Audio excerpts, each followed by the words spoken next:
Mr. Speaker, Kate Hoover Yincha, Yate Benishanatai, and everyone listening in.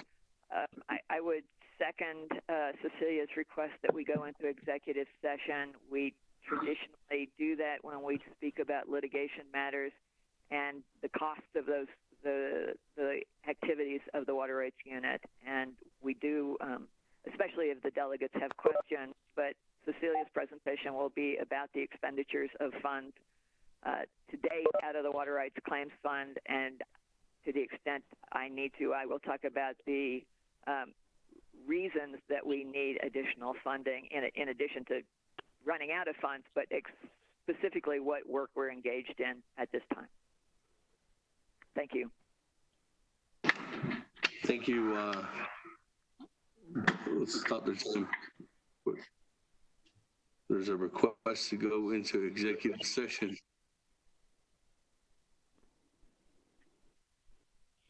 Speaker, Delegate So. Hold on, Chairman. So let me do a public announcement here first. Colleagues and everybody that's online, you're not experiencing this, but are streaming on YouTube and Facebook. Anybody who's watching and listening out there, you might have to keep refreshing your page in order for you to continue listening. Sorry, the Navajo Nation's internet is acting up a little today, so that's the reason why if you keep refreshing that, you can continue to watch or listen in on the World Wide Web. With that, back to Ms. Barbroff. There's a question about going to executive session.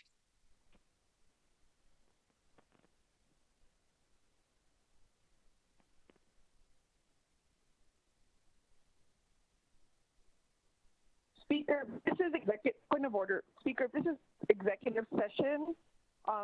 Can we decide if we want to hear this now or maybe at the end of our call?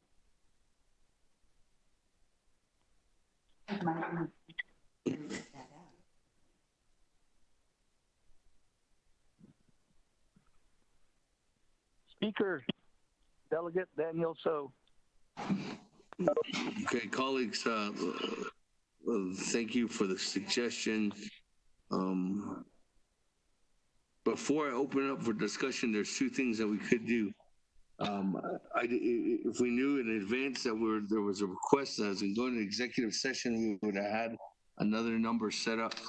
What we can do is we can, this would be a suggestion, is that we can table this legislation, we can set up that line for an executive session, and then we can come back to this legislation. That's one option. The other option is we can continue discussing this without going into the executive session and going on down to vote on this legislation. Keep in mind, colleagues, this is a 2/3 legislation, so you need 16 votes in order for this to pass. But again, those are the two recommendations that we could move forward with right now. Honorable Elmer Brigade, let me give it back to you. What is your recommendation as a sponsor? Back to Speaker, although my fellow delegates, again, we don't know that this is very sensitive, and then the specific item that we'll be talking about is in litigation right now, current, and then there's some other litigation that the Navajo Nation Water Rights Units are planning and working on at yeah. So it's really up to how you guys can handle it. I know that I wanted to see how my son was going to say something about it, Mr. So, to give us an idea of what would be the best way to do it. I know that to continue this, if we can vote on it, then we can always go into a special or executive session later on. That will be the best way to do it too. So if we would just take the two-thirds votes, that will be my recommendation from here. Honorable Brigade, does that conclude your presentation? I can give it back to Cecilia and Kate Hoover, see what they would suggest to. They're the attorneys. Mr. Speaker, this is Kate Hoover again. We would prefer to give the presentation in executive session just because of the sensitivity, as Delegate Begay mentioned, of the topics we're going to discuss. We could give a sort of overview, but I believe if we could be moved to the end of the agenda and the speaker could send out a unique call-in number just for the delegates and for the people participating in this issue, that we could take it up at the end of the agenda today, if that would be possible. It is critical at this point, given when we're anticipating needing additional funds. So if we could proceed that way, that would be our preference.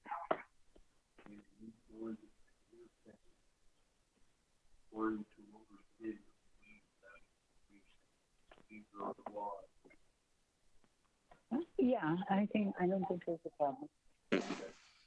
With that, you're done with the presentation. Let me go on to Chairman So.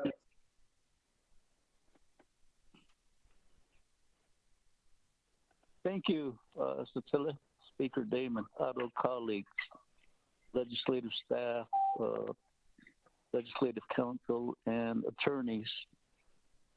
I guess my thoughts are just give us justification for the funds without doing an update on the cases.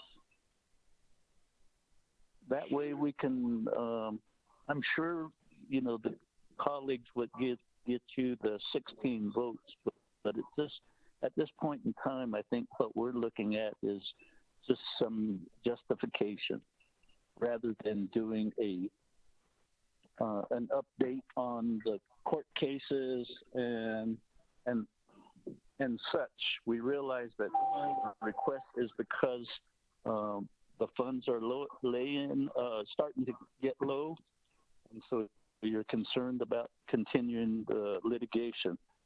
So, Mr. Speaker, I would just ask the presenters to give us justification that basically talks to the legislation and not give us the litigation update. That would be my guidance to my colleagues and to the attorneys as well as the legislative staff. Thank you. Okay. Thank you. Let me go to Vice Chair Smith, and then I'll go back to the panel.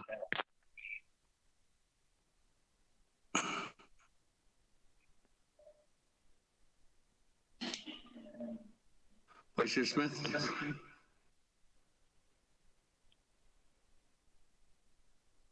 Speaker, this is Vice Chair Smith. Thank you. Regarding the legislation here, start on 0048-20. I know that there's a request regarding for the amount for the litigation water unit. I do support the fact that federal rights for the water is pertinent to the Navajo Nation. Maybe cases, and this has gone through resource development, has gone through BNF and WDT and now the Navajo Nation Council. The reason why I wanted to have some questions on this, Speaker, and 24th Navajo Nation Council, and those listening, is we are right now in a state of declaration of emergency. And in that CARES Act, it talks about getting water, help support the water rights. Is there a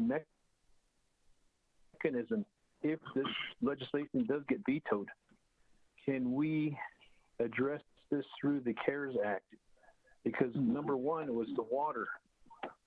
And number one, This is we want our water rights. litigation.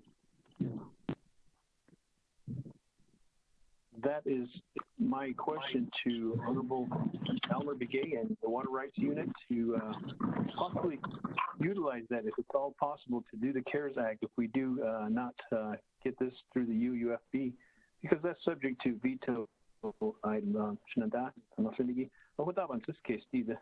I know we got to waive Title 12 NNC subsection 820E and F, which requires 2/3 vote. But I'm in favor of the Water Rights Unit to continue on behalf of advocating for the Navajo Nation because water is needed. Thank you, Chair. Speaker, I reserve my time.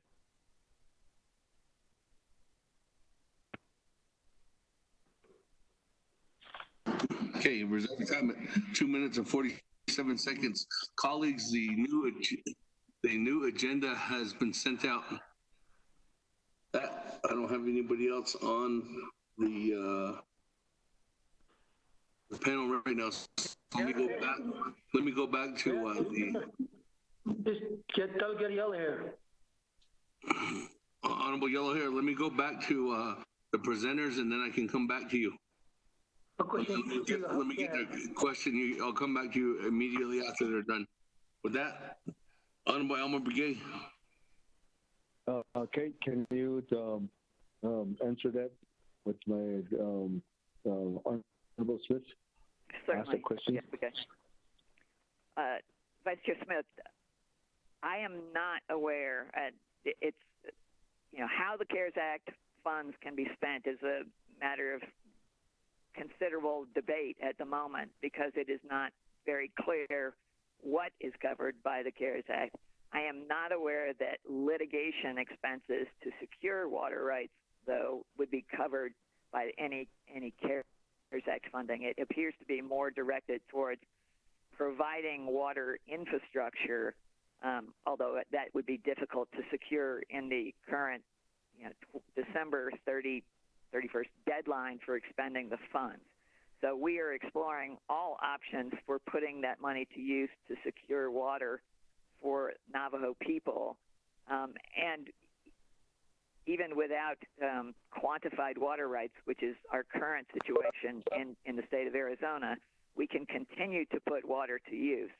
And to the extent that we can extend water lines, provide services to homes and that sort of thing, we are exploring with the Water Management Branch and NTUA and IHS what those possibilities are. We're also exploring opportunities to go back to Congress and explain that trying to spend $600 million in 6 months is a very difficult proposition, especially with the limitations placed on the fund, which appear to be that you can't use the money for previously appropriated activities. So, for example, the Citizen Fund, which has been designated to cover some of these costs, it's not clear that the nation could then take projects currently projected to be funded by the Citizen Fund and use this money for them. So that's all up in the air, but I have never seen a suggestion from anyone that we could use the CARES Act fund for litigation costs. And so I don't think that is an available source. What is a wonderful thing about the CARES Act and other COVID-19 funding and possible additional infrastructure is it will address those kinds of concerns that you've discussed, and it can be spent on additional water projects we anticipate, especially if we can extend the deadline. And that would free up funds like the UUFB, to cover things like the litigation expenses that we have at the moment. If that answers your question, I'd be happy to answer any other question regarding that. This is Speaker Damon to Honorable Elmer Begay and to your agents.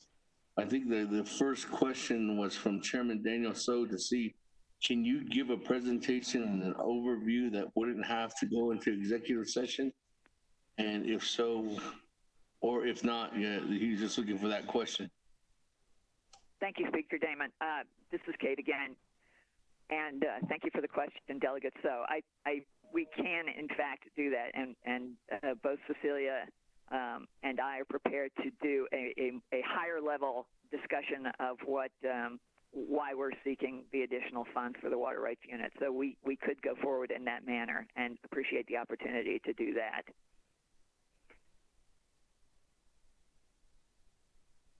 So we would not need to go into executive session. We can do it without going into executive session. Do you want to go ahead and do that right now? Yes, this is Cecilia. I can go ahead and do a brief overview right now, if that's okay with Kate, if she will let me go first. Please do. Okay. All right. I can do that. Once again, this is Cecilia Thomas. Let me start my brief narrative by providing all of you a review that summarizes the need for our request that is before you today. Our legislation seeks to secure funds in the amount of $2 million to supplement two budget line items. The contract attorney line item under business unit number N01372 and the consulting line item also under business unit N01372, which will both pay for contracted professional services provided by 4 outside counsel and 12 outside expert witnesses. Each contract is necessary for either defending the water rights interests or supporting the water rights efforts of the Navajo Nation in 5 major general stream adjudications in the states of Arizona, Utah, and New Mexico.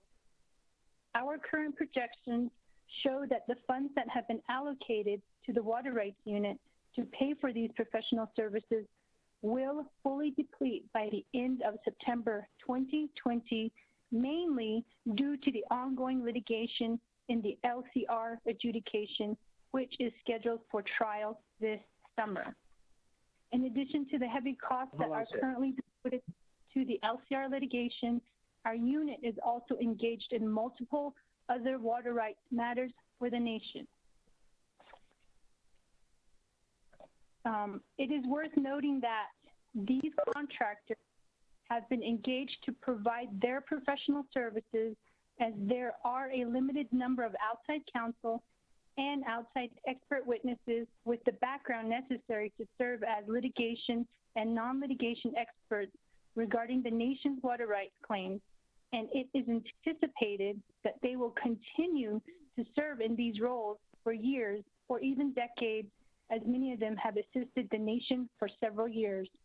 Based on these grounds, our unit respectfully asks for your favorable consideration of legislation number 0048-20 to approve FY 2020 supplemental funding from the UUFB in the amount of $2 million for the water rights unit to continue litigation and settlement efforts on behalf of the nation and to protect the nation's interest in its water rights.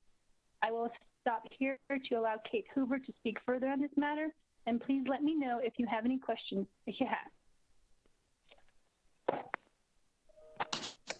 Go ahead, Ms. Hoover. Go ahead. No, go ahead, Ms. Hoover. Thank you, Mr. Speaker. Cecilia has really covered the high points. A few things I did want to point out is that the Council is aware that the Water Rights Claims Fund provides funding to the Water Rights Unit together with the Water Management Branch and the Water Rights Commission in the amount of $2 million every year. And since the claims establishment, we have been able to, and those funds do not revert to the general fund. We have been able to save funds. The Water Rights Unit has been able to save funds since the fund was first established. However, we have not only expended our annual allocation, but we have expended all of the savings over the past decade that we had essentially put together as a litigation trust fund to go forward, because the cost associated with litigating the nation's water rights, particularly as Cecilia mentioned, in the Little Colorado River adjudication, where the rights of the Hopi tribe are being adjudicated the rights of the Navajo Nation are proceeding on a parallel track, somewhat behind the Hopi claims. We had a 11-week trial in the hope for the Hopi past and present claims. We are scheduled to start a 14-week trial, and that's 5 days a week, 6, 7, 8 hours a day, depending on the court schedule, to hear the Hopi's future use claims. These are extraordinarily important cases, both for Navajo and for Hopi, because there are not decisions on a lot of the matters that are before the court, particularly as regarding future uses for an Indian tribe to establish a permanent homeland. And so these are simply not matters that we can ignore or not staff sufficiently. And the Water Rights Unit does not have the staff to handle this kind of litigation. We handle substantial amounts of both litigation and settlement efforts in-house, and I participate actively in the Little Colorado River adjudication. I write filings, I make arguments. When we had the Hopi past and present trial, if you think about a Perry Mason kind of courtroom with a plaintiff and a defendant at two tables, we had 7 active parties. So we had 7 counsel tables, usually with multiple attorneys at each table, as well as paralegals to help with documents. The trials have gotten very sophisticated where documents are handled electronically, and you have to have access to a program called Trial Director to display the images of the documents. You don't go up and hand them to the judge anymore. It's all handled electronically. Filing is electronic. And we do not, the 3 lawyers currently in the Water Rights Unit do not have the capability to handle that kind of litigation, which is why we have out-of-house counsel. The Hopi tribe also has out-of-house counsel for this litigation. We both employ Phoenix law firms to handle the sort of the heavy lifting on the logistics of the trial. As Cecilia mentioned, this is not the only matter in which the nation is involved at the moment. In fact, almost every area where the nation has a water rights claim is active, either in settlement or in litigation. The nation's claim for breach of trust against the United States for its management of the mainstream of the Colorado River is currently being briefed before the Ninth Circuit Court of Appeals, which is an extensive effort. And we have settlement efforts going on in the Zuni River Basin and the Rio San Jose Basin. So our unit is understaffed because we've been without an assistant attorney general for almost a year now, and I act in that capacity. But we are out one lawyer. We are very grateful to have the assistance of Stanley Pollock, who was, as you know, the assistant attorney general for years, and who is now on contract with the nation to help us through this time. The Water Rights Unit is also doing. We knew when we made our supplemental request it would be difficult just in the face of the closure of NGS and the financial picture for the Navajo Nation, and then to be hit with the COVID pandemic and the enormous resources that have been drawn to that issue and that disease, and the need to keep people safe and healthy has been extracted an enormous effort from the nation, both financially and with human resources. All that said, if anything, the COVID pandemic, as it is playing out on the Navajo Nation, makes clear that confirming the nation's water rights is an essential matter that the nation must address. And despite the other pulls on the needs for the UUFB, we think this is a critical expense, and therefore we ask you to vote in favor of legislation 0048-20. Yeah, I'm happy to answer questions as well. Yes. Thank you. That, I'm going to go back to the panel. Honorable Otto. Yeah, I did. Honorable Speaker and member of the Navajo Nation Council, I don't sponsor of the legislation. Yeah, I did. Department of Justice Cecilia and our attorneys is on the line. I don't the individuals that are out there on the listening on the World Wide Web and this legislation here it is a critical legislation. This is affecting, we have to make sure that the water unit that is litigating our water rights right now down in Phoenix, we need to infuse some funding relating to this issue. Back to the 23rd Council, we tried to run with this legislation. It crashed and burned. But yet you hear leadership talk about water rights and so forth,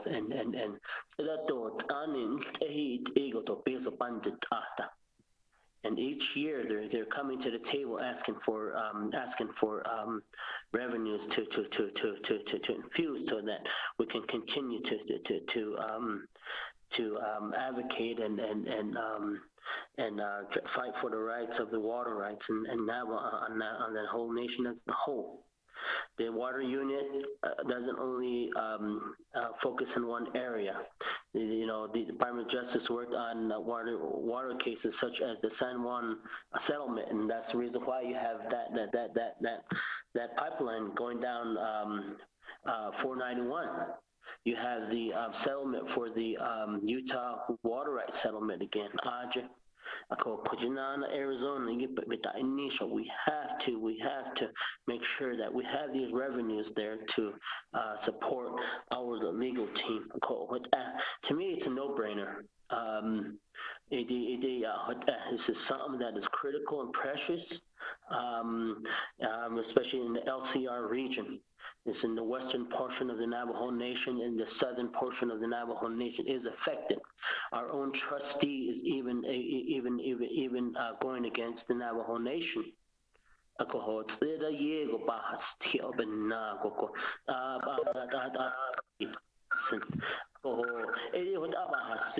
to reserve my time.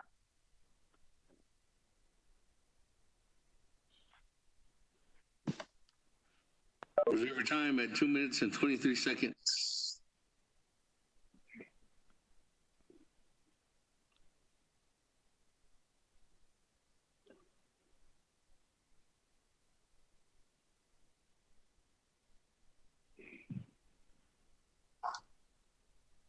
Moving on down. Honorable Daniels.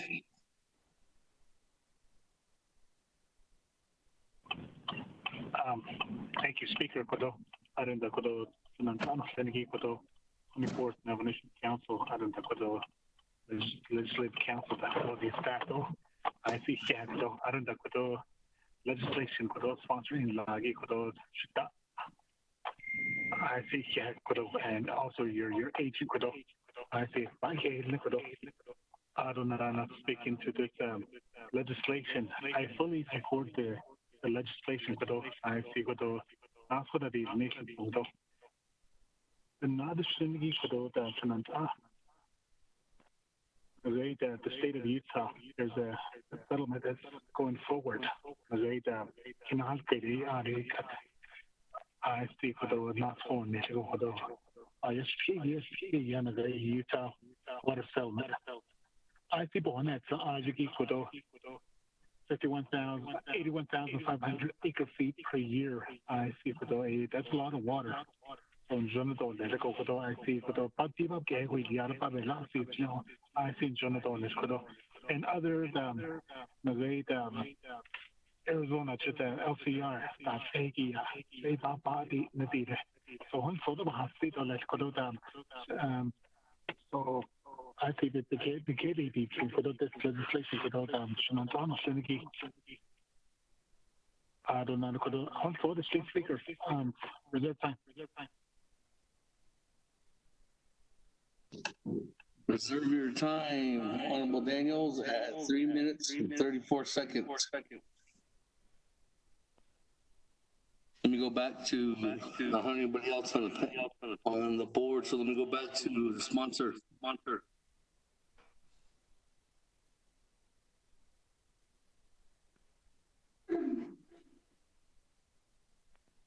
Honorable Elmer begin. Question of privilege, speakers. Madam Chair Crowdy. Question of privilege. Thank you, Speaker. My question of privilege is to Ledge Council. This funding is asking for UUFB covered as an expense that the CARES funding would be able to help as we try to get water to our people. Thank you, Speaker.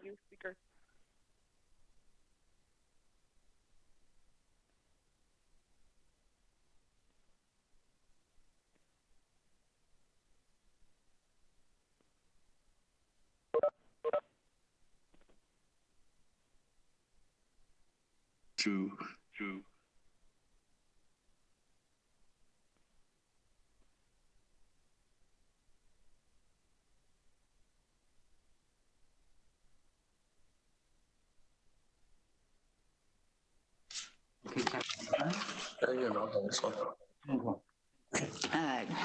Good morning. This is Dana, Chief Legal Counsel. Madam Chair, excuse me, Delegate Crotty's question, as I heard it, is can CARES funds be used for litigation, for water rights litigation?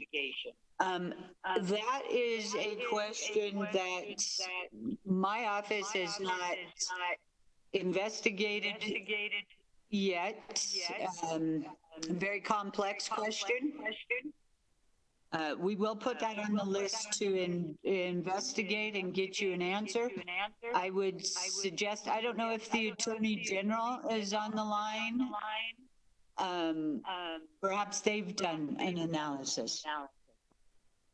I can probably do a first attempt analysis, but it will take me a couple of hours because of all the details. Thank you. Speaker, this is Doreen. Yes. Good morning, Madam AG. Good morning, honorable delegates and everyone who's on the call this morning. I will connect with Dana offline. We have done some preliminary analysis through our tax and finance unit at the request that came in from Speaker's office earlier this week, and so we might have something to share in the next couple of hours as well. Thank you. Hey, thank you.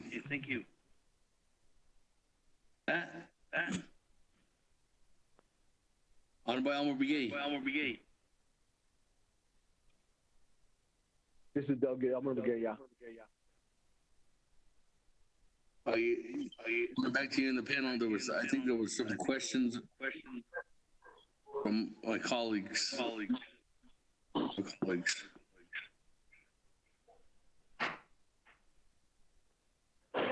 Mr. Speaker, this is Kate Hooper. We're responding to Delegate Crotty's question of privilege. As I discussed earlier, it is not my opinion that I hear an echo. I'm sorry. That CARES Act funds can be spent for litigation, and Pollock, who's on the line as well, concurs in that assessment. We've both looked at the CARES Act, he more closely than I, and there just is no suggestion that litigation to secure water rights would be covered by the CARES Act. What I intended to suggest was that CARES Act funding may address other needs of the Navajo Nation that would free up UUFB funds to supplement the litigation. But we do not believe at this point, and we can await the AG and Chief Legislative Counsel's opinion, but we do not believe that the CARES Act fund, as currently written, would cover litigation expenses to secure water rights. It would not be a direct response to the COVID pandemic, whereas providing water through infrastructure would more likely be a viable use of those funds. But that is a question largely because of the time frame for expending them. I don't believe there was another question, but if there is, please remind me what it was. Hi, colleagues. I don't have anybody else on the board. I'll go back to reserve time. Chairman So, 2 minutes and 54 seconds.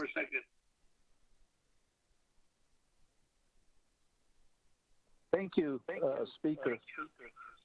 And I would just encourage our colleagues to go ahead and vote for this at this time, because I think it's clear that the CARES Act does not cover litigation of any sort. So that would be my use of the remaining time. Thank you. Thank you, Chairman. So, moving on down. Vice Chair Smith, 2 minutes and 47 seconds. No, thank you again, Speaker. Otto Bishmas, 24th Council. There's the big echo. Sounds like I'm in a canyon. Thank you for explaining the CARES Act. The reason why I brought this up is because water is important, and we need our share of water. And I was hoping that there would be in that CARES Act that we could utilize this funding for litigation. If in fact that does happen, that CARES Act will allow funds to be utilized for litigation, and we do find that and uncover that, I would recommend that we utilize that CARES Act funding if that's all possible. That's my consideration on behalf of the declaration of the emergency. So, Shananda, I want to just say that and yeah. Good afternoon. We're actually still 4 minutes still this morning. Colleagues, there is somebody that is still has their phone on, not on mute. Please mute your phones. That's the reason why we have that echo. That moving on down back to reserve time. Amado, so 2 minutes and 23 seconds. Yeah, I would like to just request that we support this legislation to move forward.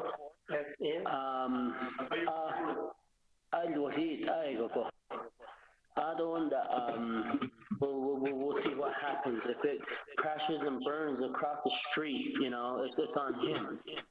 And I really want to make sure that we as council, we do protect our water rights on Navajo.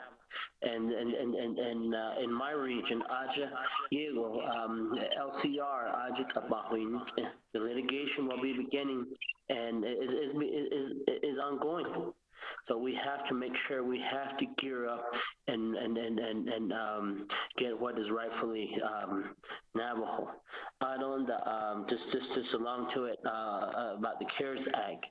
I think we shouldn't use anything because that's dollars that come down from the federal government, and the federal government is actually one of these individuals that's suing us on this. They're going to raise red flags and tell us that we use the money the wrong way. So, what up, baby?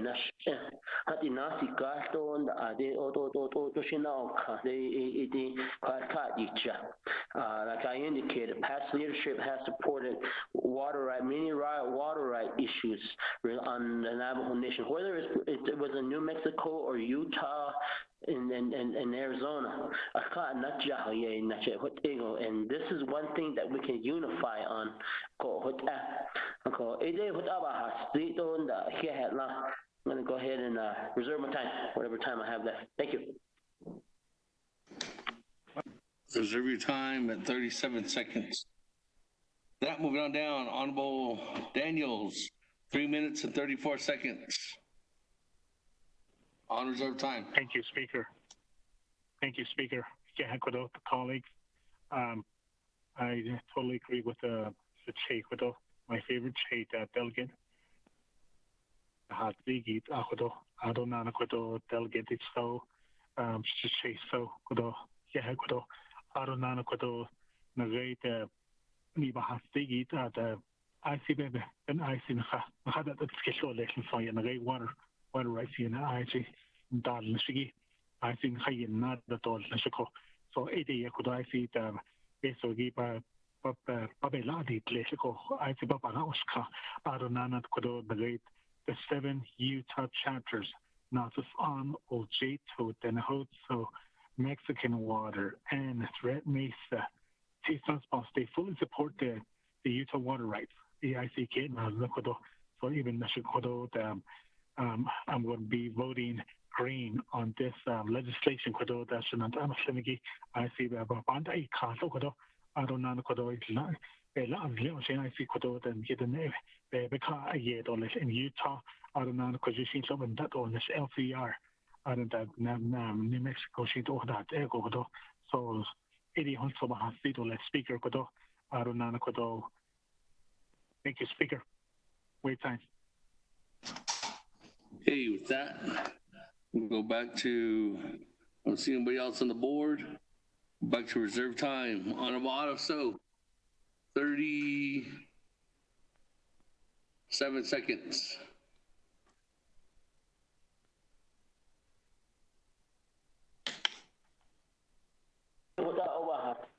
Just for you guys to support the legislation and let's support our Department of Justice water unit. We have to make sure that they have all the resources to try to fight on behalf of the Navajo Nation. Mr. Speaker, Mr. Yellowhair said that you were supposed to get back with him. So after my time expires or it waves, I would like you to recognize Mr. Yellowhair. Thank you very much. I wait my time.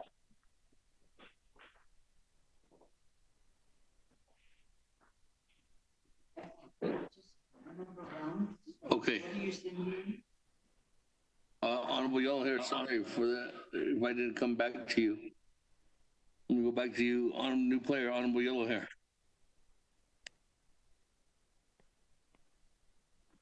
Oh, yeah, so to the speaker, my colleagues and the legislative staff,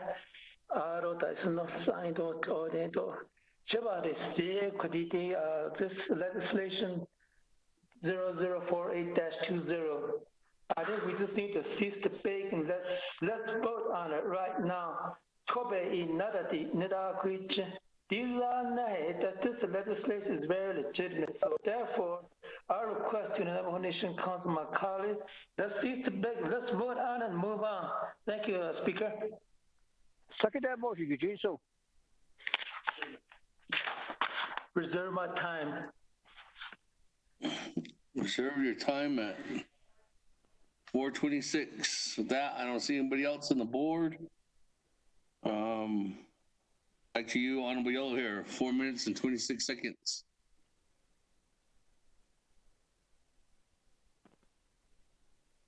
Hello, Yate. I understand there's a second by Eugene, Honorable Eugene. So, wait my time. Thank you very much. Okay, with that, I don't see anybody else on the board. Nobody else with the reserve time. On legislation 0048-20. Going once. We're on the main motion. Going twice. Going 3 times. Sarico, take the vote. Honorable Elmer P. Begay.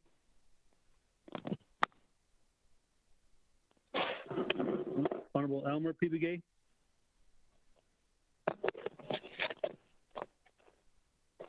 Honorable Key Allen Begay Jr. Key Allen Begay Jr. votes green. Main motion. Honorable Begay votes green. Honorable Paul Begay. Delegate Paul Begay will vote green.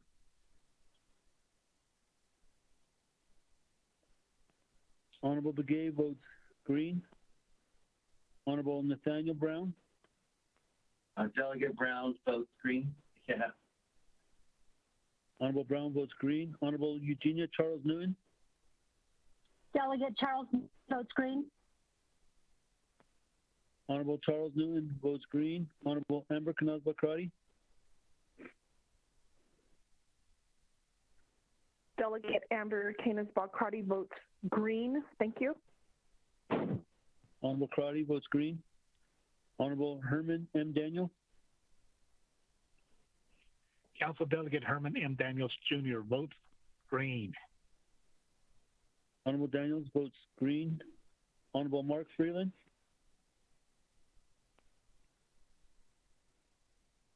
Honorable Mark Freeland.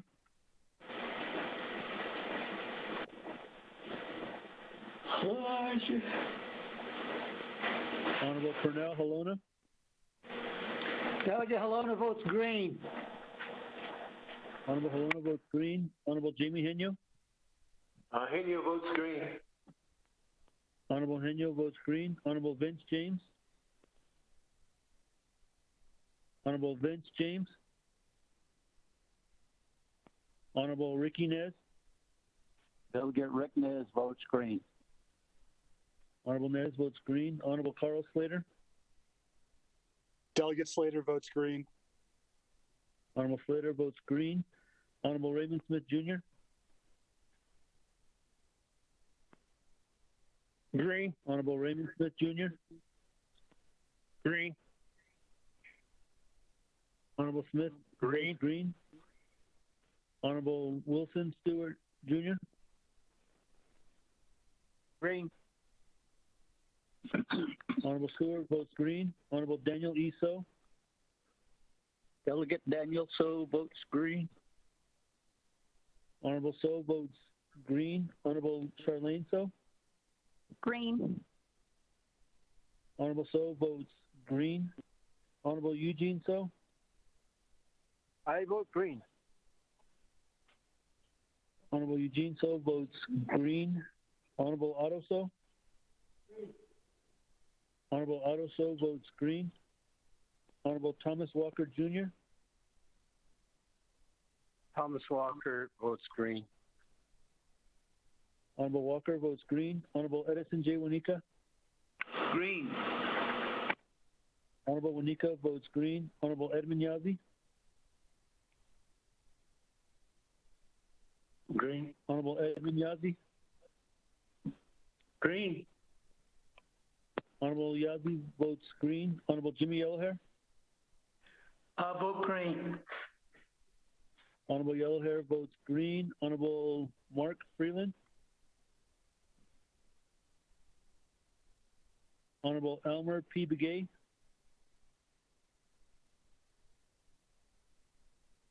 Honorable Vince James.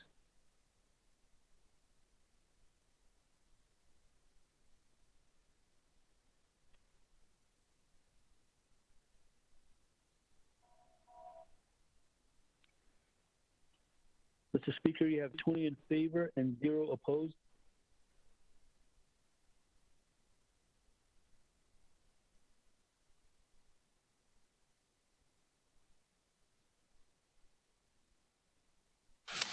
That, colleagues, legislation 0048-2 passes. Council with 20 in favor, 0 opposed, and speaker not voting.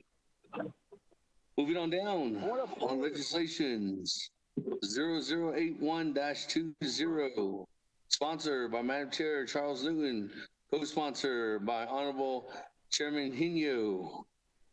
Mr. Platero, if you read it into the record. Mr. Speaker, members of the council, tracking number 0081-20, an action relating to an emergency for the Navajo Nation, approving supplemental funding from the unreserved undesignated fund balance in the amount of $2,416,474 to the Navajo Nation Division of Public Safety. This is final authority. There are no amendments. Legislation has been read into the record by electronic voice recording. Mr. Speaker.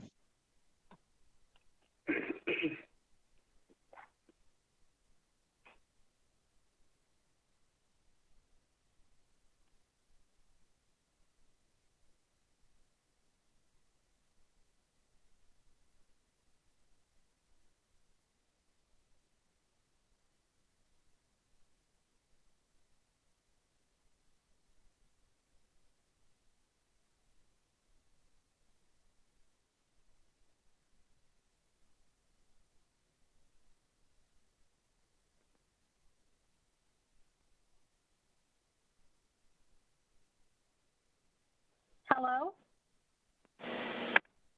Hello. Hello, Eugenia. Chair, this is Speaker. This is Halona. Motion. Hold on, colleagues. Hold on.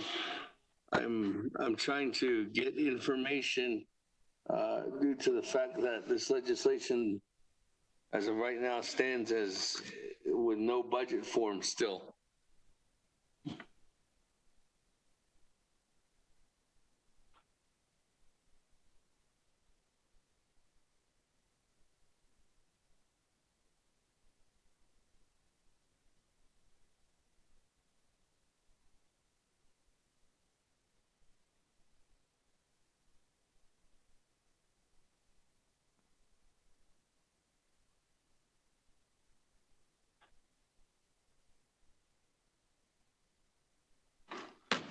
Is it Kay?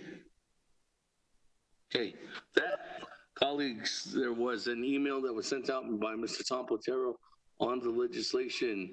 There is budget forms and there is an Appendix K in there, and that would be needed in order for this legislation to become a legally efficient document. With that, colleagues, on that, I'll go ahead and recognize this legislation 0081-20. Is there a motion? Motion, Halona. Motion by Honorable Halona. Is there a second?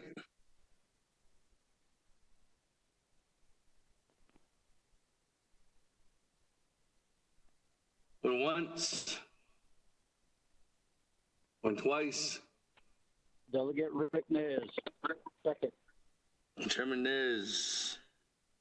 Second on legislation 0081-20. That, colleagues. Madam Chair. Floor is yours. Yeah, thank you, Shana. Colleagues, good morning, and thank you for giving me this time to present this legislation on behalf of Department of Public Safety. To be clear, this money is asking for $2,416,747. I have been working with Department of Public Safety, and they did inform me of the budget shortfalls that they're currently experiencing.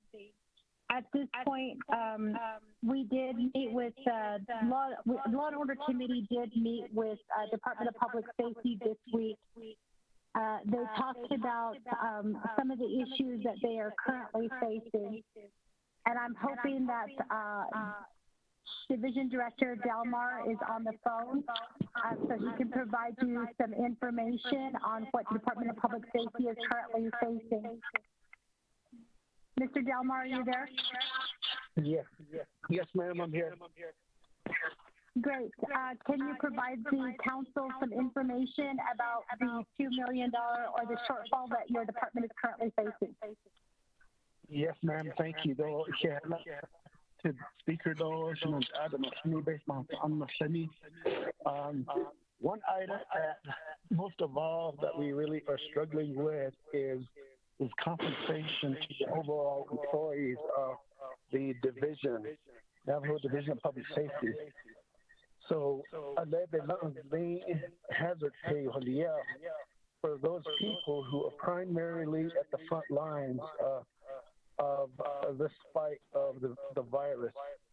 I think as a result, we were able to get into some trouble because of the various virus itself. It's very, very difficult to deal with. So one item that is on our side is compensating these people, and hazard pay came into existence with the help of the HR director and some other directors, as recommended by them, that we wanted to see if we can compensate these employees that were at the front line. At Quag ISD, we were really, really hurting for funds, and this was one option that I was able to meet with the Law and Order Committee on and address. So this figure was as a result of the fight that we're faced against. And then one other item that is really crucial is the protection equipment, protection gear that we need. And we've been searching and looking all around to see if we could get some help. Like I said,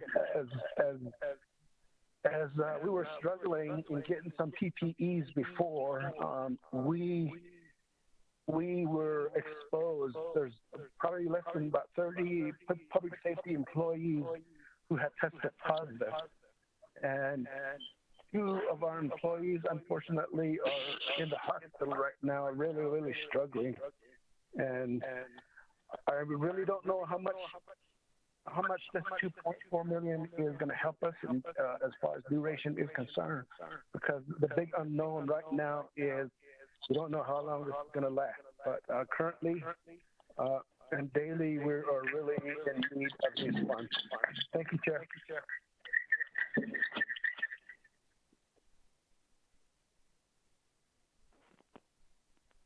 And to be clear, committee members, I do want to say that Department of Public Safety is not only having to assist with this pandemic, but they're also assisting with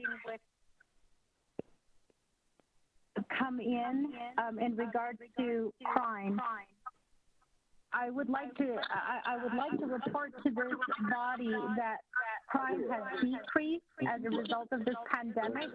Unfortunately, that was not the report that we received this week. Crime does continue to it continues to exist on the Navajo Nation. And so our officers are being split between assisting with this pandemic and also there is an echo, Speaker, and it's throwing me off. I'm sorry. But there is a push on 2 fronts to address the pandemic and then also to address the crime that's happening on the Navajo Nation. So with that, committee members, council, speakers, we are open for questions. Thank you.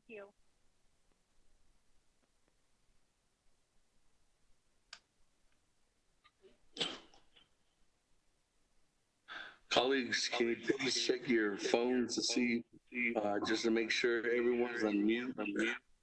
There is the echo that's in the background, and just please check your phones again, colleagues. With that, let me go to, this is the lineup that we do currently have. I have Honorable Herman Daniels, Honorable Halona, Honorable Keon Begaya, and Honorable Otto So. With that,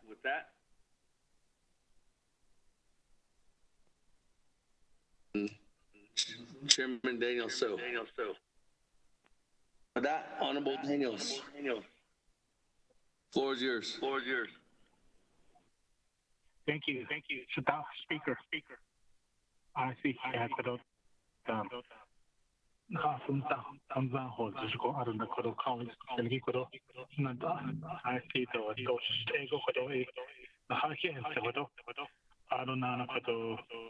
legislation could have hit that in the could have Shema. I see that delegate Charles Newton could have Donald, your agent could have Mr. Delmar could have Yahadi could have could have it's okay here from the USD, you know. I see the case has been with us. And not the strategy just allow. I see that. I like that. You don't know.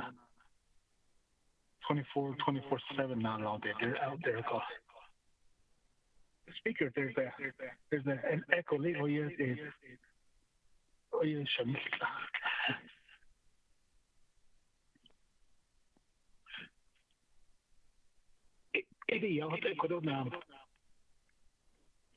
I see them. The condition for the rate of safety. I see how the base of the Chahati needs to get none of the store. So she allowed them that they 2 million okay, they has a sheep and the north.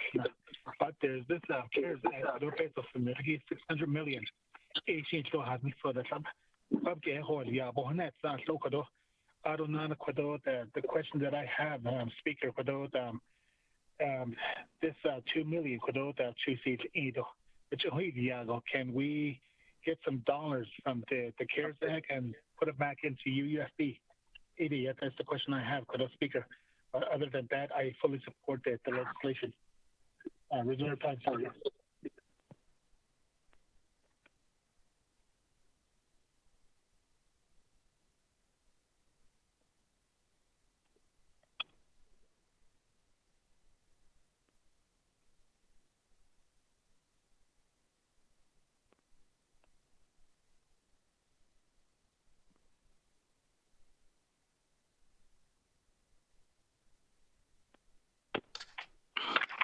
That, colleagues, Honorable Herman Daniels, reserve time at 2 minutes, 59 seconds. We, just as an update, colleagues, staff trying to work, see if they can find the echo. Either that or, again, just please check to see if everyone's phone is on mute. Let me move on down. Honorable Halona. Thank you, Speaker. I think the echo has been fixed. Hear you just fine. Also, to my colleagues again, to everybody on the World Wide Web, good day, and Mr. Delmar. I want to try to see that this money could be extracted from the CARES Act fund, and because some of the things that Jesse Delmar referred to was for mostly hazard pay for the police officers, PPEs, and so I'd like to make an amendment to this legislation that we refer it back and get it back to get the funding from the CARES Act. So that's the amendment I'd like to make, Speaker. It seems to fall in line with that funding. I reserve my time. Second, Delegate Daniel So.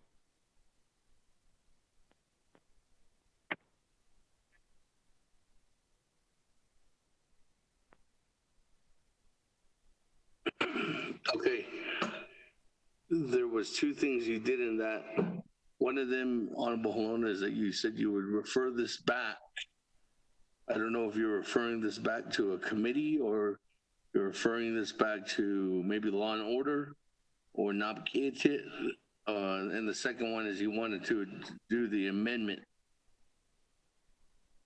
Honorable Halona, can you clarify? Yeah, I just want to do the amendment. I want to have the amendment done to have this money extracted from the CARES fund in that manner.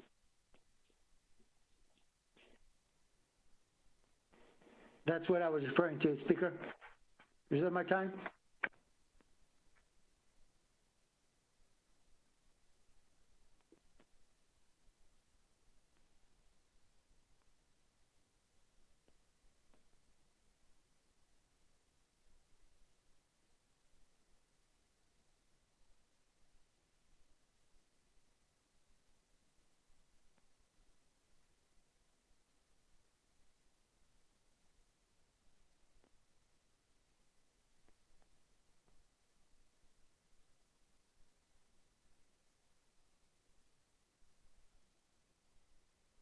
Let me just go.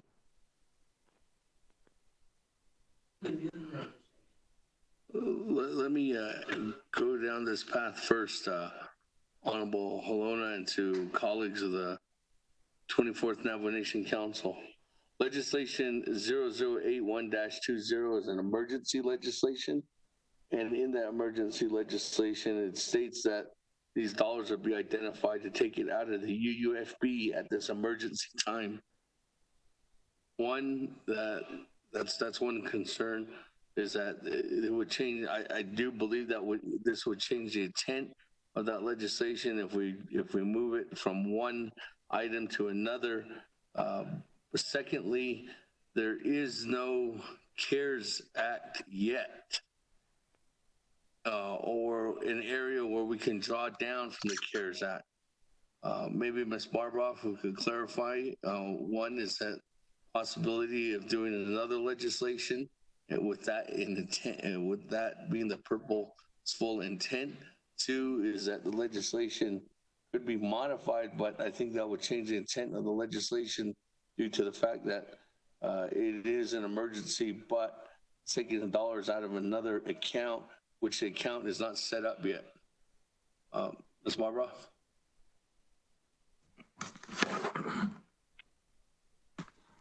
Thank you. Good morning, Chief Legislative Council. I agree with much of what speakers said, that this legislation is set up in as emergency, and you can go through, and it's set up in as emergency from the UUFB. You can go through and look at the fact that probably 80% of the provisions in the legislation have to do with the supplemental appropriations from the UUFB, the supplemental appropriations under the Appropriations Act. Of course, it is the choice of council with and speaker as to whether something changes the intent. But one of the things I am very concerned about is that there has been no analysis done yet, as far as I know, or it hasn't been shared, about whether funds can be reimbursed if you first appropriate them in one manner, if they can be reimbursed from the CARES Fund. That's a fairly detailed analysis that will need to be done. My recommendation would be to just, if you want these dollars to come out of the CARES Fund, then just do a new legislation, and that should solve your issue. Thank you.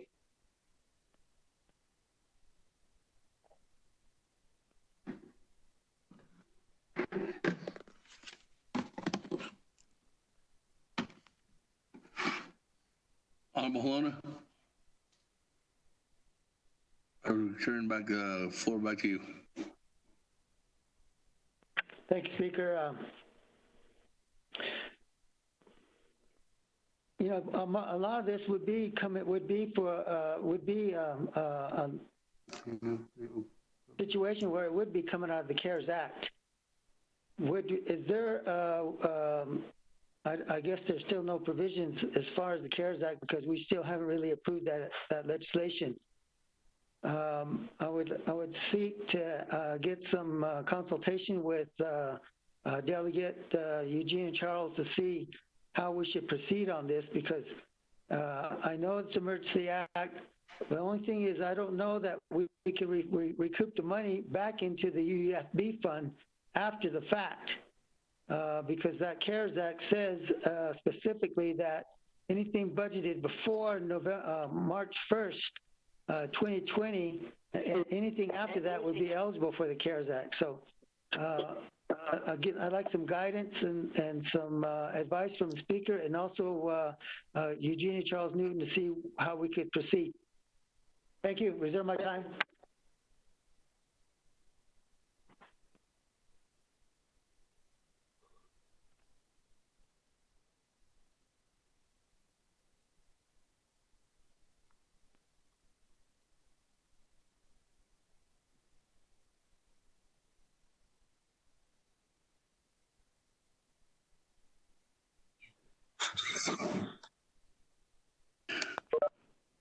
Well, let me go back to Madam Chair Charles Newton. After the report that was provided to us by Jesse Delmar this week, it sounds as if our officers need money like yesterday. As we know, the Department of Public Safety has come before this council many times, has asked for money because of the shortage that has been provided to them through the budget process. But what I want to know is, how long is it going to take to get this expenditure, or to get the legislation passed, one, and then to create an expenditure plan, two, and also keeping in mind that I'm not eating anything. please keep in mind that that there is another legislation that is currently in the hopper. So at this point, we don't have a timeline of when the CARES Act will be passed. If we table this legislation, what I'm afraid is that we're going to be asking our officers and our frontline workers to wait while we try to hash out the details. If we agree that this money could be put back into our accounts using the CARES Act or reimbursement through FEMA, then it seems to me that the vote should be easily taken, knowing that that money will be put back. So in this case, I want to defer back to Director Delmar, and I'd like to ask what he thinks about tabling. Perhaps I did text him and I asked him how he felt about that. I haven't received a text back, but perhaps he can let council know where he stands on this issue. Speaker, if you don't mind, I'd like to turn some time over to our agent, Director Delmar.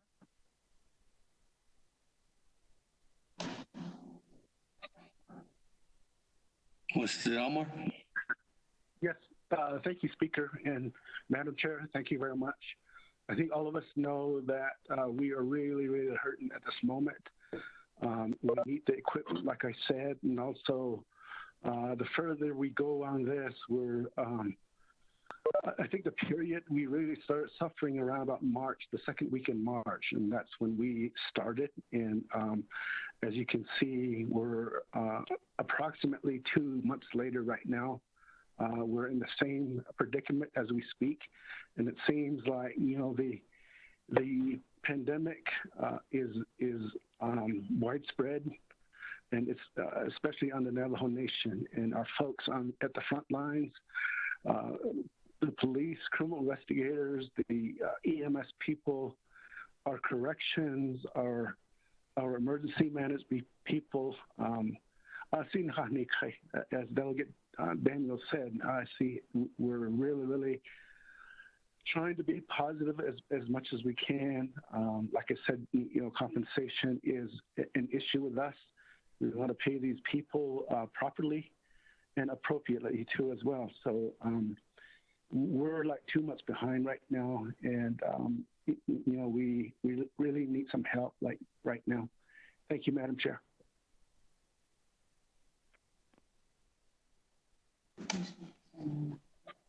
Thank you, Speaker Otto. Mr. Delmar, Mr.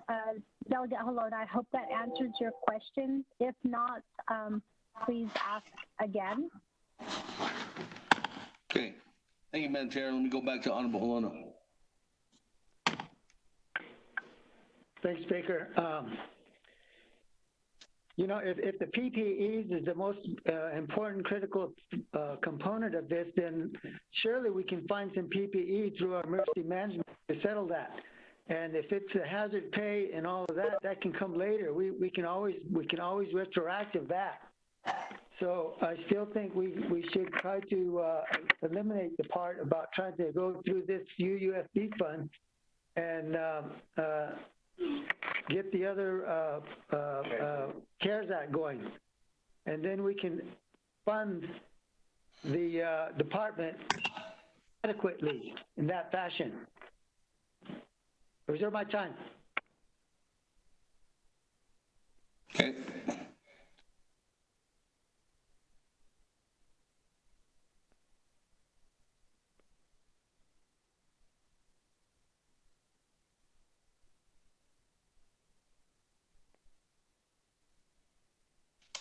Reserve your time at 1:14, Honorable Halona. With that, moving on down.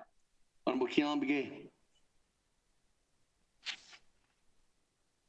Santana Senigi, Speaker, Ado 24th Navajo Council. Ado Shimakudo, not Sozigi. Ado Mr. Delmar. Ado Police Chief. Ado all the police officers.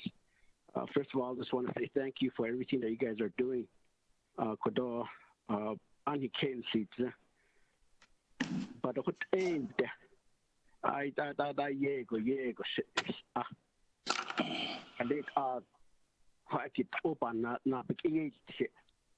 Halet out at Hastado, Sisi Kata, no Siniki. I mean, the numbers are rising, and we're just allowing and having our public safety. Oh, yeah, Naka. I mean, we're given the ability to speak from far, but our public safety officer has to deal with this one-on-one with individual. I mean, we talk about a lot of things preventively, but yet, and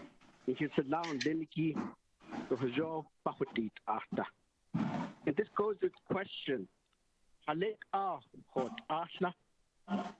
the ICS, the emergency management. The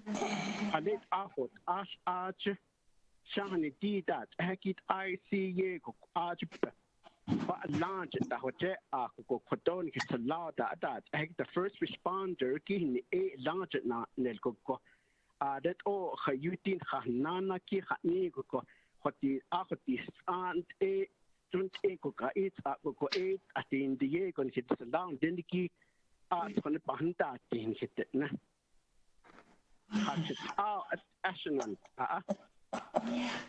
why does our first responder going through a lot of situation, but yet we're sitting on $600 million?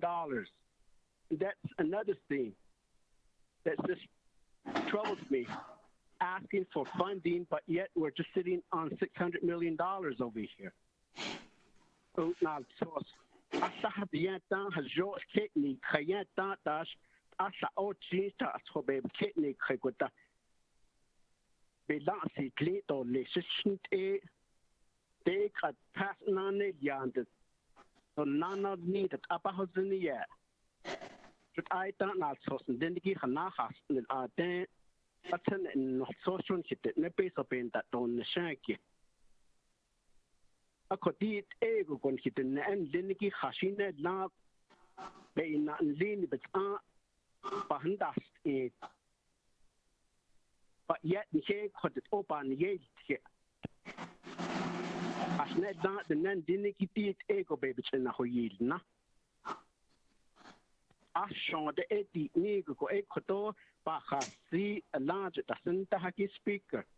Adol, a large chairman, Zanofliniki, president, is the Ahachahasi, Hajoski, Hokaku, Gonal, Sos, and Linikitski, Hopela, deep Lesko, Latin hit and Liniki, Yego, Koto, the Chetnahui, Naniki, Baby, Ahne, Bato, Letiki, Quacky, Beso, Con, or Nisko, Gopenti, Quacky. It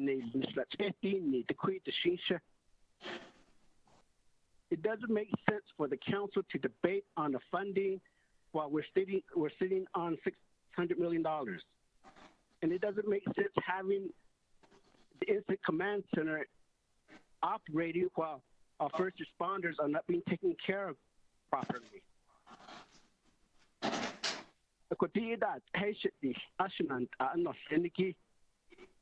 How much more lives could we save if we get our act together? How many more lives could we,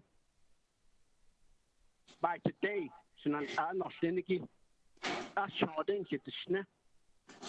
get everything off, get the 115 in place, let's get the things going out there. They don't need to ask for funding. They should have abundance of supplies right now. It's troubling me as an embarrassing to the nation for a first responder asking for funding. So, Ede Kodor, Bahasito, Mr. Speaker, and even as an emergency legislation is taking us more than a month. April 19th, that they introduced Ilya. I think that the whole Gestado Cadon and Nadol Soskatna. So, I'm not saying it out of the direct Incident Command Center, the President's Office, the controllers, based on that public scheme. I think that's all it needs. The aftermath,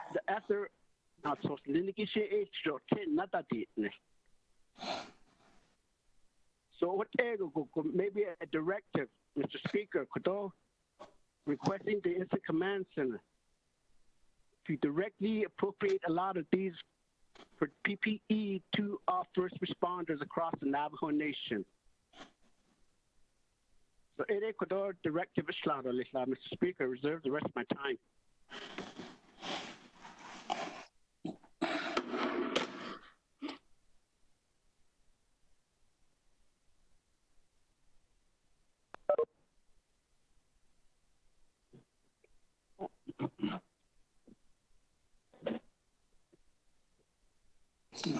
With that, Honorable Keon Begay, I think that should be a standalone directive. That can be something that we can do and council can vote on that. So I'll come back to you after this legislation and we can go from there, Honorable Keon Begay, to do that directive. I second that directive. Okay.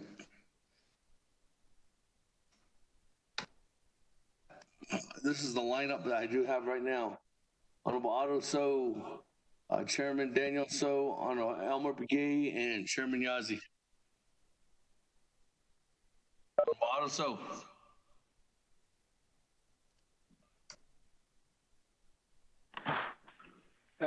Thank you very much, Mr. Speaker, all members of the Navajo Nation Council. One thing that I would like to indicate is Honorable Keon Begay has good valid points. Right now, public safety has utilized a lot of this year's general funds budget that was budgeted for this year. And we didn't budget it because the COVID-19 relief was not budgeted because we didn't know this was going to happen.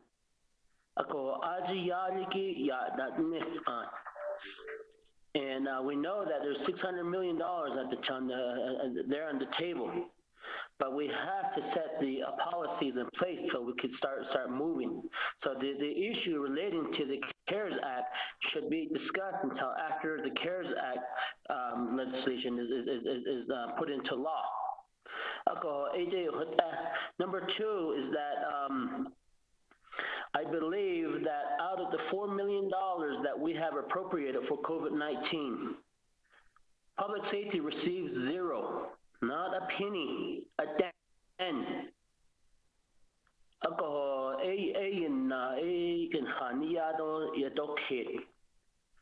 I wish that out of the $4 million that we have appropriated, some money should have been given to public safety for this pandemic here.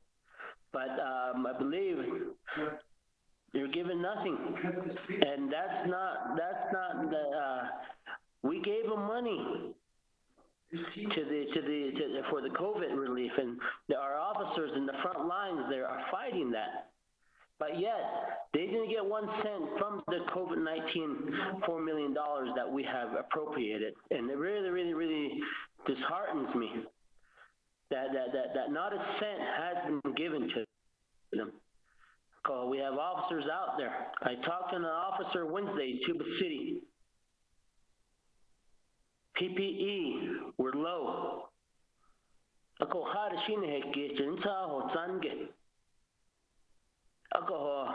don't know what they're doing with it. Our officers need it out there. Whether it's patrol, whether it's corrections, whether it's juvenile, whether it's criminal investigation. We have to support our law enforcement. I'm not gonna sit on the fence and see which way the fence leans. I'm voting in favor for this legislation, and other than that, we're not gonna. There's going to be limited service once the general fund dollars is depleted. So for the police, for public safety, their general fund dollars, if it's depleted, what else are they going to operate off of? So you have that in your hand. If you want to vote red on this, you vote red on it. If you vote green on it, you vote green on it. But just remember, the officers out there are in the front line. Public safety is out there in the front line. Go with that. Reserve my time.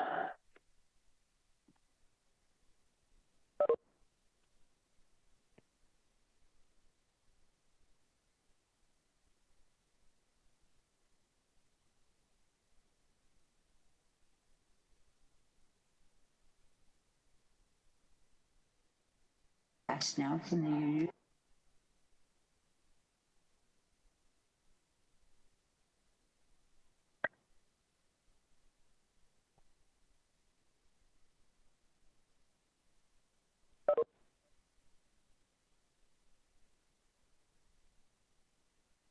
I don't have a minute. Okay. I would almost not do that. Okay, just do it. Let me go to Ms. Dana Barbroff, who's been talking with Department of Justice. And Mr. Otto, so reserve time at 1:21.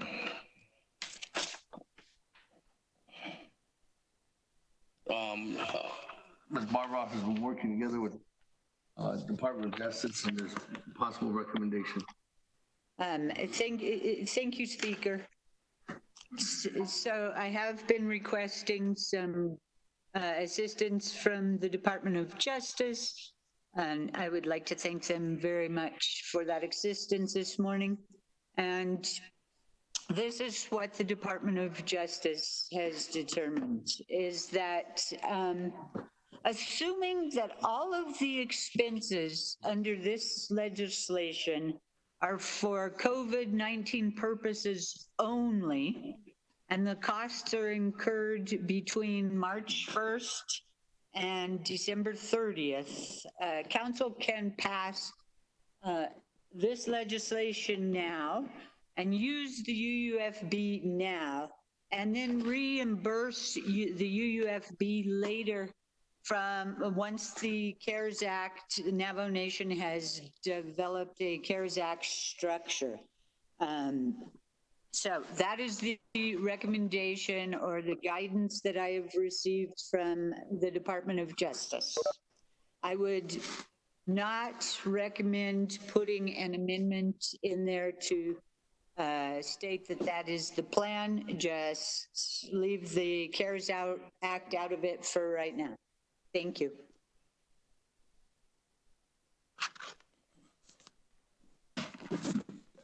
That, colleagues. Go back. Honorable Chairman So. Thank you, Speaker. Cecilia, Otto, colleagues, 24th Navajo Nation Council, legislative staff, Legislative Council, Otto, she has Chair Charles Newton, and to Mr. Jesse Delmar. The other thought that I had was, within the Division of Public Safety, couldn't they do budget transfers that basically doesn't require Navajo Nation Council action? That would be one thought. But the main thing is, even if we pass this legislation, there's the danger of the line item veto, as we've seen before. And so in that aspect, it's one aspect that we will probably face, and I just feel like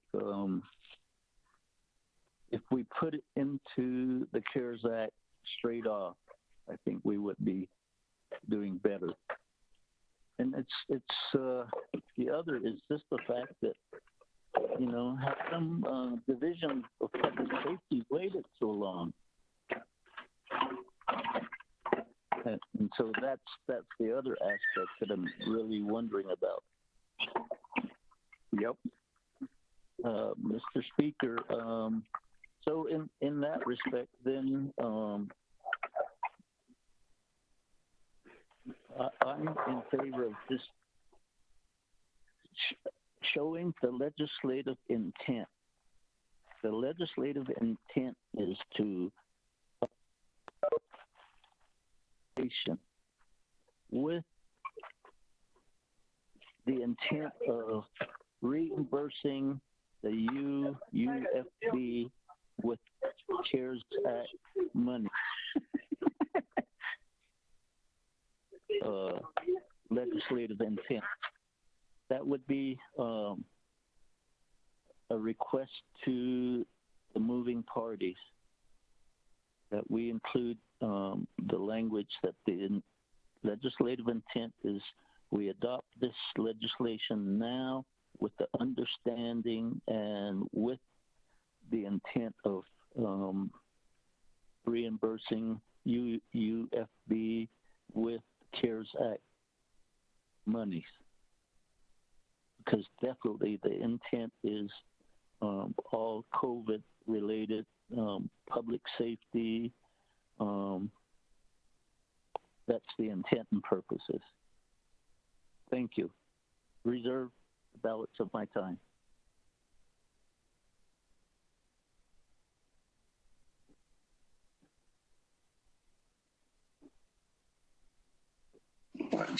Chairman, so this is Speaker Damon.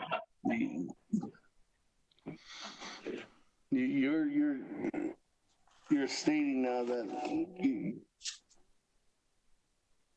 that you would appropriate the funding from, instead of everywhere it says UUFB funding balance, it would be from the Navajo Nation CARES Act. Is that what you're saying?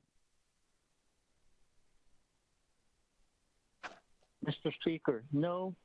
What I'm saying is let's adopt this legislation as is, but let the legislative history, legislative intent show that we're adopting this legislation, acknowledging that when everything is in place for the CARES Act, that we reimburse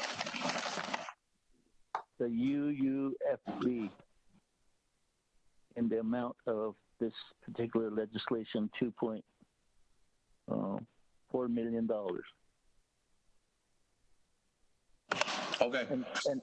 And that I'm saying that because the amendment would change the intent, and just by doing the legislative intent and history, then we don't change the aspects of this particular legislation.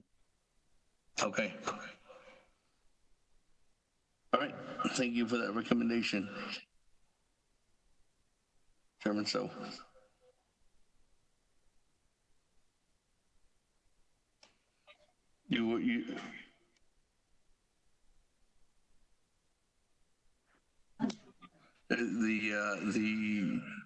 To recognize your reserved time, Honorable Daniel So, our Chairman Daniel So, is at 1:44. Okay, thank you. Okay, moving on down then. Honorable Elmer Begay. Before I go to Honor Elmer Begay, colleagues, this legislation still needs an amendment, and that amendment has been sent out to the 24th Navajo Nation Council, just as a reminder. Honorable Elmer Begay, the floor is yours. Speaker, can you hear me? Yes, I can. Speaker. Yeah. Okay. Speaker, my question is going to be like I think for the legislation too, and I know that this legislation is needed today, and I wanted to know that see right now I'm not sure if this question was already asked. My phone would something happened to for a while, so I can't even vote. But right now in Valcon, be that since the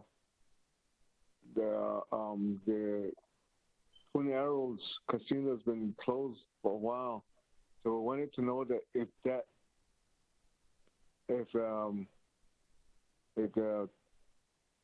the police station over there, I'm not sure if it's still been in operation, but the latest that I got was that all the employees were transferred back to Dalcon, so there's no Twin Arrows operation wasn't there anymore. So my question would be that is there a plan that since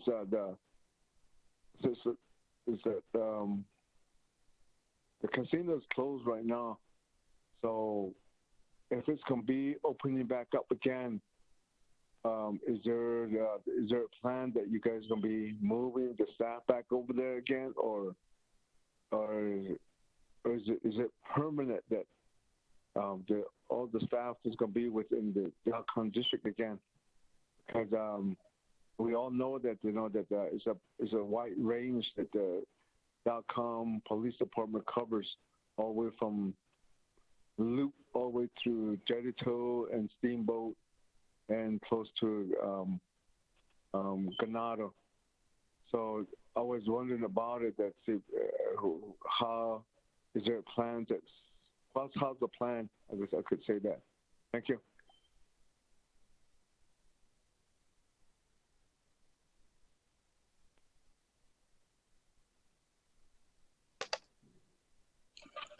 Moving on down. Chairman Yazzie. Speaker, members of the council, also Madam Chair, sponsor, Mr. Delmar, I was just going to advise my colleagues if we could cease debate and vote on this, but I know there's an amendment that needs to be done. Of course, we all know how important it is to protect our first responders. So that's all I was going to say. I was going to make a motion to cease debate and vote on this and, move it forward. So, but like I said, the amendment's coming. So, maybe someone could make that motion. Speaker, sir.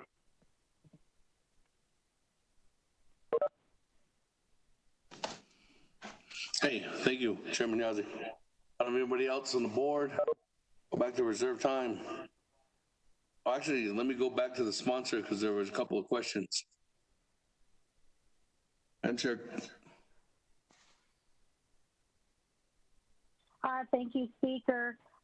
My colleagues, the first question, I didn't catch the first question. I felt like there was only one question. Most of it were statements that were made. I know that Honorable Elmer Brigade did question whether the Twin Arrows operation, whether it's going to open back up again with plans to move Dalcon PD back to Twin Arrows. I'll leave that to Director Delmar to answer. But again, I think the comments that were being made were primarily comments, unless I'm mistaken. So if you asked a question, can you please ask it again? I was taking notes, but I didn't hear any questions. So with that, I'm sorry. I'm going to turn it over to Delmar. So if you were one of the delegates who asked the question, please text me and tell me what your question was aside from Elmer. Thank you. Mr. Delmar? Yeah, thank you, Speaker. You're moving all those Dalcon police out to Bahala afterwards, right? Thank you, Speaker, and Madam Chair. Thank you. Thank you. Yes, sir. Mr. Delmar. Okay, thank you, Speaker. Can you hear me? Yes, you can. Yes, I can. Okay, thank you, Speaker. Thank you much. Elmer Brigade, my question, my answer is going to be threefold. Ultimately, we want to increase our personnel, and we are extremely working on that as we speak. I think sometime soon, I think the Chief of Police is on the call too. We'd like to increase our manpower as far as police is concerned. and all the way across the division. That is pretty much our goal. So once we do that, I think that we'd be able to run Delcon in full force again, as we did one time. Then we have a temporary plan in place right now because Delcon is very limited. Like you said, Bahinsi, Delcon district covers all the way from Loop to Greasewood. Then it covers Jettato too, and along the southern border of the Hopi Reservation. So it's pretty huge. It's 90 miles by 60 miles, I used to say when I used to work there in Delcon. So currently, because of the limited amount of police officers there in Delcon, Tuba City District is helping out in that regard. So we have Tuba City and also Delcon covering that district. Once we're up to power again with Delcon District as far as manpower is concerned, yes, certainly we'd like to get back to that level of full manpower for Delcon. And we want to see certainly Delcon District functioning on its own again. That's my answer, Madam Chair.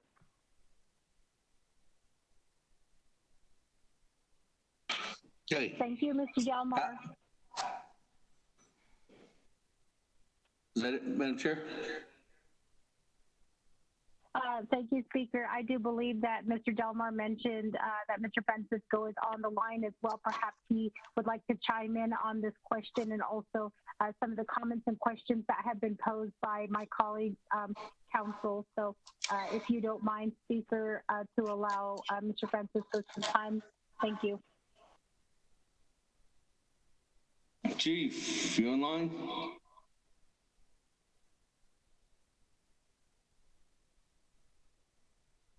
Once. So Francisco, Chief Francisco. Twice. 3 times. That, Madam Chair, I'm going to go back to reserve time. Speaker Damon, this is Chair Heaney. I've been trying to text you.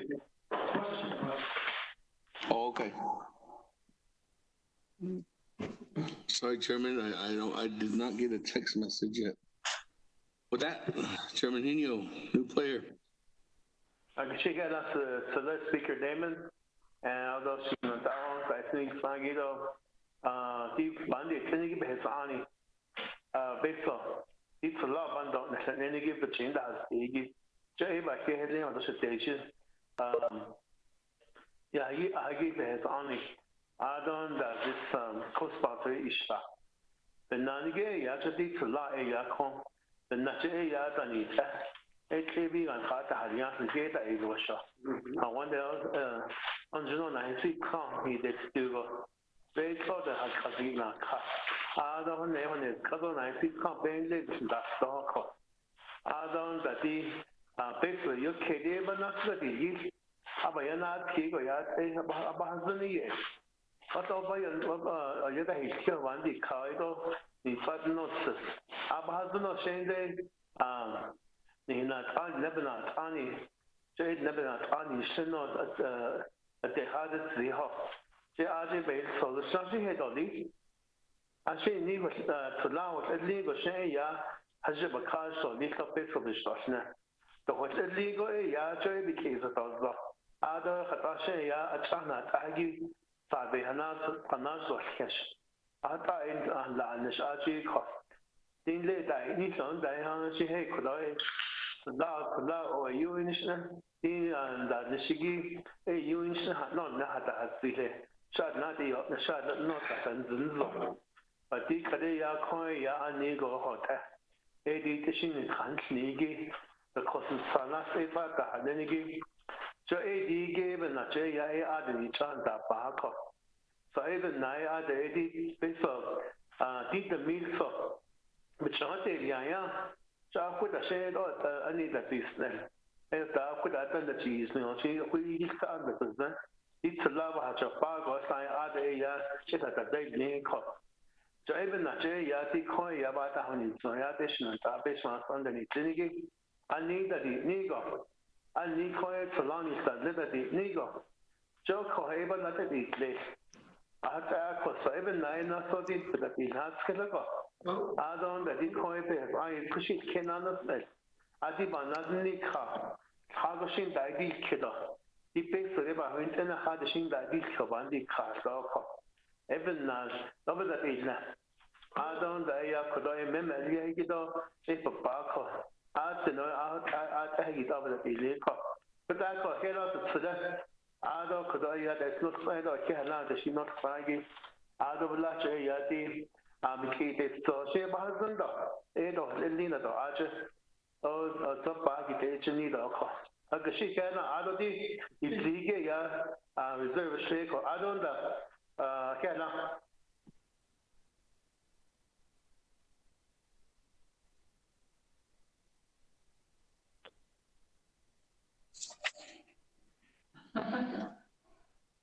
One minute, 57 seconds. Reserve time. That, I don't see anybody else.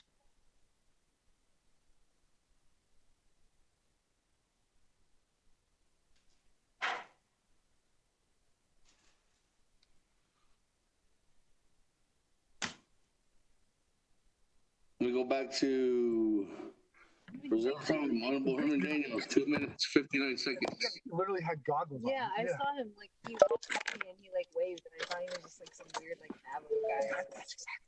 Wait, my pen. I didn't look to see the tag of his. Honorable Slater. We could hear him. Honorable Daniels, 2 minutes, 59 seconds.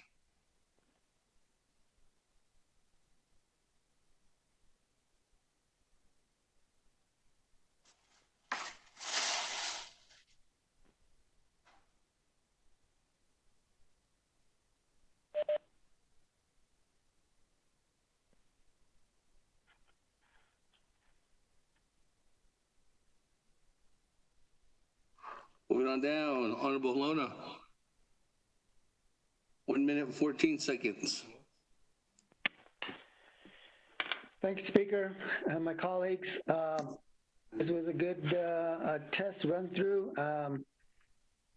I'm just going to go ahead and withdraw my amendment here to have this change, and I would like to see us go back to just to vote on it and pass this thing through and take Legislative Advisor Barbara Dana's advice.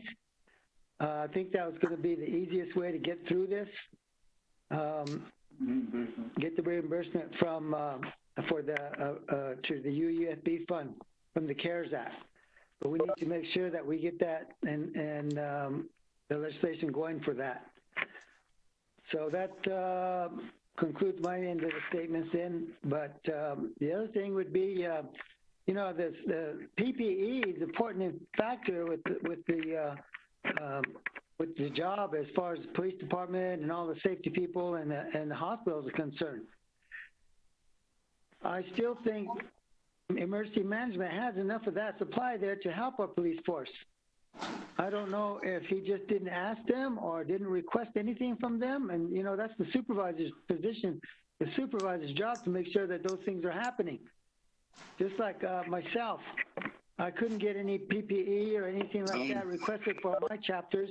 I went out and bought my own out of my own pocket. So you know, that's what the leader does. Thank you. Okay, with that, moving on down. Honorable Otto So, 1 minute, 21 seconds. Kado, Oshina, Adani, Nasbila Ditne, Katsalam Kadicha, Neda, Nantara, Nini, Akun Hikida, Sidon Kata Handia. You went a go. Odo Batcher eat or the salon, Lini, the Concording, Cessido, Kishin Kwa, the Beta Inishiki, Ali, yes, Ziniki. Kodosh additional Urkadi Johnson. Diego. I don't that any set now be eating your Janky Dolly. Usually Kai light on it, just doesn't do it. The Atango Aya, Jenny Hitta Bishman's onion Hinan Shadia.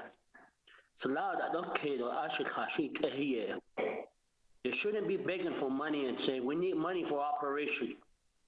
We should be able to fund them adequately. I do support this legislation, and I'm going to waive the rest of my time. Thank you.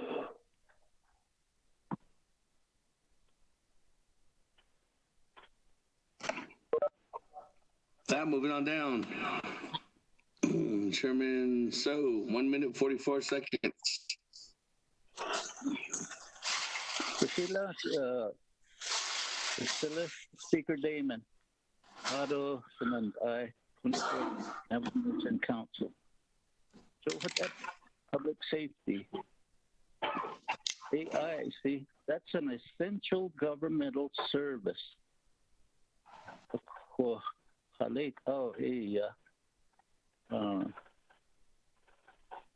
Within the administration. How come they weren't finding monies? So in this case, the council has to act.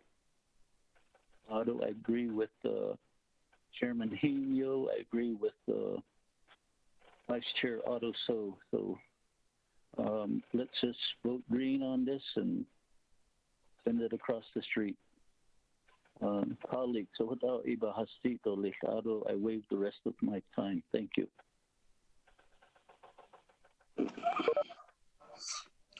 That, moving on down. Chairman Hino, reserve time, 1 minute, 57 seconds.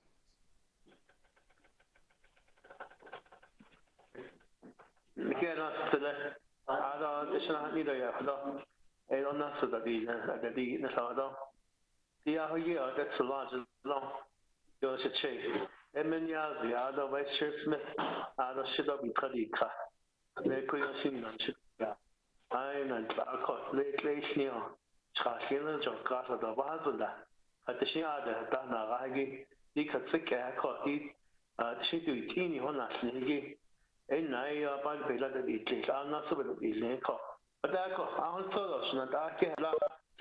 Speaker Damon.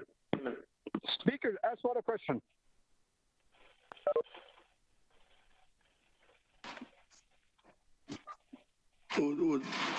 Was that Honorable Eugene Singh?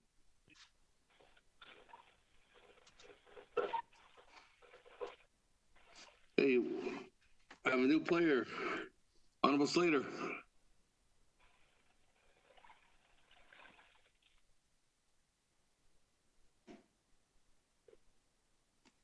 Honorable Slater.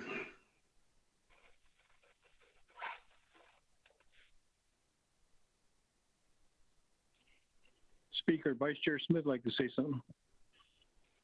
Honorable Slater.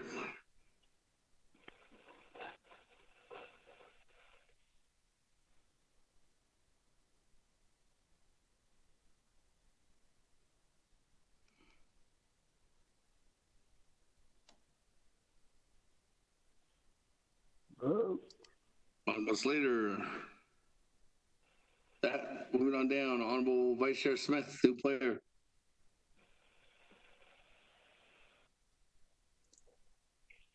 Yeah, Speaker. My son. I do agree with this legislation regarding to assist our first responders. However, CARES Act is the basis of any emergency.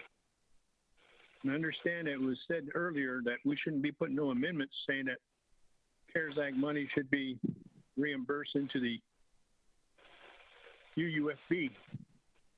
I'd like to make an amendment to reflect that. I don't know what language or where it would go, but to ensure that the CARES Act money would reimburse this amount to the UUFB. I'm in favor of this legislation. So, Speaker, I request that that be placed in there under the fact that CARES Act will reimburse UUFB at the amount requested for this emergency purposes. I reserve my time.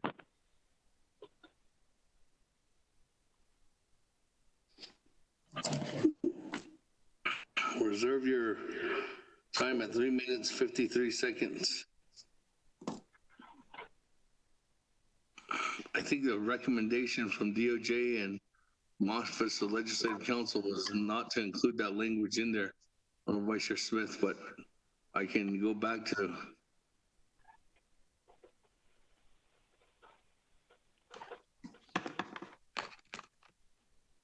Did you want to get a response from Office of Legislative Counsel or DOJ, Vice Chair Smith?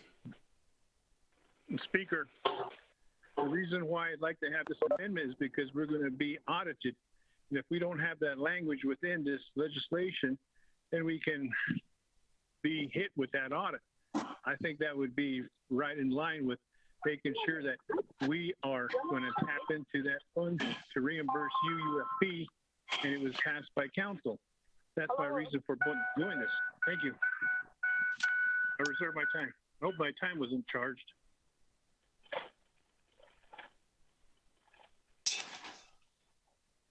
Colleagues who are driving, colleagues who are yelling at their dogs, colleagues who are asking questions to their kids, can you please mute your phones?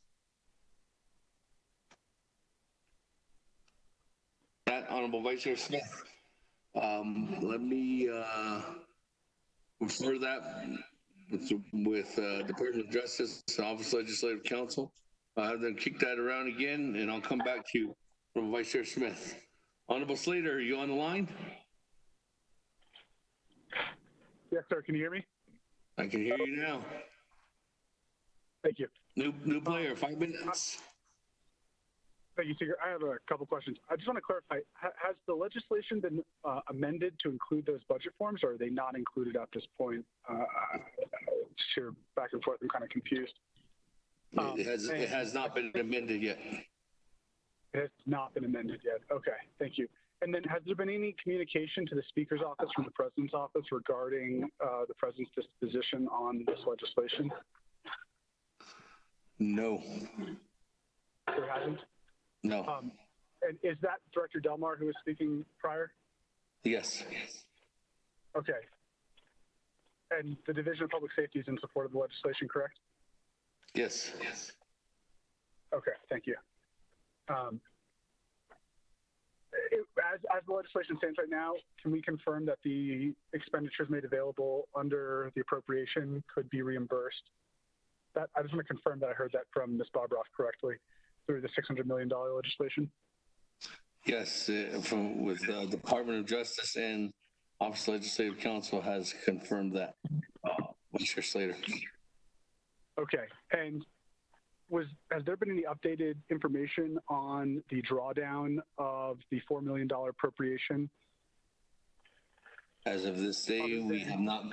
As of today, we have sent Speaker's office and individual committees have sent asked for those updates, and to this day, the Speaker's office, I'm not too sure about Health, Education, and Human Services or Budget and Finance Committee has got a response, but the Speaker's office has not received any response from the command center. Okay, Speaker. I think it's too late to amend this legislation, but I'll probably be working with the Ledge Council. I think our CARES Act legislation needs to have some stronger language in it because the legislative branch has actually not provided an opportunity to perform their oversight responsibilities on behalf of the Navajo Nation people to ensure we're the fiscal stewards, that money's being spent appropriately. The last information I had received was an update from a Budget and Finance Committee member indicating that only 8% of the $4 million appropriated had been spent. So I'm very concerned about how money is being appropriated and where it's being distributed and how those decisions are being made.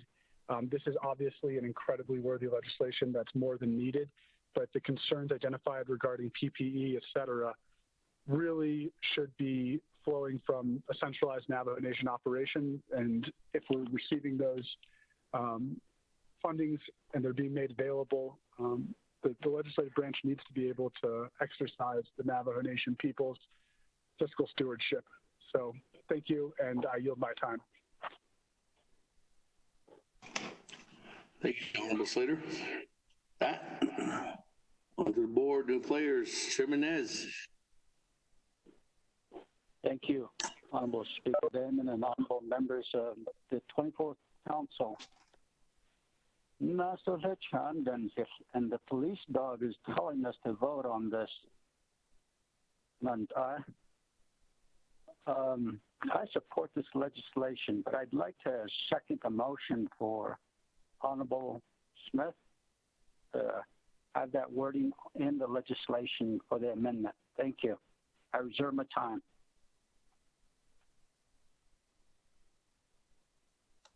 Reserve your time at 4 minutes and 48 seconds.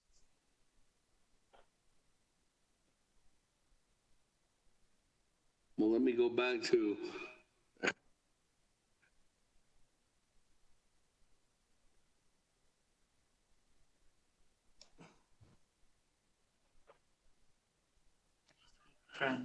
let me go back to Ms. Barbara on Vice Chair Smith and Honorable Nez.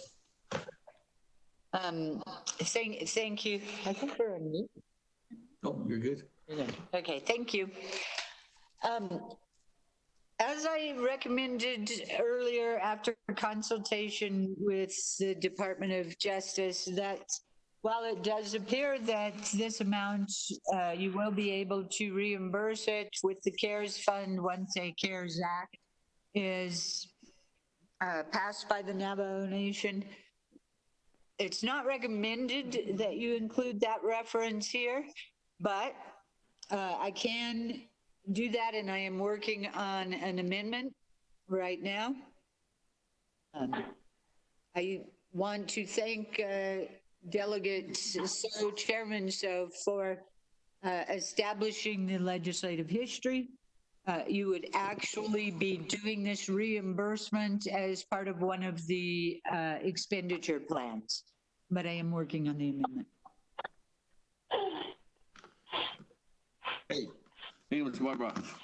That while they're still working on the amendment with DOJ's assistance, let me go down. New player. Oba. Mr. James. Good morning. Good afternoon. Floor is yours.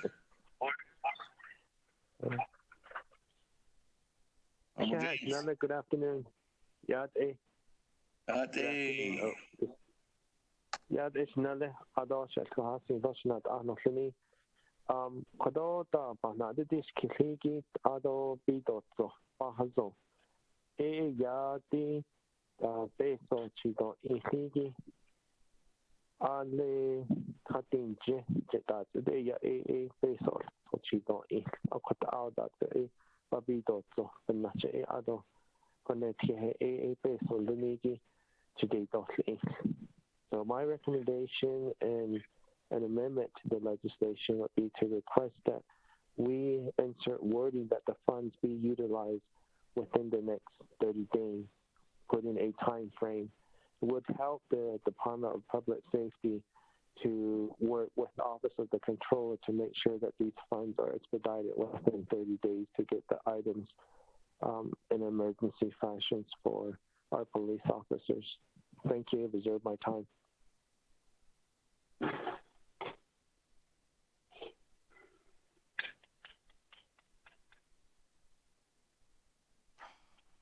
Reserve your time at 3 minutes and 56 seconds. Let me forward that information over to Ms. Barbara.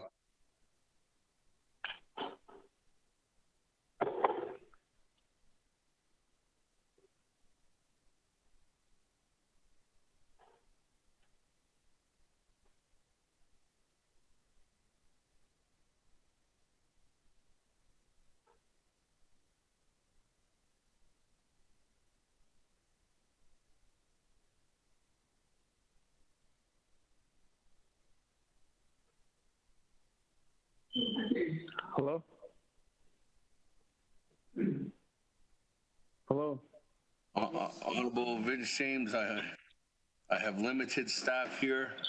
We're working on 2 amendments, so that's the 3rd amendment that's going to be coming up. So when the amendment's ready, I can come back to you, Honorable James. That's fine with me, Speaker. I can't. moving on down. I don't have any other new players on the board, nor do I have anybody to text in. Let me go back to reserve time. Honorable Herman Daniels, 2 minutes and 59 seconds.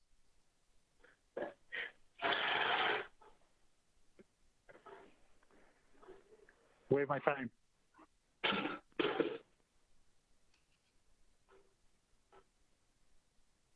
Honorable Vice Chair Smith, your amendment is still being worked on. I don't know if you want me to come back to you right now. Almost done. I'll wait for the amendment, Chair, Speaker. Thank you. Okay. Chairman Nez, you were the seconding to Vice Chair Smith's suggestion on the amendment that you have 4 minutes, 48 seconds. Thank you, Honorable Speaker Damon. I just think we need a vote on this. Thank you very much. I waive my time.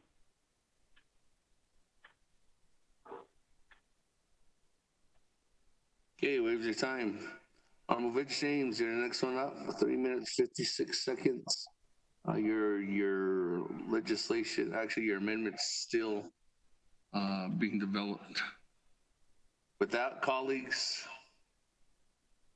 again, the legislation still needs, no one has mentioned the First Amendment, where it needs new budget forms and a new budget form K.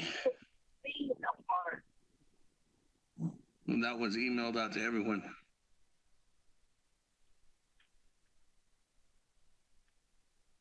Can I motion that? Who's this? Take a guess. No, it's okay. Kealan. Jay. On McKeown Begay. New player. 5 minute. Motion. Motion to add the items. I mean the document. The budget forms. Amendment 1. Mr. Rico, I'm gonna read it. Second motion. Amendment 1 would say swap out Exhibit A with new budget forms 1, 2, 4, and supplemental funding proposal summary Form K. Mr. Speaker. Motion by Honorable Kealan Begay, second by Honorable Eugene So. Comments, questions on Amendment 1?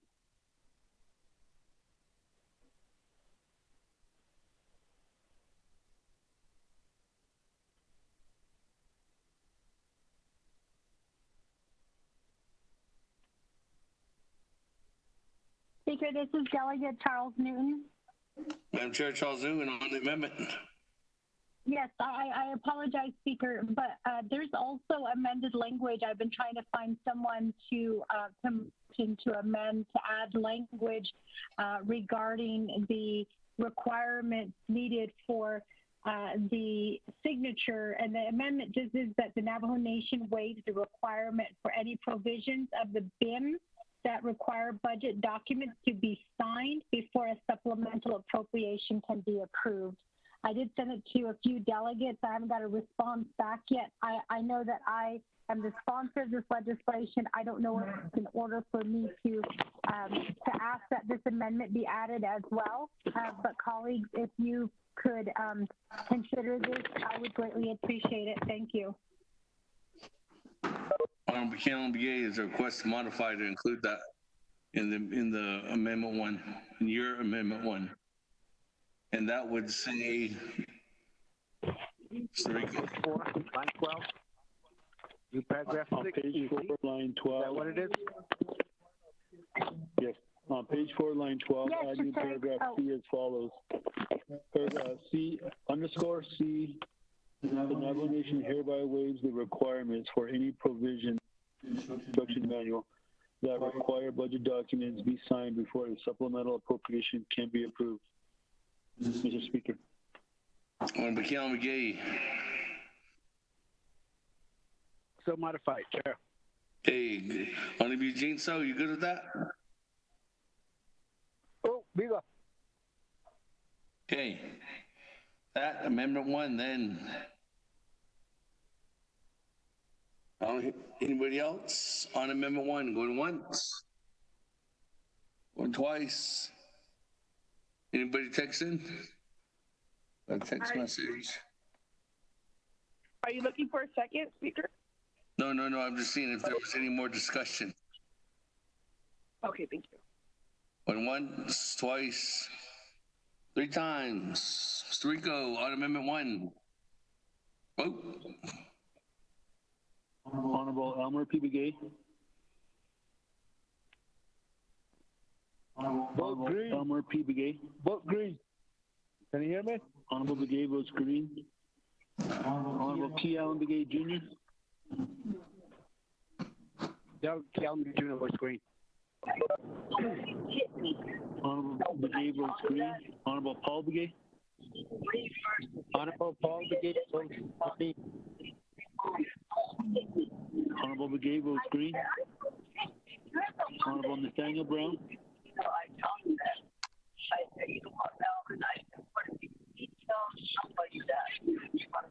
Colleagues, please mute your phones. Okay, go ahead, Mr. Rico.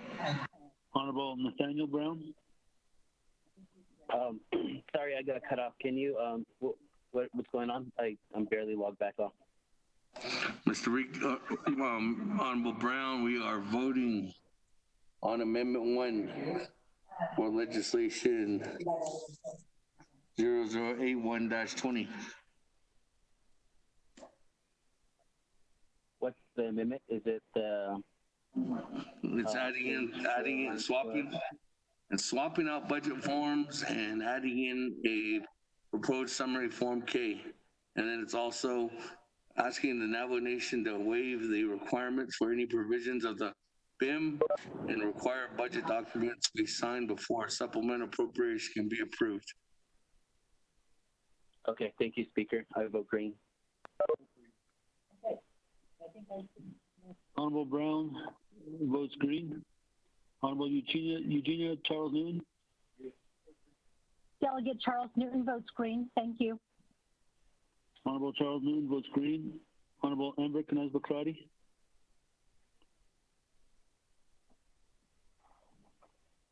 Honorable Amber Knez-Bakrati. Delegate Amber. Thank you.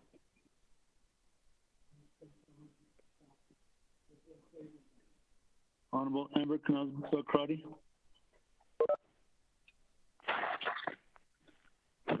Hi. Delegate Crowley, vote. Hello. Can you say it again?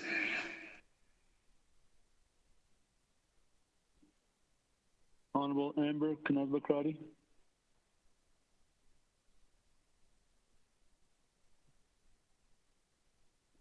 Honorable Herman M. Daniels. I vote green. Honorable Daniels votes green. Honorable Mark Freeland. Honorable Mark Freeland. Honorable Pernell Halona. Halona votes green.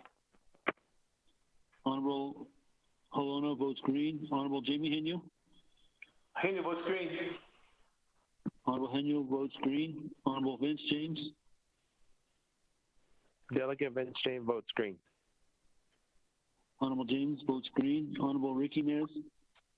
Delegate Rick Nez votes green. Honorable Nez votes green. Honorable Carl Slater. Delegate Slater green. Honorable Carl Slater votes green. Honorable Raymond Smith Jr. Green. Honorable Smith votes green. Honorable Wilson Stewart Jr. Green. Honorable Stewart votes green. Honorable Daniel So.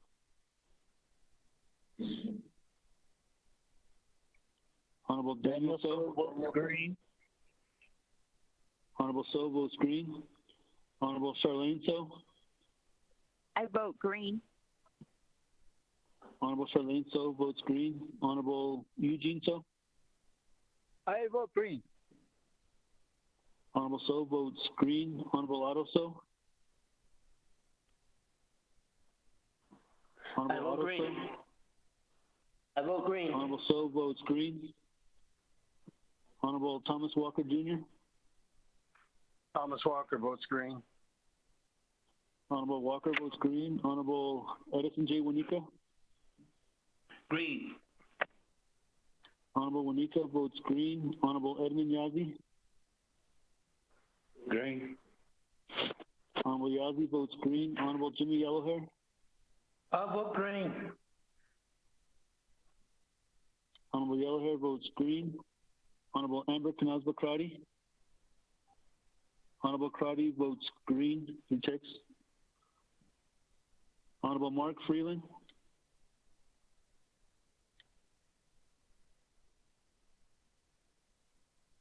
Mr. Speaker, you have 22 in favor and 0 opposed.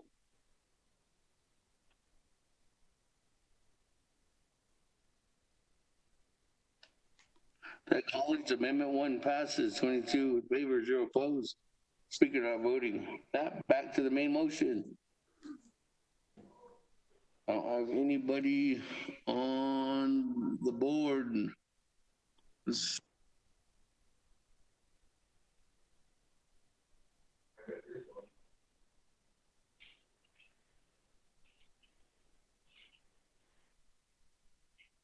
Honorable Vice Chair Smith.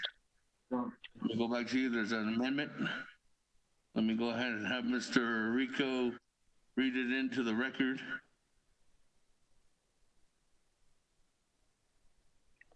Mr. Speaker, members of the council, the amendment 2 would read on page 4, line 12, add new section as follows. Underscore section 4 directives. A, the Navajo Nation Council directs the Office of the Controller to reimburse the unreserved, undesignated fund balance from the nation's CARES Act fund if such reimbursement is determined eligible in the amount spent for eligible COVID-19 purposes eligible under the Coronavirus Relief Fund and Treasury guidance. Mr. Speaker. Mr. Smith, you good? Speaker, this is Vice Chair Smith. Page my son. Yes, I'm good with the amendment. Thank you. There's a motion. Vice Chair Smith. Chairman Nez, you still good for the second? Yes, sir. Thank you. Amendment 2, Vice Chair Smith. Chairman Nez. Comments, questions on Amendment 2? Going once. Going twice. No one's text. No one's text. No one sends smoke signals. We're good. Okay. 3 times. Mr. Rico, vote on Amendment 2. Honorable Elmer P. Begay. Honorable Elmer P. Begay. Honorable Key Allen Begay Jr. Green. Honorable Hello? Key Allen Begay Jr. Hello? Delegate Key Allen votes green. Honorable Begay votes green. Green. Delegate Begay votes Honorable green. Elmer P. Honorable Elmer P. Begay votes green. Honorable Paul Begay. Honorable Paul Begay votes green. Honorable Begay votes green. Honorable Nathaniel Brown. Delegate Brown votes green. Honorable Brown votes green. Honorable Eugenia Charles Newman.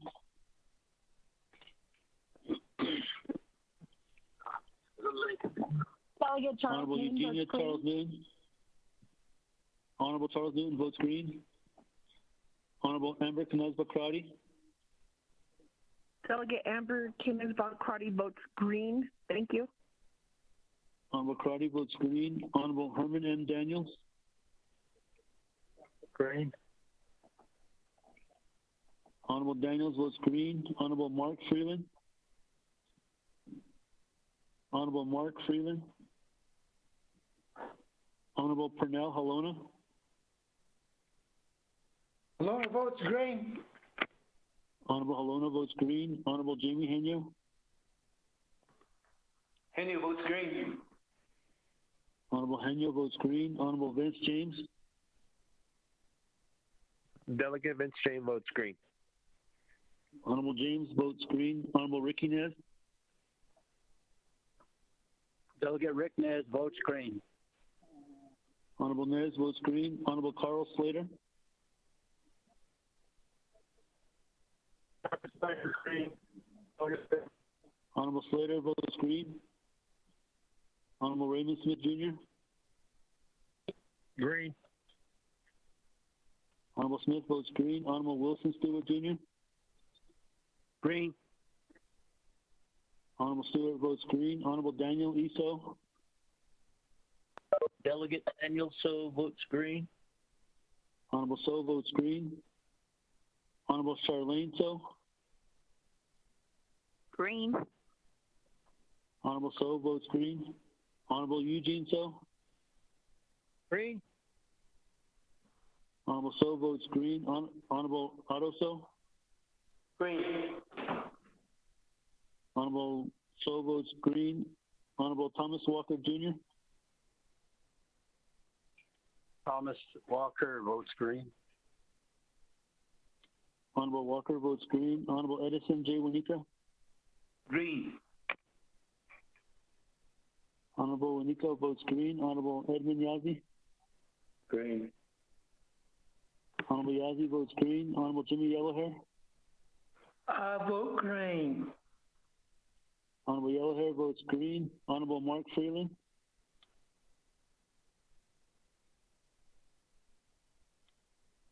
Honorable Mark Freeland.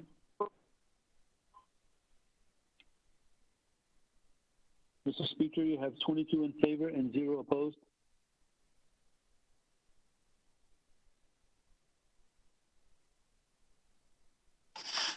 That, colleagues, Amendment 2 carries with 22 in favor, 0 opposed, and Speaker not voting. That, moving on back to the main motion. I don't have any new players, but I do have reserved time. Honorable Vince James, 3 minutes, 56 seconds. Yeah, it's honest, just waiting for the amendment. I think it was sent to you. Was it sent to? Was it sent to a comment already? Yeah. Let me go ahead and have Mr. Rico read it into the record. Mr. Speaker, members of the council, amendment number 3 on page 4, line 12, add new paragraph under directives section as follows.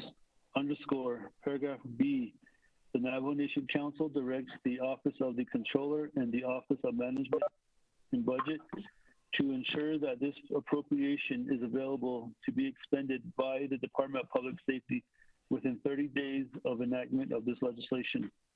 Mr. Speaker. Honorable James, you good with that? Oh, I'm good with that motion. Hey, there's a motion by Honorable James. Is there a second?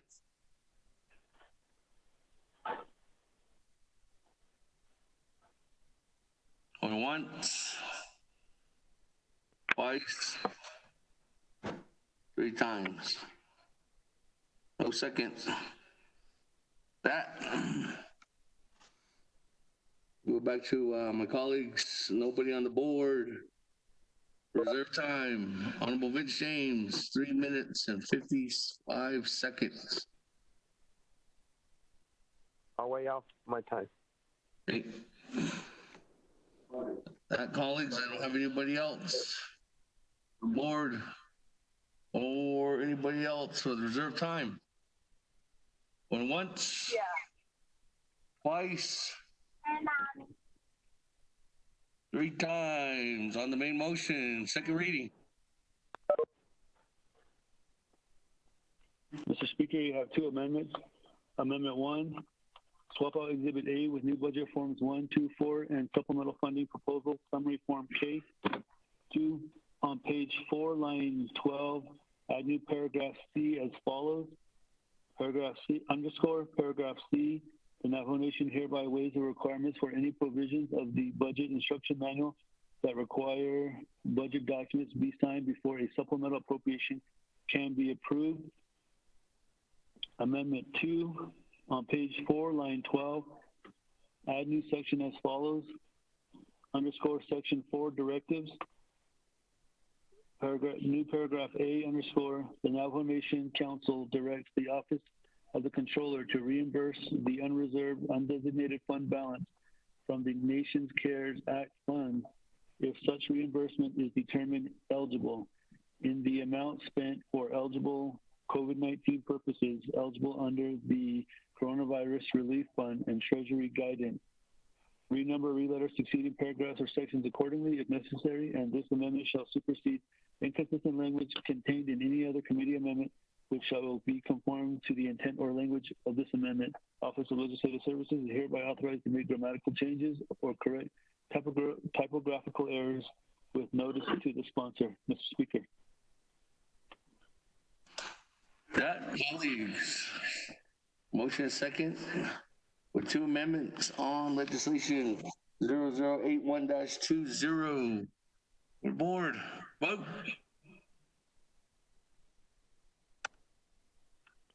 Honorable Elmer P. Begay. Elmer P. Begay votes green. Honorable Begay votes green. Honorable Key Allen Begay Jr. Key Allen Begay Jr. votes green.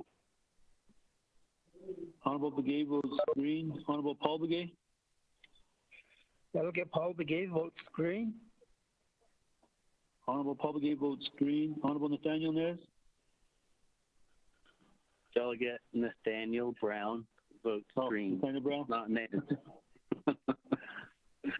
My apologies. Honorable Brown votes green. Honorable Eugenia Charles Newton. Sorry, I can't stop laughing.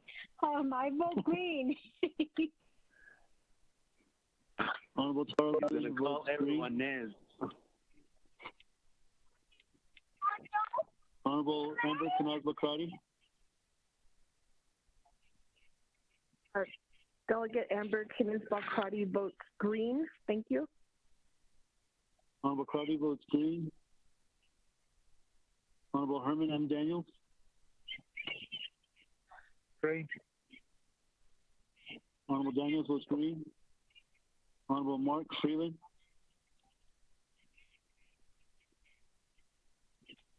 Honorable Mark Freeland. Honorable Pernell Halona.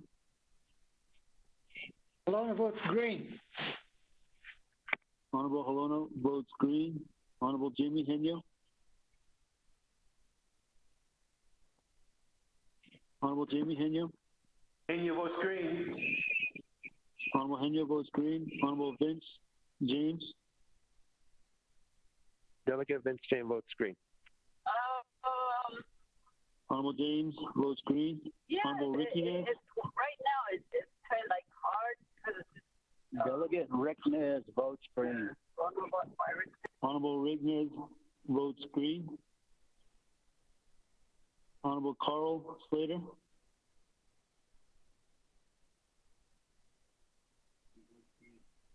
Honorable Slater votes green. 3 texts. Honorable Raymond Smith Jr. Green. Honorable Smith votes green. Honorable Wilson Stewart Jr. Green. Honorable Stewart votes green. Honorable Daniel Eso. Daniel So green. Honorable So votes green. Honorable Charlene So. Green. Honorable Charlene So votes green. Honorable Eugene So. I vote green. Honorable Eugene So votes green. Honorable Otto So. I vote green. Honorable Adeso votes green. Honorable Thomas Walker Jr. I vote green. Honorable Walker votes green. Honorable Edison J. Wanika. Green. Honorable Wanika votes green. Honorable Edwin Yazzie. Green. Honorable Yazzie votes green. Honorable Jimmy Yellowhair.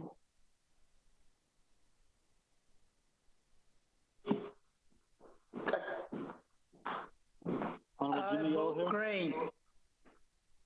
Honorable Yellowhair green. votes green. Honorable Mark Freeland.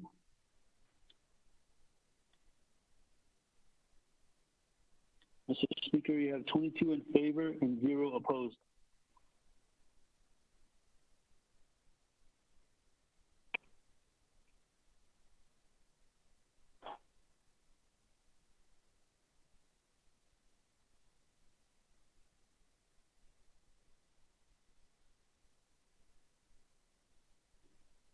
Whoa, sorry. For that, on legislation 0081-20, 22 in favor, 0 opposed. Speaker not voting, motion carries. That, moving on down, legislation 101-20, sponsor by Chairman Hino. Ms. Patera, if you could read it for the record. Thank you, colleagues. Mr. Speaker, members of the Council, tracking number 0101-20, an action relating to Navajo and Navajo Nation Council, overriding the Navajo Nation President's veto of Navajo Nation Council Resolution CAP-18-20. This is final authority. There are no amendments. Mr. Speaker, legislation has been read into the record by electronic voice recording. Mr. Speaker. Motion. Point of order. Motion. Delegate Brown, second. Point of order, Speaker. Key Allen.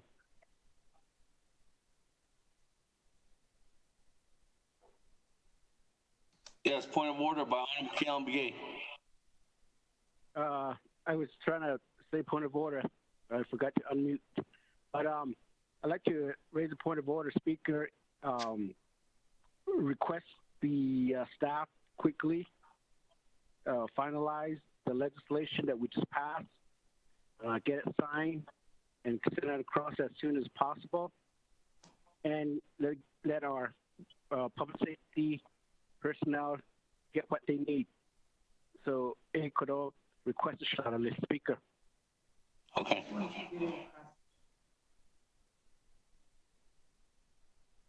Okay, working on that. And I still have to come back to you, Chair, Jay, Honorable Kealan Begay, for the directive. And that language is still being developed right now. That's why I didn't come back to you after that legislation. But if it's done after this legislation, I'll still come back to you, Chair, Honorable Kealan Begay. With that, legislation 0101-20. Motion.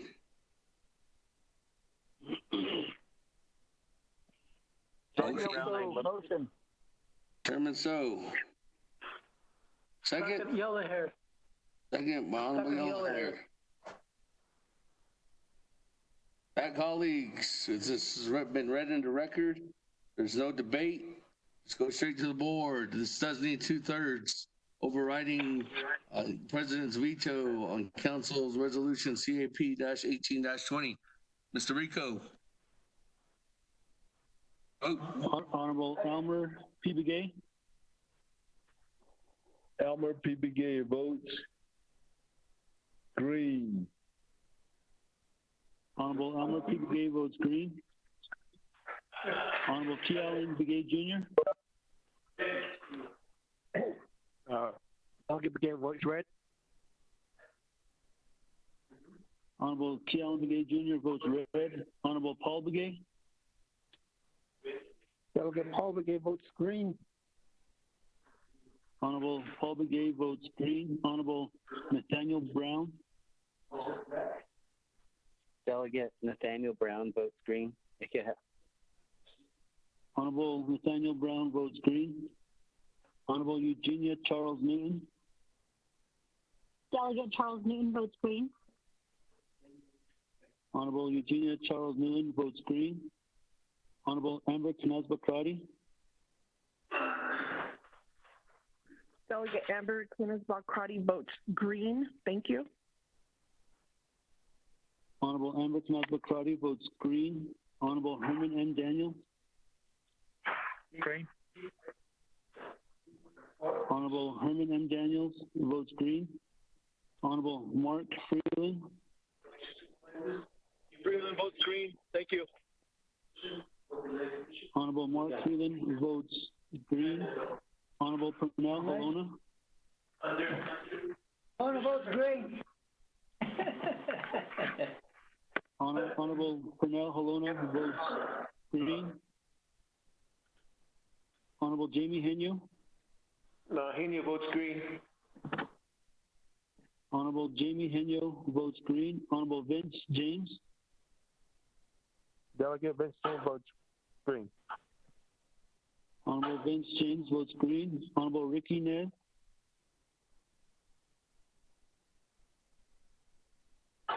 Terry, trying to get my mute. Delegate Rick Nez, green.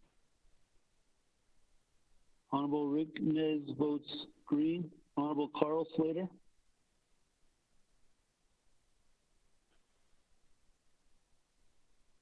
Honorable Carl Slater. Honorable Raymond Smith Jr.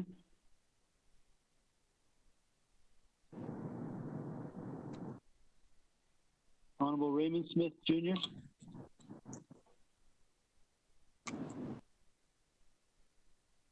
Honorable Wilson Stewart Jr.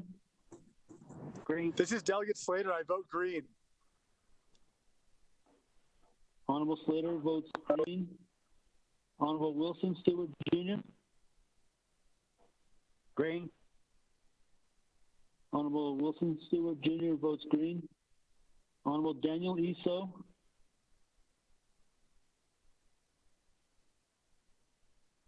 Honorable Daniel Eso. Daniel votes green. Honorable Daniel Eso votes green. Honorable Charlene So.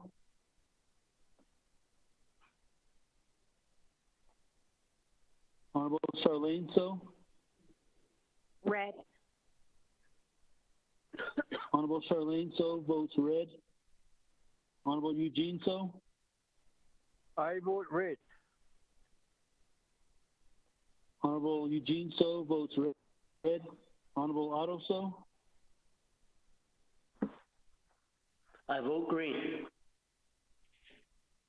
Honorable Otto So votes green. Honorable Thomas Walker Jr. I vote green. Honorable Thomas Walker Jr. votes green. Honorable Edison J. Wanika. Green. Honorable Edison J. Wanika votes green. Honorable Edmund Yazzie.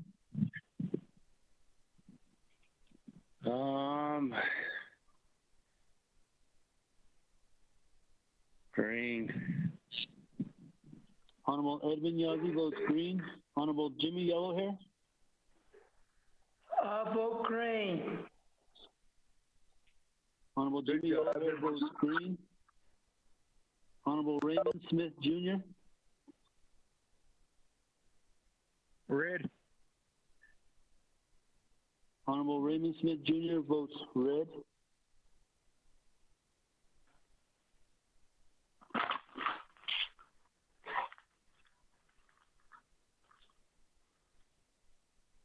Mr. Speaker, you have 19 in favor and 4 opposed. Legislation passes. Legislation 0101-20 passes with 19 in favor, 4 opposed, speaker not voting. Motion carries.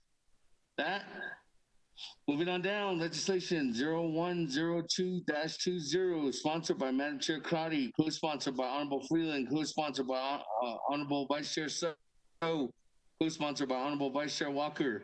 Mr. Platero, if you could read that into the record. Mr. Speaker, members of the council, tracking number 0102-20, an action relating to Nabkeatia and Navajo Nation Council, overriding the Navajo Nation President's veto of Navajo Nation Council Resolution CAP-19-20, This is final authority. There are no amendments. Legislation has been read into the record by electronic voice recording. Mr. Speaker. Oh, it's chapter 1. Hey, with that. Delegate Brown, a motion. Motion by Honorable Brown. Is there a second? Second, Halona. Honorable Halona. Second. That, colleagues, this legislation is an override legislation for Resolution CAP-19-20. There was debate at Navajo Committee, but there's none here. This is a 2/3 legislation, 16 votes in order for this to pass of the governing body of the Navajo Nation Council. With that, go to the board to vote on legislation 0102-20, Mr. Rico. Honorable Elmer P. Begay.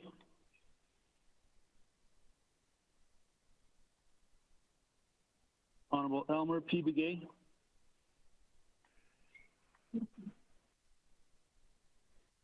Honorable Key Allen Begay Jr.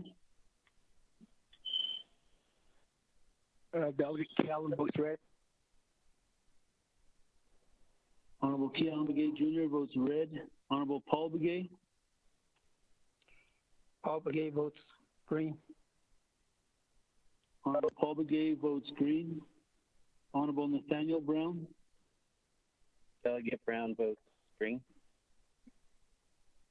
Honorable Nathaniel Brown votes green. Honorable Eugenia Charles Newman. Delegate Honorable Eugenia Charles Newman. Honorable Eugenia Charles Newman votes green. Honorable Amber Kanazba Crotty. Delegate Amber Kinas-Bakrati votes green. Thank you. Honorable Amber Kanazba Crotty votes green. Honorable Herman M. Daniels.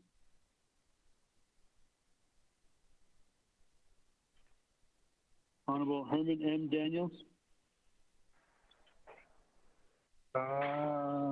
Green. Green. Honorable Herman M. Daniels votes green. Honorable Mark Freeland. Green. Green. Honorable Mark Freeland votes green. Honorable Pernell Halona.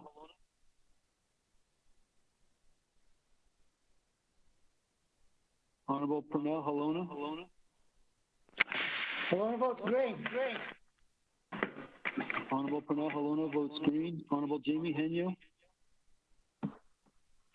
Henyo votes green for the Navajo Nation chapter. Honorable Jamie Henyo votes green. Honorable Vince James. Delegate Vince James votes green. Honorable Vince James votes green. Honorable Ricky Nez. Delegate Ricky Nez votes green.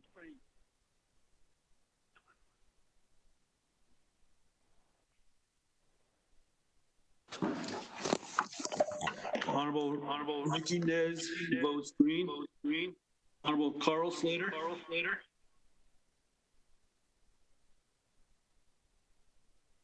Honorable Carl Slater. Honorable Raymond Smith Jr. Green. Honorable Raymond Smith Jr. votes green. Honorable Wilson Stewart Jr. Red. Honorable Wilson Stewart Jr. votes red. Honorable Daniel Iso. Delegate Daniel votes green.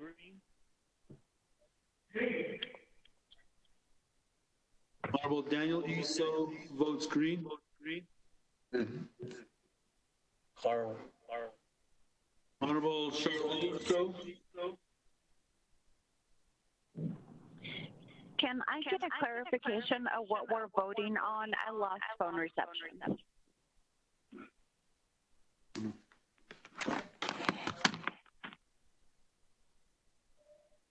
This is, we're voting on the main motion of legislation 0102-20, overriding the president's veto over council resolution CAP-19-20.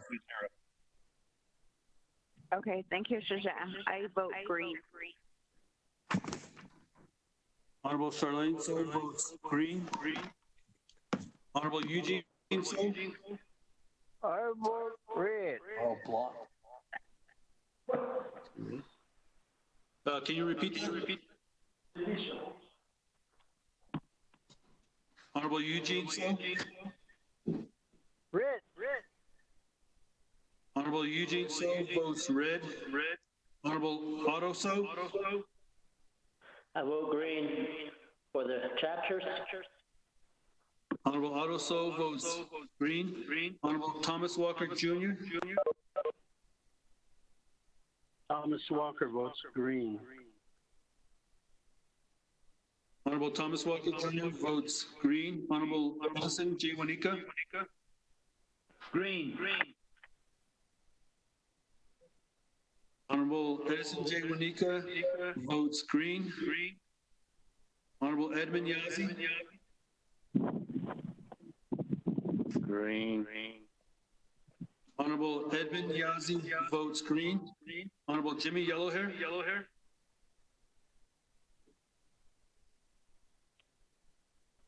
Honorable Jimmy Yellowhair. I vote green, support the Navajo Nation chapters.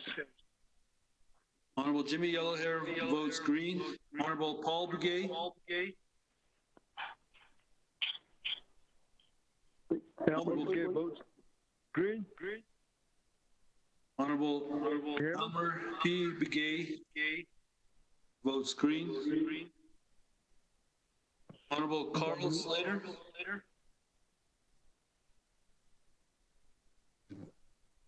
Honorable Carl Slater votes green through text.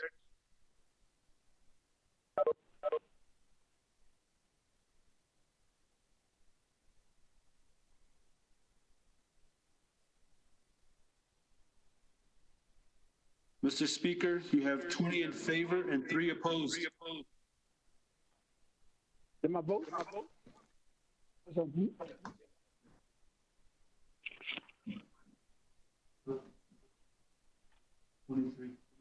That colleagues on legislation 0102-20, the vote is 20 in favor, 3 opposed. The speaker not voting. Motion carries. That colleagues, moving on down to item number E on the legislation. Honorable Callan Begay was still developing the directive. So again, I'll come back to you when that directive is ready. Moving on to item number E in legislation 0103-20. Point of order, Speaker. This is Rick Nez. Chairman Rick Nez, point of order. I have 4 opposed written down.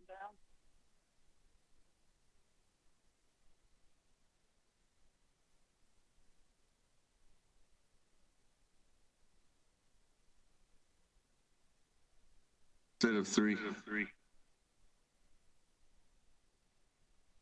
I'll go back to Mr. Rico. Okay, thank you.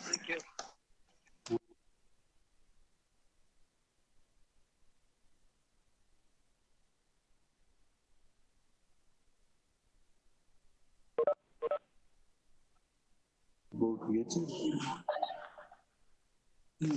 I'll have to vote me. I'll have Mr. Rico go over the vote on legislation 0102-20.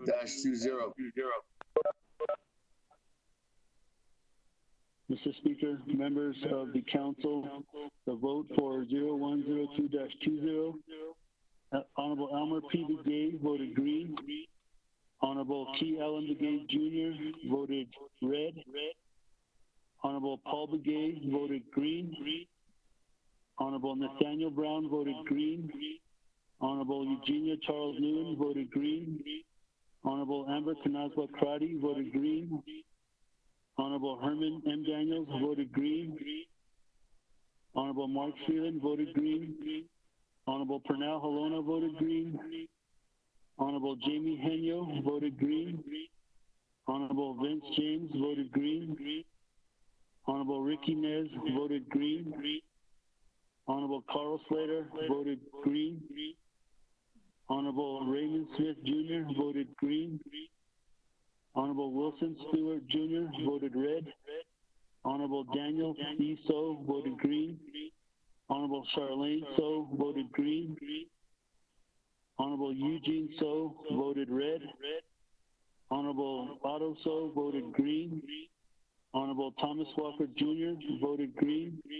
Honorable Edison J. Wanika voted green. Honorable Edmund Yazzie voted green. Honorable Jimmy Yellowhair voted green. Mr. Speaker.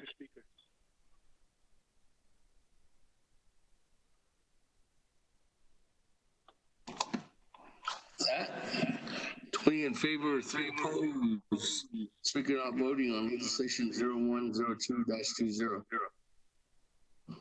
Moving on down on legislation 0103-20.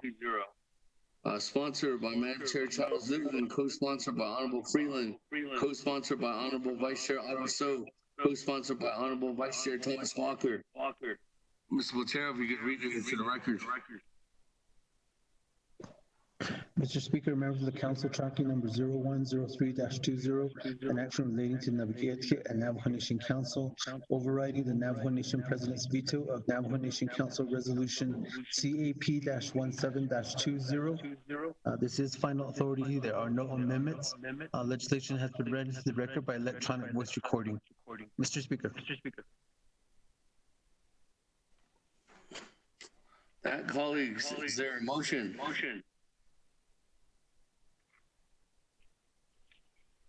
On legislation 0103-20. Speaker, Daniel, motion. Chairman Daniel So is a motion. Is there a second?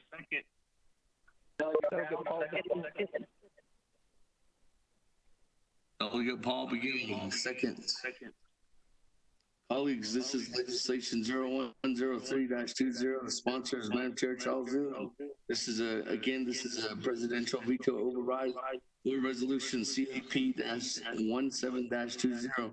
There was debate at Navajo Committee. There is none here. This is a 2/3 majority vote, 16 votes in order for this to pass. With that, go to vote on legislation 0103-20. Mr. Rico. Question of privilege, Speaker.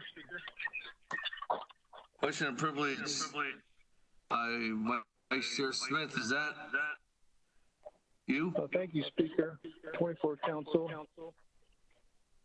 I know that there's no debate on this. I'm not trying to debate this, but it's just a question of privilege. Once we pass this, what happens to legislation number 0113-20, which is the same for the excessive pricing during the declaration of emergency? That's my question of privilege. What happens to 113 across the price gouging one?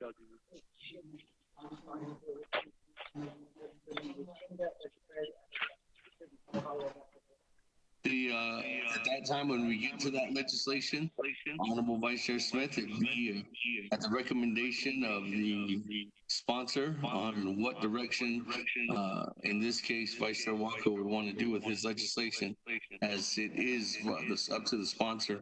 Sponsor could withdraw that legislation, could put that legislation on hold. It just depends on the sponsor of the legislation. Vice Chair Smith.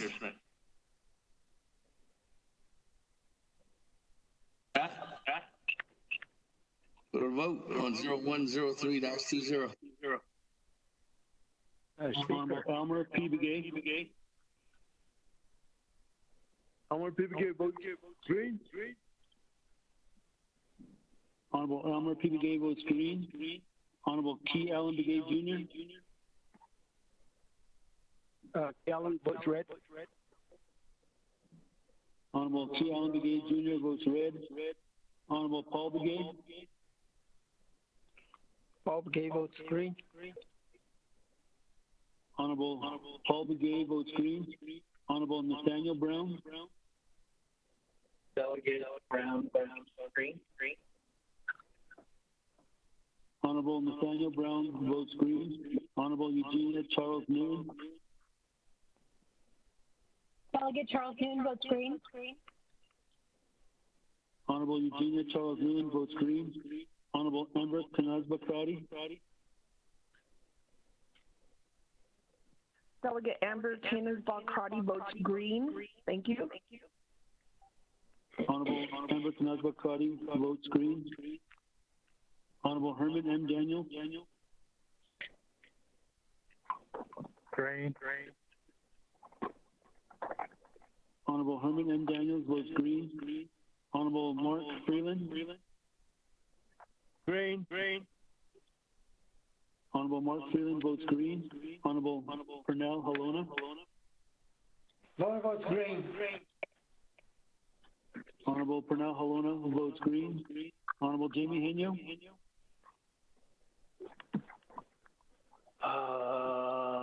Green. Honorable Jamie Henyo votes green. Honorable Vince James. Delegate Vince James votes green. Honorable Vince James votes green. Honorable Ricky Nez. Delegate Rick Nez votes green. Honorable Rick Nez votes green. Honorable Carl Slater. Delegate Slater votes green. Honorable Carl Slater votes green. Honorable Raymond Smith Jr. Green. Honorable Raymond Smith Jr. votes green. Honorable Wilson Stewart Jr. Red. Honorable Wilson Stewart Jr. votes red. Honorable Daniel Eso. Daniel So votes green. Honorable Daniel So votes green. Honorable Charlene So. I vote red. Honorable Charlene So votes red. Honorable Eugene So. I vote red. Honorable Eugene So votes red. Honorable Otto So. I vote green. Honorable Otto So votes green. Honorable Thomas Walker Jr. Thomas Walker votes green. Honorable Thomas Walker Jr. votes green. Honorable Edison J. Wanika. Green. Honorable Edison J. Wanika votes green. Honorable Edmund Yazdi. Green.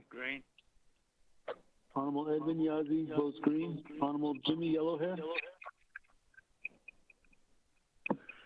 Vote green. Honorable Jimmy Yellowhair votes green.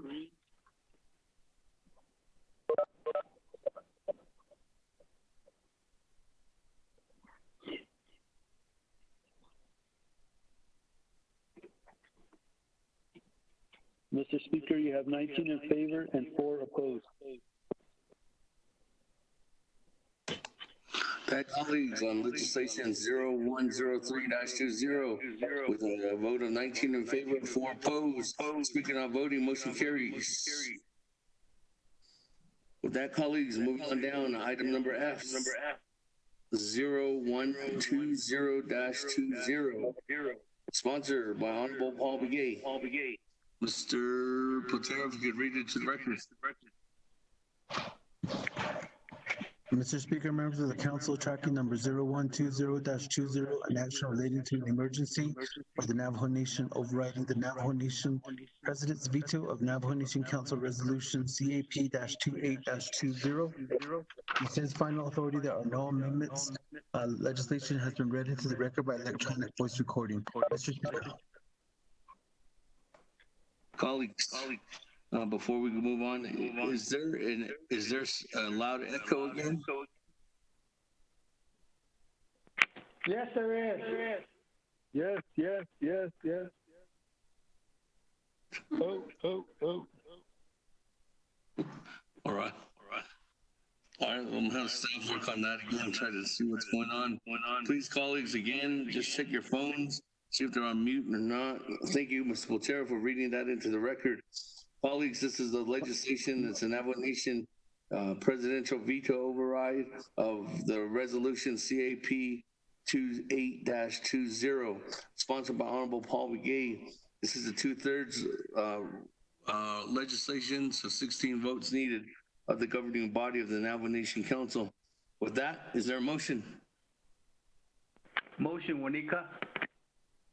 Honorable Wanika. Is there a second?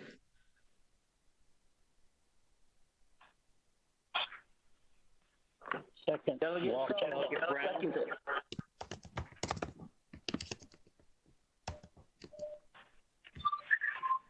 This is Delegate Brown, I'll second.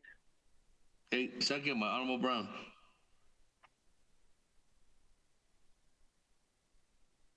With that, colleagues, again, this is a presidential veto override for CAP-28-20. There was debate at NAVGA committee. At this time, we go straight to the vote on 0120-20. With that, Mr. Rico. Yeah, yours is the number 1. Okay. Oh.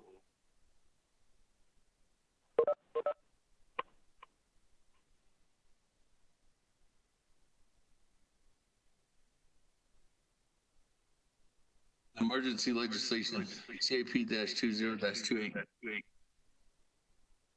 Or sorry, colleagues. Legislation 0120-20. This is 2/3, 16 votes for the governing body of the Navajo Nation Council. That, Mr. Rico. Honorable Elmer P. Begay. Elmer P. Begay votes green. Honorable Elmer P. Begay votes green. Honorable T. Allen Begay Jr. Delegate Calvin Begay Jr. votes green. Honorable T. Allen Begay Jr. votes green. Honorable Paul Begay. Delegate Paul Begay votes green. Honorable Paul Begay votes green. Honorable Nathaniel Brown.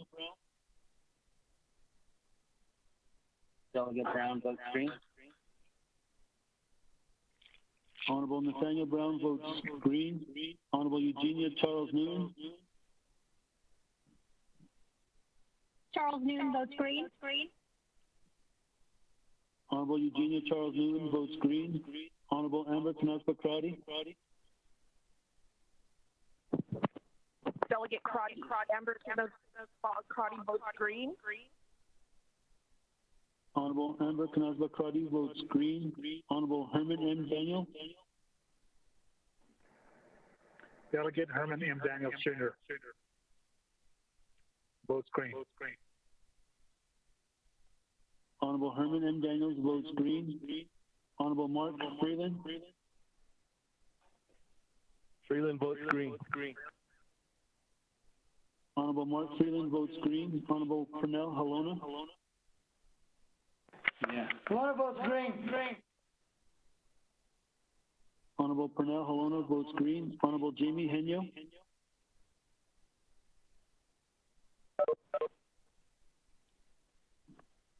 Honorable Jamie Henyo. Henyo votes green. Honorable Jamie Henyo votes green. Honorable Vince James. Delegate Vince James votes green. Honorable Vince James votes green. Honorable Ricky Nez. Delegate Rick Nez votes green. Honorable Ricky Nez votes green. Honorable Carl Slater.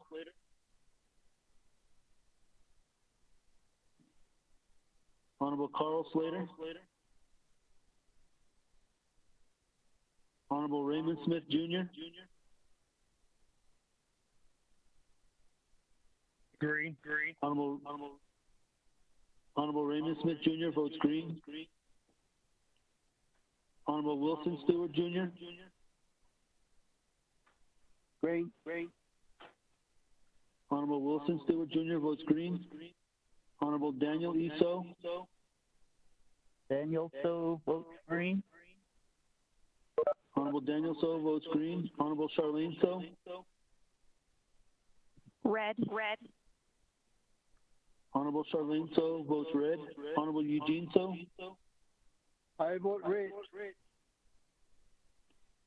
Honorable Eugene So votes red. Honorable Otto So. I vote green. Honorable Otto So votes green. Honorable Thomas Walker Jr. Thomas Walker votes green. Honorable Thomas Walker Jr. votes green. Honorable Edison J. Wanika. Green. Honorable Edison J. Wanika votes green.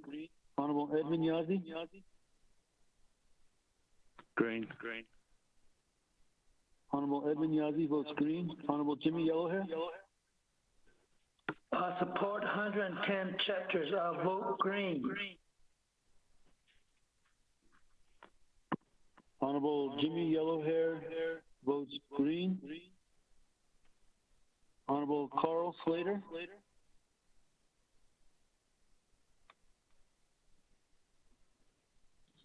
Honorable Carl Slater votes green through text.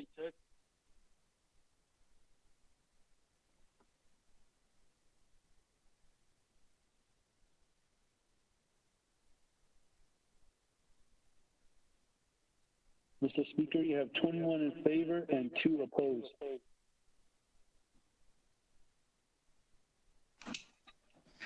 Thank colleagues on 0120-20. The vote of 21 in favor, 2 opposed, and speaker not voting. Motion carries. Moving on down, item number G.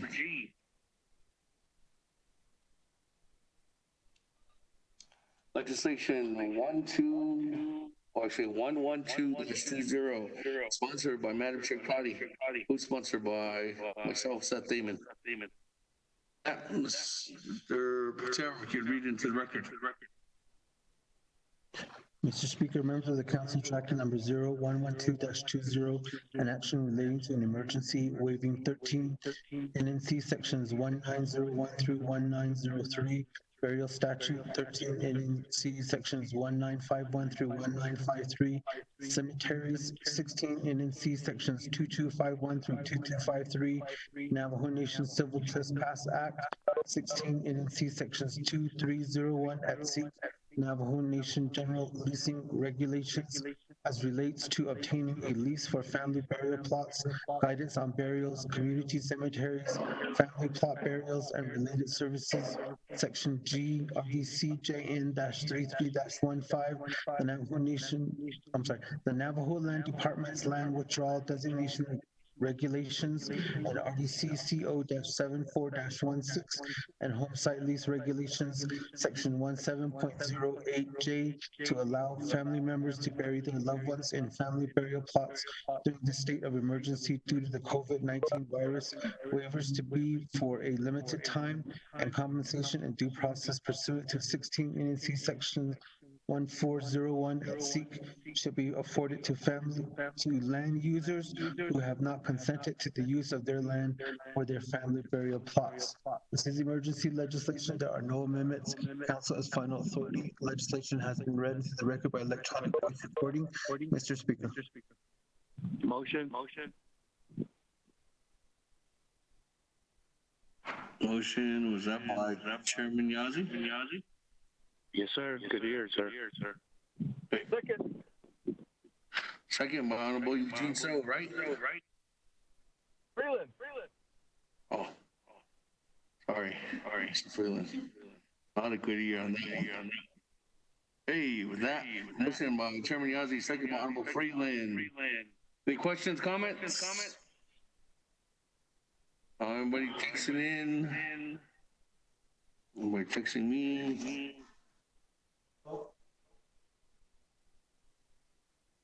Chairman is, we have a poll with that. Madam Chair, Amber Crowdy. Floor is yours. As a sponsor. Thank you, colleagues and speaker and all of the relatives who are on the line. What we did was we tried to talk about what was happening when the command center issued out burial guidelines. I want to state for the record, I'm probably the delegate who does not want to be involved with burial matters, but because of the COVID situation and how this has affected our families across the board, while my community members and individuals across Navajo Nation have reached out and we're having challenges and actually raising money through GoFundMe accounts, not only for the funeral expense, but there was a particular family who lost first their brother, who was an essential worker, and then their father fell ill and didn't make it. Well, I'm sorry, fell ill, didn't make it, and then eventually they lost their father. And they were raising funds to pay the Navajo Nation fee for land withdrawal. And so in having conversations and hearing the RDC report from Mr. Halona and the land department, I had asked if there was a way that we can, in this emergency time, develop a process to expedite to help these families who have existing family plots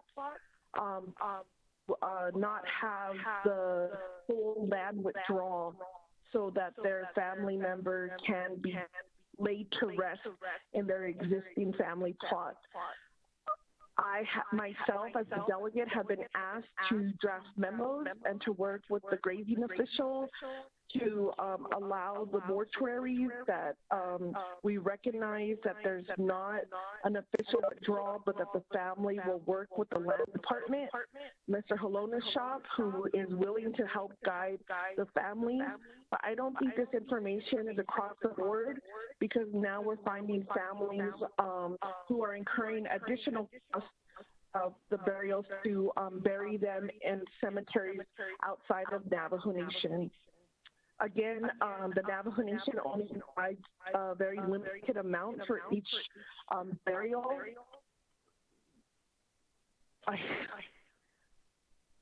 I'm willing, colleagues, if there's any suggestions or amendments, but really this language is just during this time of COVID, just to help the families bury their loved ones at their family plot. And I'll just stand for any questions. Thank you, Speaker.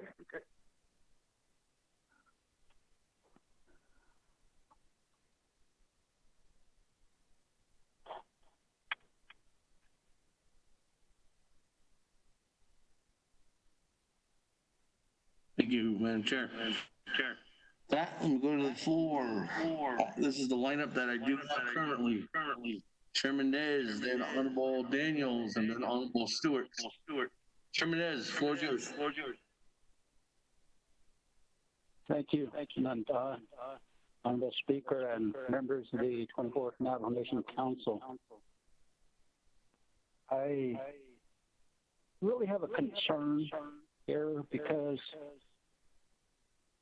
there are laws in place, and also our people that are passing on because of this COVID-19 here has created a lot of uneasiness, and I believe there's already laws in place, and I was thinking if laws are being passed to waive land withdrawals, where does that place the grazing permittees? What do they need to offer as far as consent to their land and where they graze and all that? I just have a concern with all these, so that is just my question. Thank you. And if we could have Mr. Halona, maybe he could speak to some of these issues. Thank you. I reserve my time.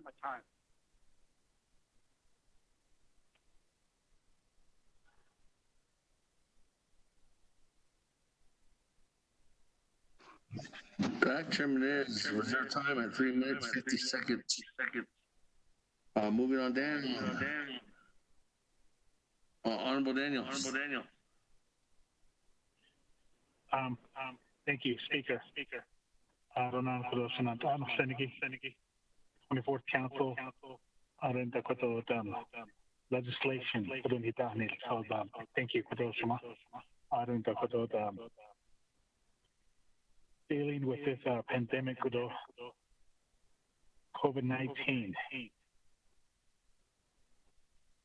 My family, though my relatives in Manama Valley, not just in that area, but all over the Navajo Nation. Some of the families are grieving. It's so hard when something like this hits home. But as a former grazing official,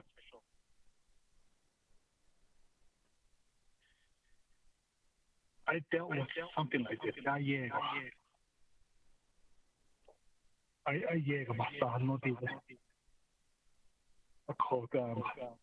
What I would like to hear is what are the grazing officials saying? What are their recommendations?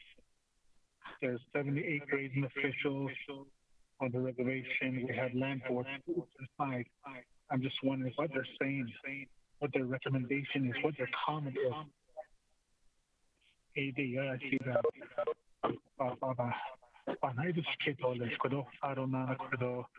My condolences goes out to the families that lost their loved ones. So even I just kiddo this sure, Speaker, thank you. Reserve time.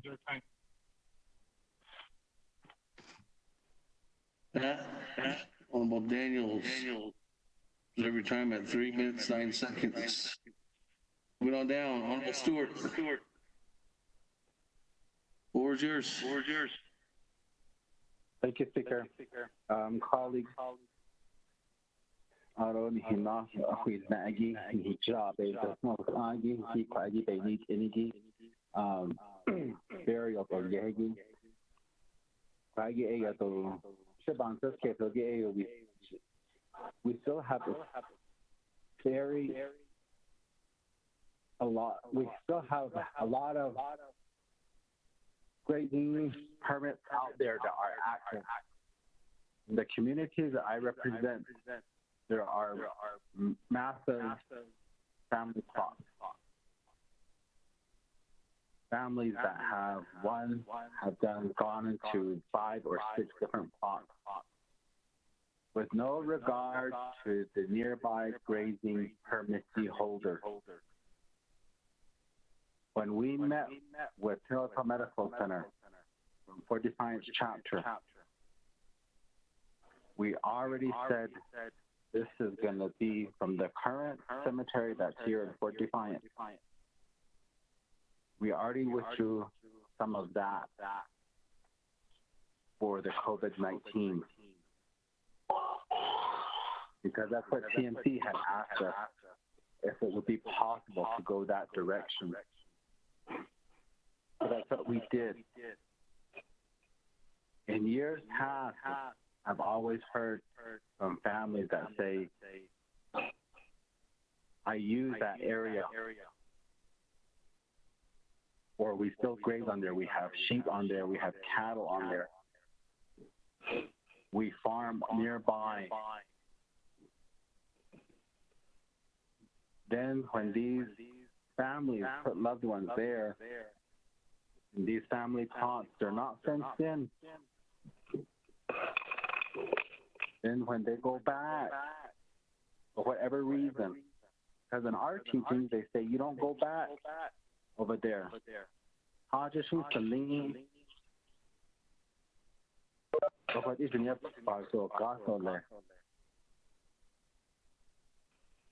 So that's why it was stressed way back to have community cemeteries. People started going back to saying they want family plots. And that's how those grew, even with the shrines along the roads.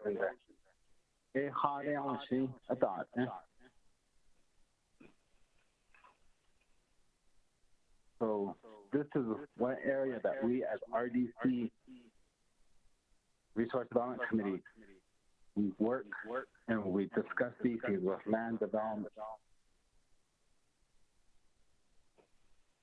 We're taking into consideration what the nearby grazing permittee holders are using and what they have to say. That's what I want to share, Speaker. Reserve my time.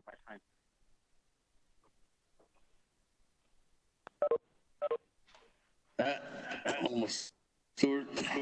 1 minute and 50 seconds reserve time. Moving on down, Honorable Alma Begay. Speaker Yate, can you hear me? Speaker, yeah. Adosa Desido, thank you for sponsoring this legislation. And my question here is that I know that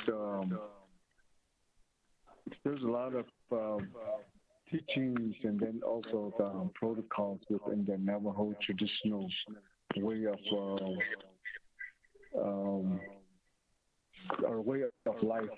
We would go about it since but since this COVID-19 virus that came into our midst of our homes and then within the homeland, it kind of changed it a lot. To how we could live today and how we could go about our way of life, even though there's some rules and the way we do our ceremonies and the way we do our way of life have changed it. But even to think about this beyond, that we lost a lot of loved ones, especially the elderly. That especially if it was an elderly woman, we say that they hold a lot of passion to that land, to the home place, because actually in traditional ways, that our traditional women folks in lineage, they're usually at where they're from, they usually live there. The man, they usually the husband, they come to that clan, where the woman get into this, where they come in. So today, even today, the elderly man, they would say that, I just came here so many years ago, so I'm just taking care of just what the woman folks here, the clan of this down. So within that term, if you're thinking about it, know that there's a lot of elderly that I know, just respectfully, that some people that I know, that I think that I closely know these elderly that lost their lives. So I know that my condolences to them, though my deepest sympathy to them. So I think about them. So I always wonder where are they going to, that these traditional women, they always say that, some of them always say that, I'm going to stay here for a long time. I'm not going to go anywhere. Even something happens to me, I'm going to be buried here within this where I live, somewhere. So I just thinking that I think some of these elders that I know that were buried right now nearby their homes,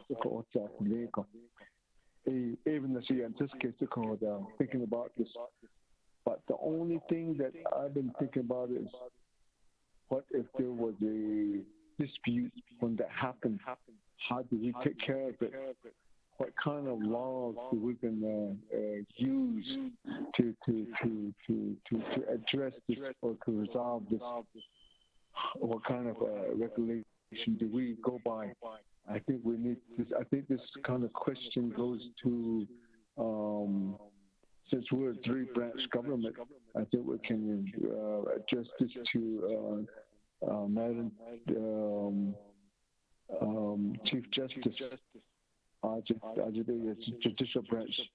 I wonder what they said because through this 5-day comment period, I didn't see any other comment from there. And then they have a peacemaking courts there. I wonder if they were being touch base with them regarding this. I think that the expertise or how they would resolve this. Or that you went over there yourself, Shadeja, to talk to them about this. There's peacemaking courts, and then there's that Supreme Court that these San and Venice have the three. The Supreme Court, they have 3 women there, which I think that they should be part of this. That would be my question to you, Shadeja. That's my question.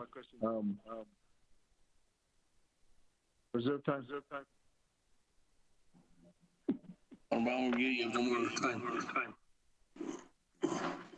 With that, anybody else on the board? Let me go back to the sponsor. I'm Chair Crotty. Thank you, speakers and my colleagues, for your questions and for your comments. I want to say that this has been available to public comment since May 7th, and I'm reviewing my documents here, and I don't see any comments, but if there are comments, if the staff can send them to my account for review. Also want to thank Chairman Nez for your recommendation to have Mr. Halona provide some guidance. I have been working on with Mr. Halona on individual cases. I did not know until the resource and development meeting that actually families may have the option in working with the land department that they would give them a buffer of time to be able to bury their loved one if they commit, or they would go through the official process after the fact. There is consultation with the grazing officials, and so they are involved in my experience when we deal with these types of cases. I do want to recognize that and hear from the communities that there is, that this is not a permanent or final solution, but that this is an opportunity for families who've been affected by COVID-19. There is language in here that does state for individuals who were not given the proper process of granting consent, as would be the normal process because of the time frame, that they would also have some rights afforded to them in terms of compensation, or if you look at Section 4, it's adverse disposition of land, which is in 16 Navajo Nation Code Section 1400. I haven't heard any language that needs to be amended. I'm open for any amendments. I'm also colleagues and with members on the RDC from your last meeting. I don't know if there was, I didn't hear if there was a directive made or if there's any type of relief for families who are trying to get through this process. Delegate Elmer Begay, my CI's Delegate Wilson Stewart Jr., thank you for those comments regarding the family plots and how it can impact the permittee holder. I want to state in my region, we do have some community cemeteries, and there's also chapters that do not have that option, and they're still working on community cemeteries. And so if you look to the legislation and what's not clear, and to the mortuary, is they are right now liable if they bury someone not in a community cemetery. They're liable for a fine. And so that's why you'll see the language on within this legislation. I hear an echo, so I'm really sorry about being very articulate about this, but I'm trying to do the best I can. I don't have a comment right now along the shrines on the road, but I would encourage the oversight or others to have that discussion. I do know it's also part of healing, so it's very complicated because when we lost Ash and Mike on and 13, there's a very big memorial for her on the side of the road. And I know this family will still gather there, and it's a place of healing for them, and a memorial for her in San Juan chapter where she was abducted. And so I understand that these are complex issues and that we have our traditional beliefs. We have also that use that for healing, and so I respect and see the complexity in that. And lastly, Shania, Delegate Elmer Begay, thank you in terms of reminding us the protocol and reminding us the ties to the land. And so what I want to say is, as an example, is I recently helped a family who in fact was doing that. Mom, the matriarch of the family, passed on, and her wish was to be next to her sister where her mother was buried, and to be there with her land. And so how can we assist our family members who may have not done the official withdrawal at this time, but yet have a space and place for their loved ones to journey on to their next to the next world. And so I can make the commitment in talking with the peacemaking courts regarding and understanding more of these disputes and how we can use a process in getting to the core of some of these issues regarding permittees not approving some of these sites, but really what I'm looking for is existing family plots that just have not gone through the official land process. And so the families have agreed to work with the land department to complete the process. And so it's a temporary waiver, and my heart just, I guess what I'm asking for is that what is the solution for those families? What could be the possible alternative as they deal with the sudden death of multiple family members, and now are challenged with trying to bury them and work within, really, as we all talk about, the red tape of Navajo Nation. So I'm also open to any suggestions, Speaker. Thank you. Thank you, Madam Chair. New player, Honorable Eugene So.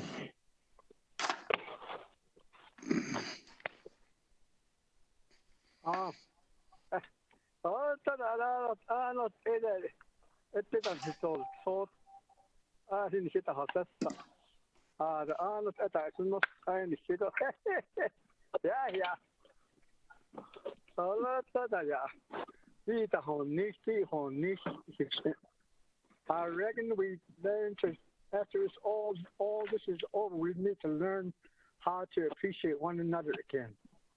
And that's the burial ground. In Chile, I had to take one person out and put him in another place. hot the aha kid of Nate Yonka. Sajota not enough the Chipahanahuski to in and they named not Hahoki. What out that's how people are out there is Yoda whole and then we made a mistake back in 1940 regards to grazing permits.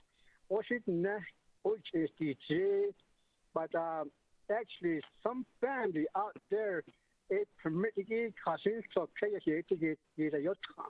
But Shindo another capital Kaya as a can pot. What I care to have they just send. Fishing Yahoo, fishing Nanas, but Nanas, no. So it us but now we're very westernized where the permit is that's where we're at now because we're getting all these grazing coming there or young in there. So you know that is better than the next over the Ghana permit and lease it has stipulation. It can be expired, it can be terminated, it can cancel. So how can you cancel 1868 treaty? Because you're not we're just kind of conflicting our treaty, the permit and leases. Oh, what I was saying, I almost saw some of these. Shouldn't wait in leisure, cruel sheet, our family plot, our data, and what I am not correct. So I knew I should say, what I get and permitted that that's some of them are very, I think, educated or something. I should say, only me, this is me, I had to speak. But hard to say, but aren't they so it wasn't like that when we were growing up. So what I got, I'm 68 almost, but my sister's got the permit that we used, and we all only three of us left that we used. So what so that's where the problem is, Miss Crowdy.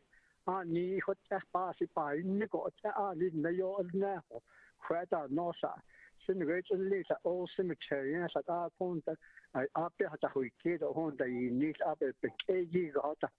But I got that's so really hard. This is a real tough something to chew on because regarding to the permits and leases, we all look at it as a westernly. The late order hate our ranchers, Navajo Nation, but this belongs to everybody. All Navajos that have the census number, they all have a piece of the land. So shit all what honest, you're not gonna.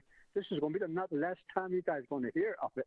It's gonna be more of this when I come before you with a different plan.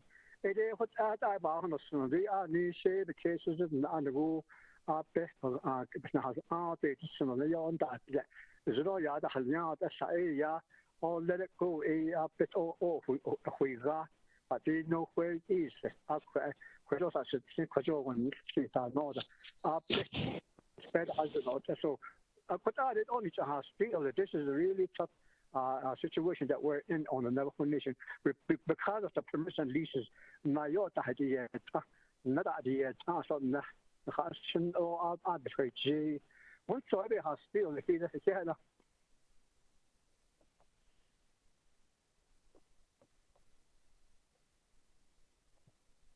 Moving on down, Honorable Brown, player.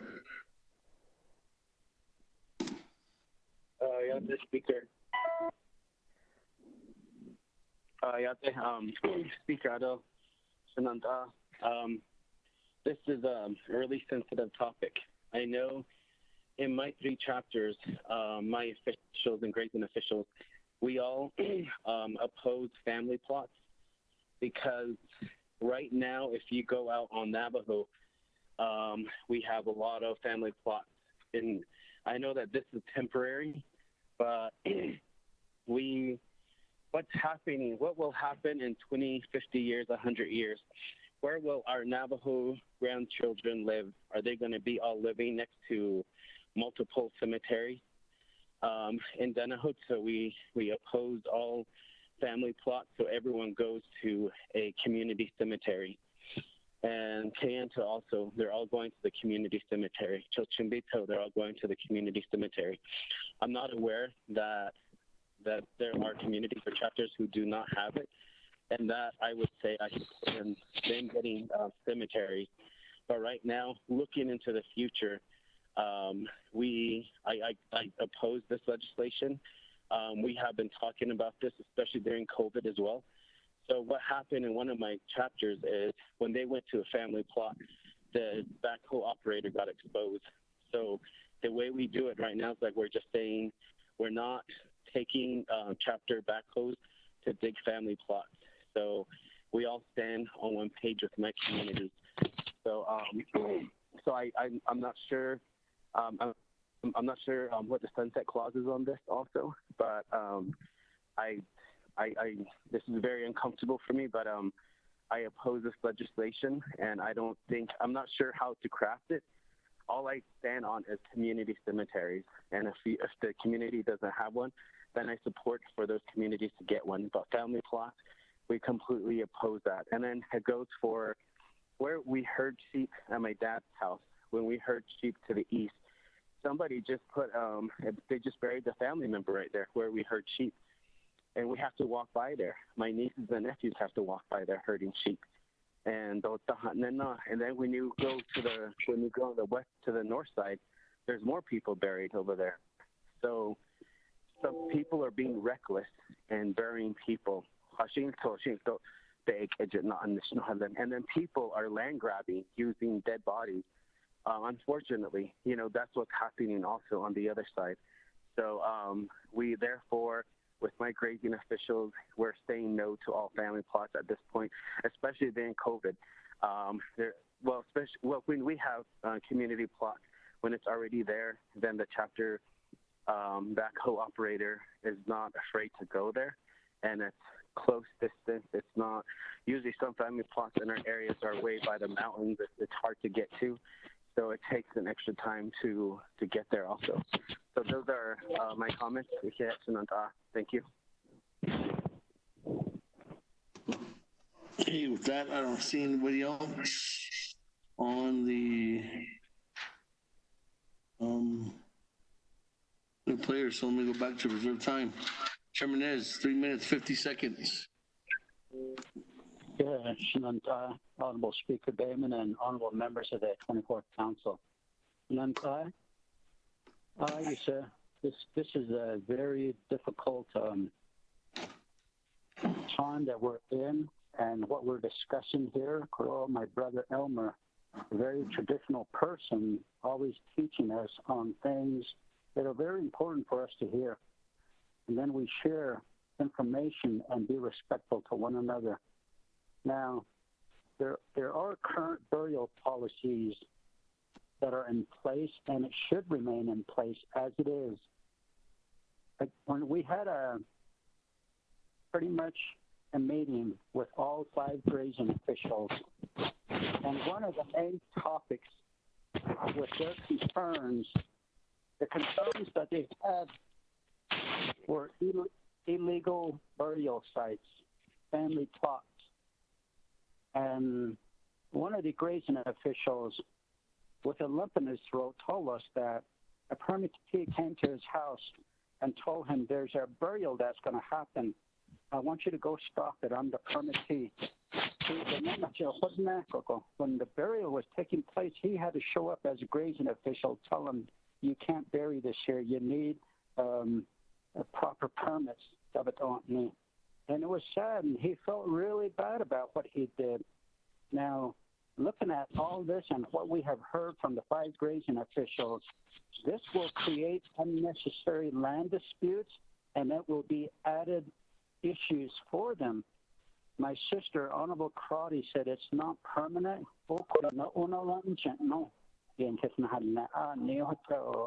And one of the things we have learned within our work sessions with the land department is each chapter, 110 chapter, they have community-based land use plan manuals.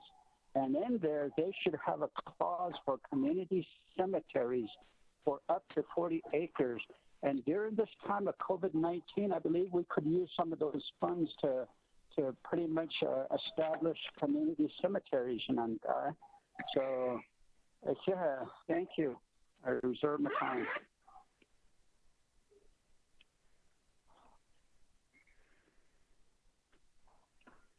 Reserve your time at 3 minutes, 3 seconds. Moving on down, Honorable Daniels, 3 minutes, 9 seconds. You want your time? Thank you, Speaker. Thank you, Speaker. Colleagues, 24th Navajo Nation Council, Delegate Karate, bringing this legislation before the council.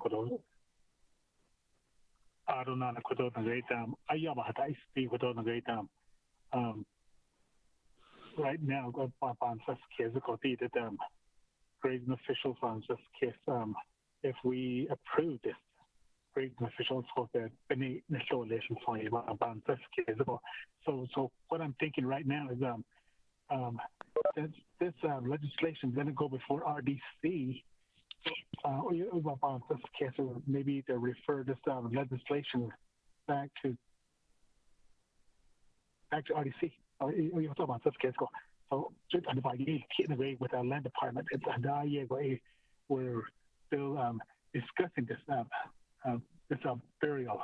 I don't know. We went to the 5 agencies. We met with the grazing officials, land boards, and that was their main concern about the issues out there, illegal burial. I'll go ahead and make that motion. Could those speakers to refer this back to RDC? I'll second the motion, Speaker. This is Delegate Slater.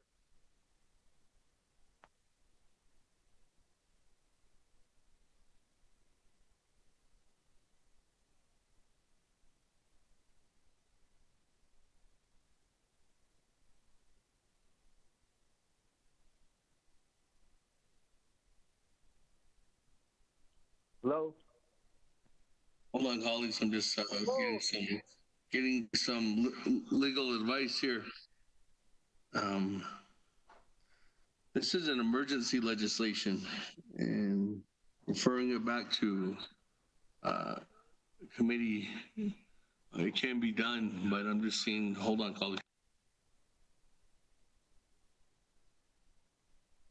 It can't be.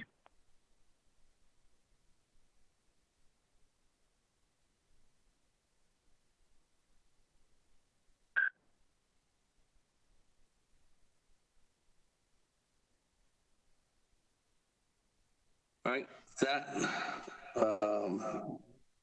Honorable Daniels. Honorable Daniels, I'll recognize your motion to refer legislation 0112-20 back to Resource and Development Committee, and second by Honorable Carl Slater. With that, the referral motion is not debatable.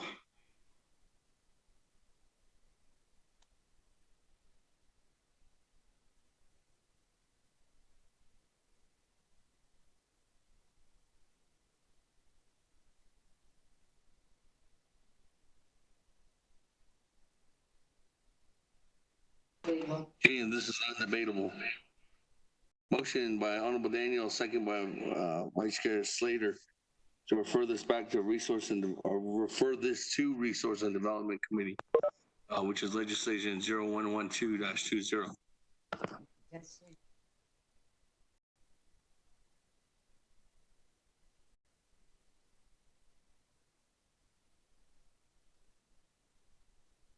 Okay. With that, I need a timeline. Honorable Daniels, and what specifically do you want to discuss on this legislation at RDC? Honorable Daniels. Thank you, Speaker. Timeline, I'll say 30 days, because we're in this pandemic. I see could have been that let's work on this together. Could have let's make this crowdy, delegate crowdy. Let's work on this. The burial at the way burying the loved ones and family plots. Even that is idiot. Speaker, thank you. Okay, so the timeline will be no longer than 30 days to get it back to not only here at RDC, but bring it back to council. And at that time, you will be discussing trying to come up with a recommendation for family burial plots, as the legislation has indicated. So with that recognition, Honorable Daniels, you're holding the motion. Second, Honorable Slater. Mr. Rico, go to the vote for the motion.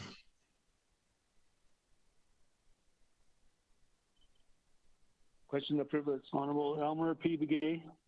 Hold on, there's a question of privilege by Honorable Elmer Begay. Yeah, thank you, Speaker. Question of privilege is, I believe that some family members already, put their loved ones to rest now using the family plot. What do we do with that? That's my question. Speaker, is somebody trying to make a phone call? Is that the president calling you?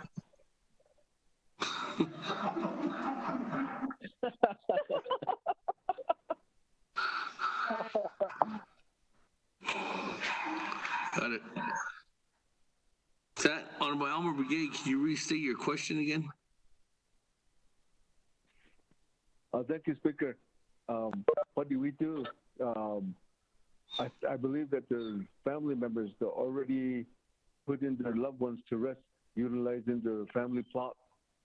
And I believe that as we speak, they're attempting to do that already too. So what do? We still have to go through 30 days? That's my question.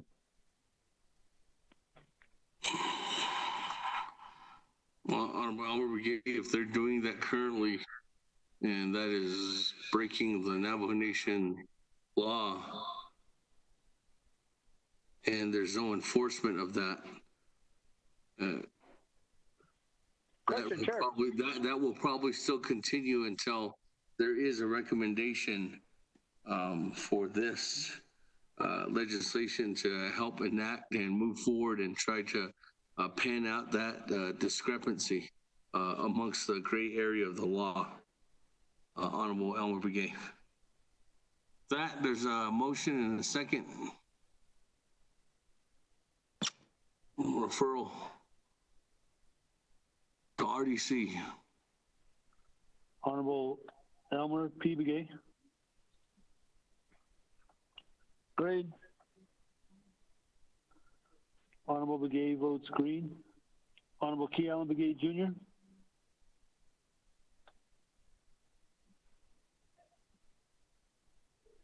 Honorable Key Allen Begay Jr.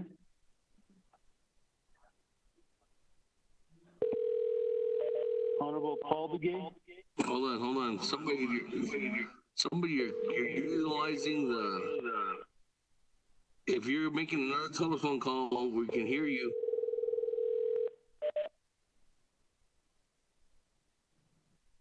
Hello, you've reached Daryl McWaters. Please leave a message and I'll call you back as soon as I can. Thank you. Whoever's calling Daryl McWaters, we can hear you.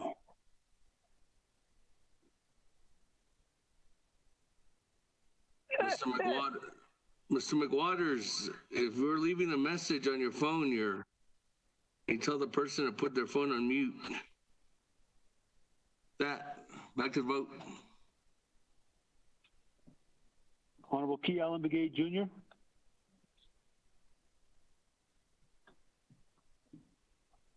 Honorable Paul Begay Jr.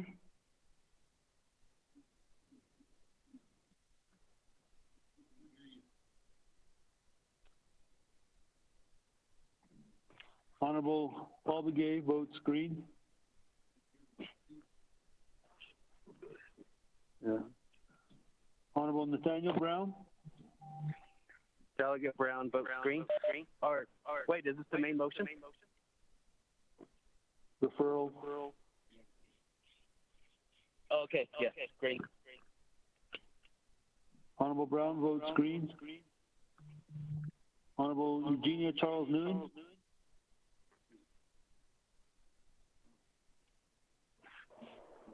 For respect of fundamental law, I vote red. Honorable Charles Nguyen votes red. Honorable Amber Kanazba Crotty.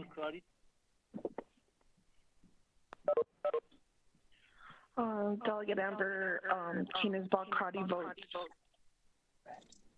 green, but the families need support. Honorable Crotty votes green. Honorable Herman M. Daniel. Thank you, Delegate Daniels votes green. She is fine. Honorable Daniels votes green. Honorable Mark Freeland. It's just like I'm torn. The whole thing votes green. Fundamental law also. Honorable Freeland votes green. Honorable Purnell Halona. Delegate Halona votes green. Honorable Halona votes green. Honorable Jamie Henyo. If it was, Honorable Jamie Henyo. Henyo votes green. Honorable Henyo votes green. Honorable Vince James. Delegate Vince James votes red. Honorable James votes red. Honorable Ricky Naird. Delegate Rick Naird votes green. Honorable Naird votes green. Honorable Carl Slater. Delegate Slater, green. Honorable Slater votes green. Honorable Raymond Smith Jr. Green. Honorable Smith votes green. Honorable Wilson Stewart Jr. Green. Honorable Stewart votes green. Honorable Daniel So.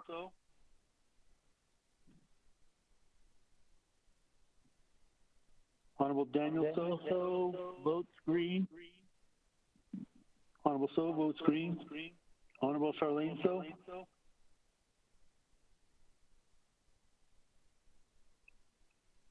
Honorable Charlene So. Honorable Eugene So. I vote green. Honorable Eugene So votes green. Honorable Otto So. I vote red. Honorable Otto So votes red.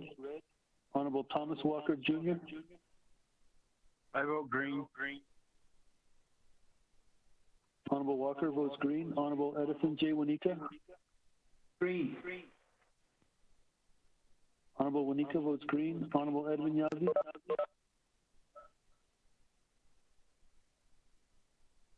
Honorable Edwin Yazzie. 30 seconds remaining. Honorable Edwin Yazzie votes green. Honorable Jimmy Yellowhair.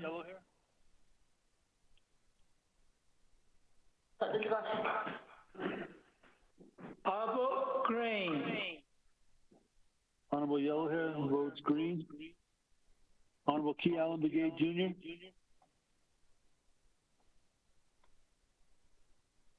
Honorable Charlene So.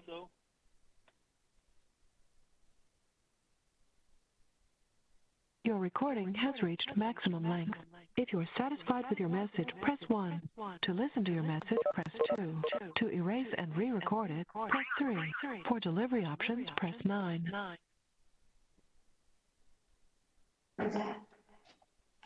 If you are satisfied with your message, press 1. To listen to your message, press 2. To erase and re-record it, press 3. For delivery options, press 9.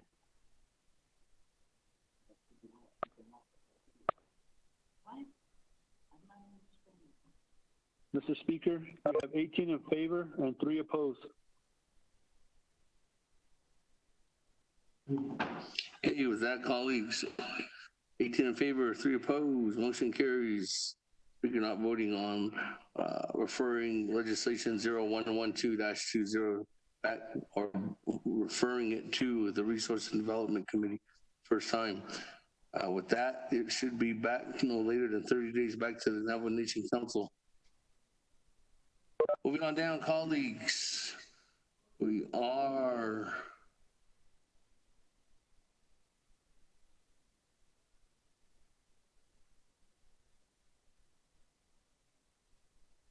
okay, moving on down, colleagues. We are on legislation now, 003020, sponsor by Chairman Hino, co-sponsor by Chairman Daniel So.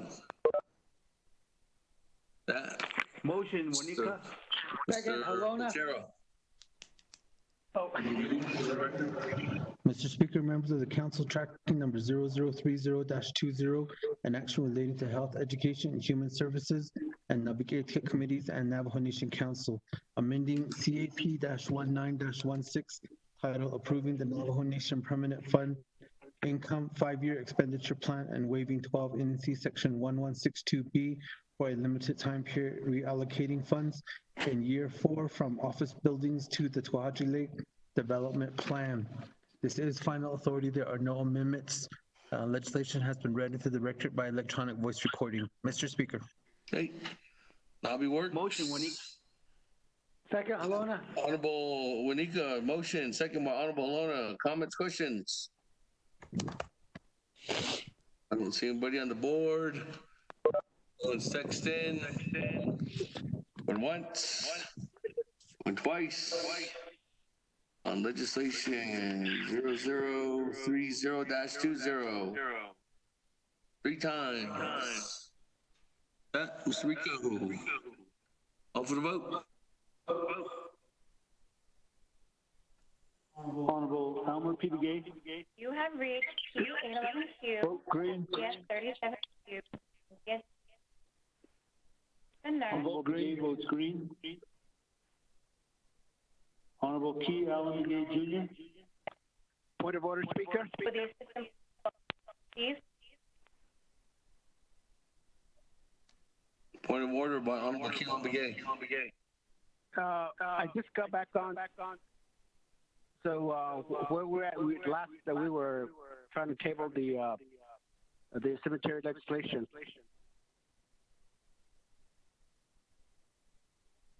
We referred that back by a vote of 18 in favor, 3 opposed. Speaker not voting. Now we're on legislation 0030-20. There was a motion, there was a second, and now there was no debate, and we are at the vote. So we're on 30-20? Yes. Okay, green. Honorable Key Allen Begay Jr. votes green. Honorable Paul Begay. Delegate Paul Begay votes green. Honorable Begay votes green.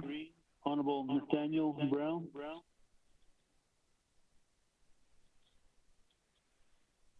Honorable Nathaniel Brown. Delegate Brown votes green. Honorable Brown votes green. Honorable Eugenia Charles Newton. Delegate Charles Newton votes green. Honorable Charles Newton votes green. Honorable Amber Knazba Crotty.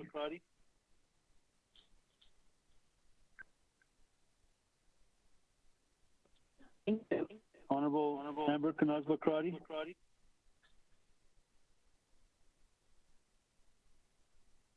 Honorable Herman M. Daniels. Green. Honorable Daniels votes green. Honorable Mark Freeland. Green. Honorable Freeland votes green. Honorable Purnell Halona. Halona votes green. Honorable Halona votes green. Honorable Jamie Henyo. Henyo votes green. Thank you. Honorable Henyo votes green. Honorable Vince James. Delegate Vince James votes green. Honorable James votes green. Honorable Ricky Nares. Delegate Rick Nares votes green. Honorable Nares votes green. Honorable Carl Slater.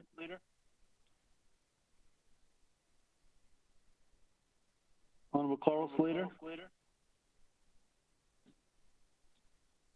Delegate Slater votes red. Honorable Slater votes red. Honorable Raymond Smith Jr.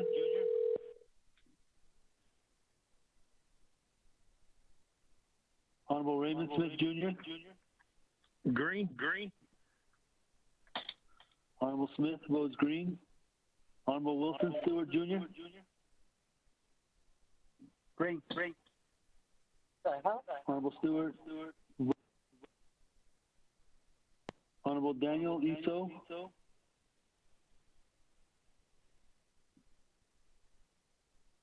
Honorable Daniel So. Green.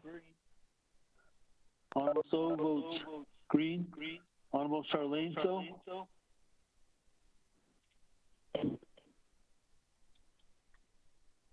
Honorable Charlene So. Honorable Eugene So.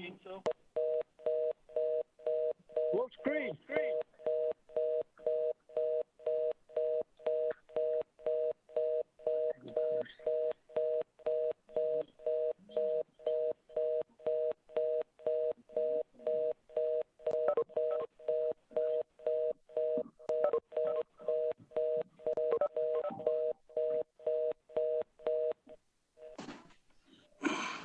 Colleagues, can you, if you're making additional phone calls, can you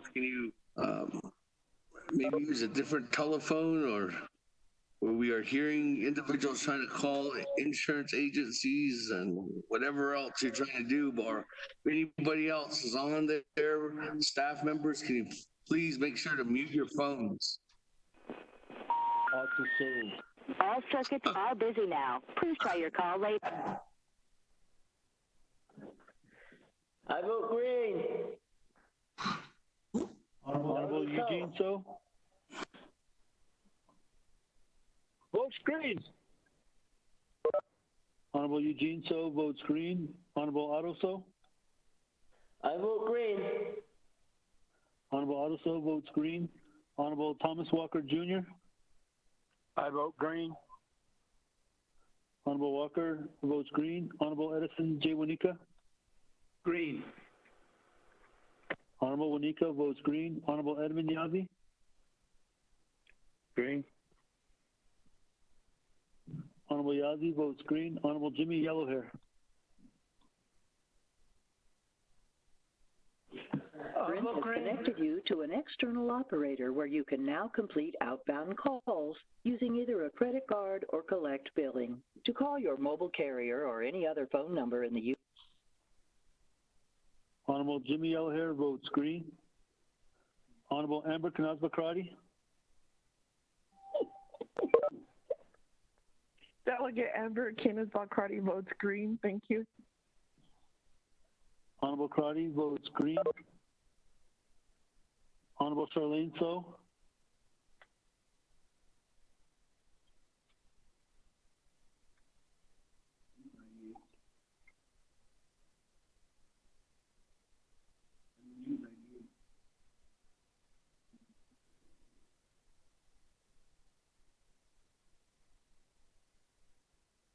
Honorable Charlene So.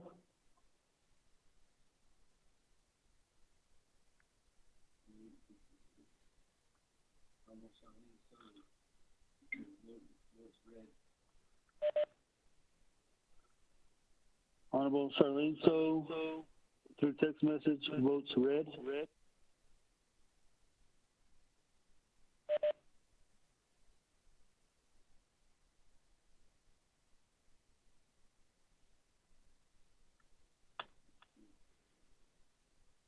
Mr. Speaker, you have 21 in favor and 2 opposed.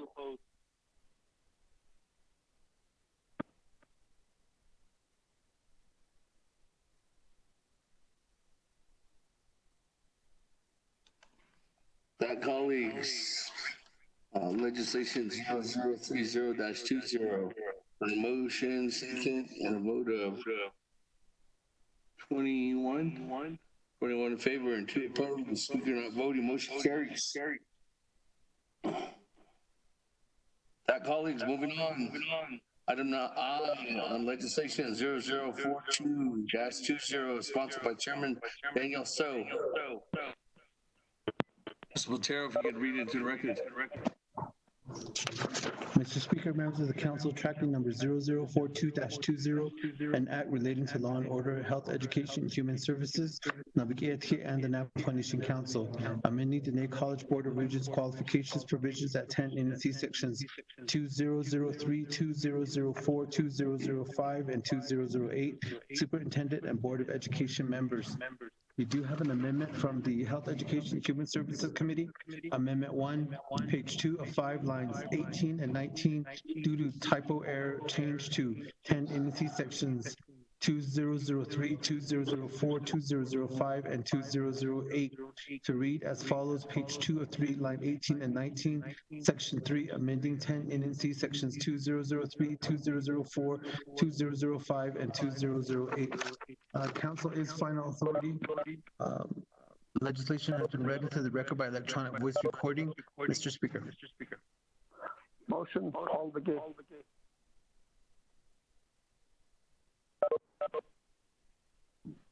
That, colleagues, is there a motion? Motion, Helena? Motion, call the game. Motion by Holo, second by Honorable Paul Begay.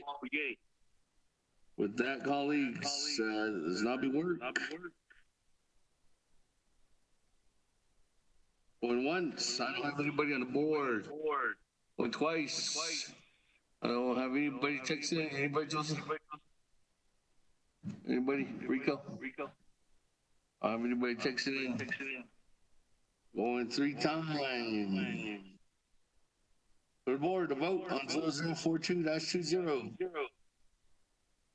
Honorable Elmer P. Begay. Elmer P. Begay votes green. Honorable Key Allen Begay Jr. Key Allen Begay Jr. votes green. Honorable Key Allen Begay Jr. votes green. Honorable Elmer P. Begay votes green. Honorable Paul Begay. Delegate Paul Begay votes green. Honorable Begay votes green. Honorable Nathaniel Brown. Delegate Brown votes green. Honorable Brown votes green. Honorable Eugenia Charles Newman.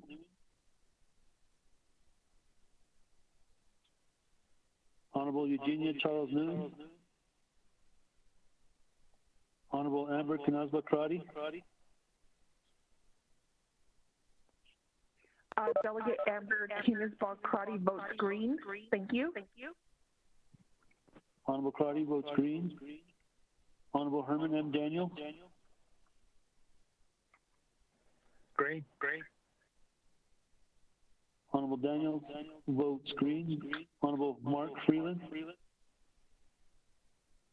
Green. Honorable Freeland votes green. Honorable Pernell Halona. Helena votes green.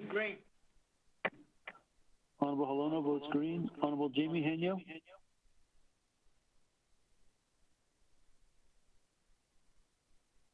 Honorable Jamie Henyo. Jimmy Honorable Henyo votes Vince James. green. Honorable Henyo votes green. Honorable Vince James. Delegate Vince James votes green. Honorable James votes green. Honorable Ricky Nez. Delegate Rick Nez votes green. Honorable Nez votes green. Honorable Carl Slater. Delegate Slater votes green. Honorable Slater votes green. Honorable Raymond Smith Jr. Green. Honorable Smith votes green. Honorable Wilson Stewart Jr. Green. Honorable Stewart votes green. Honorable Daniel So.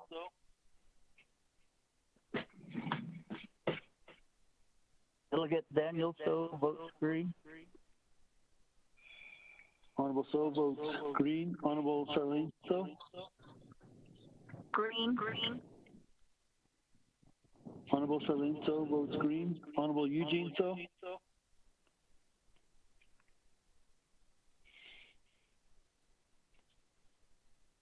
Honorable Eugene So.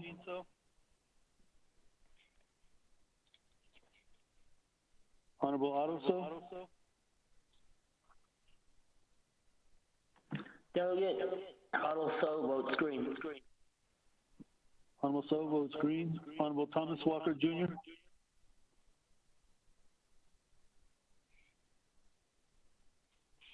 Honorable Thomas Walker Jr.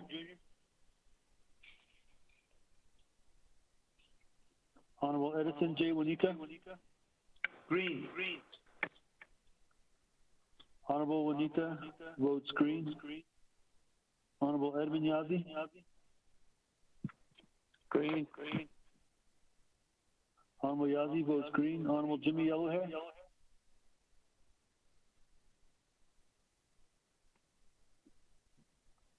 Honorable Jimmy Yellowhair. I'll vote green. Honorable Yellowhair votes green. Honorable Eugenia Charles Newton. Honorable Charles Newton votes green through text message. Honorable Eugene So.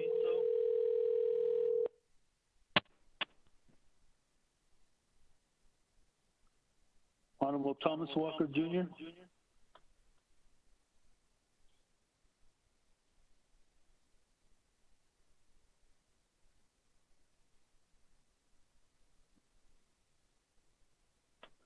Mr. Speaker, you have 21 in favor and 0 opposed.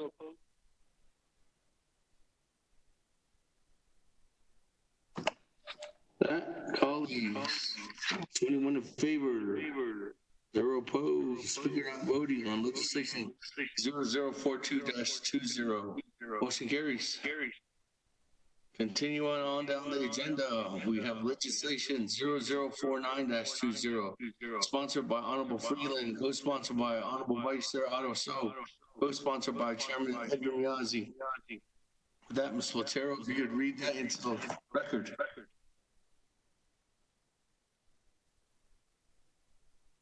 Didn't hear you.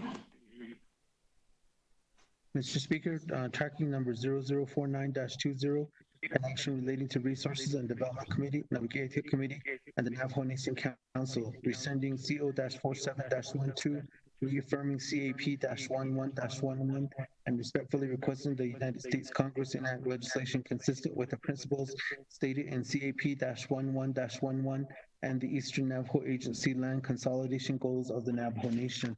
This is final authority. There are no amendments. Legislation has been read into the record by electronic voice recording. Mr. Speaker. Motion, Daniel So.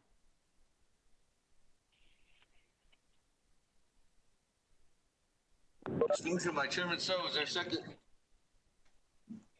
Second by Paul Begay. Second by Honorable Paul Begay.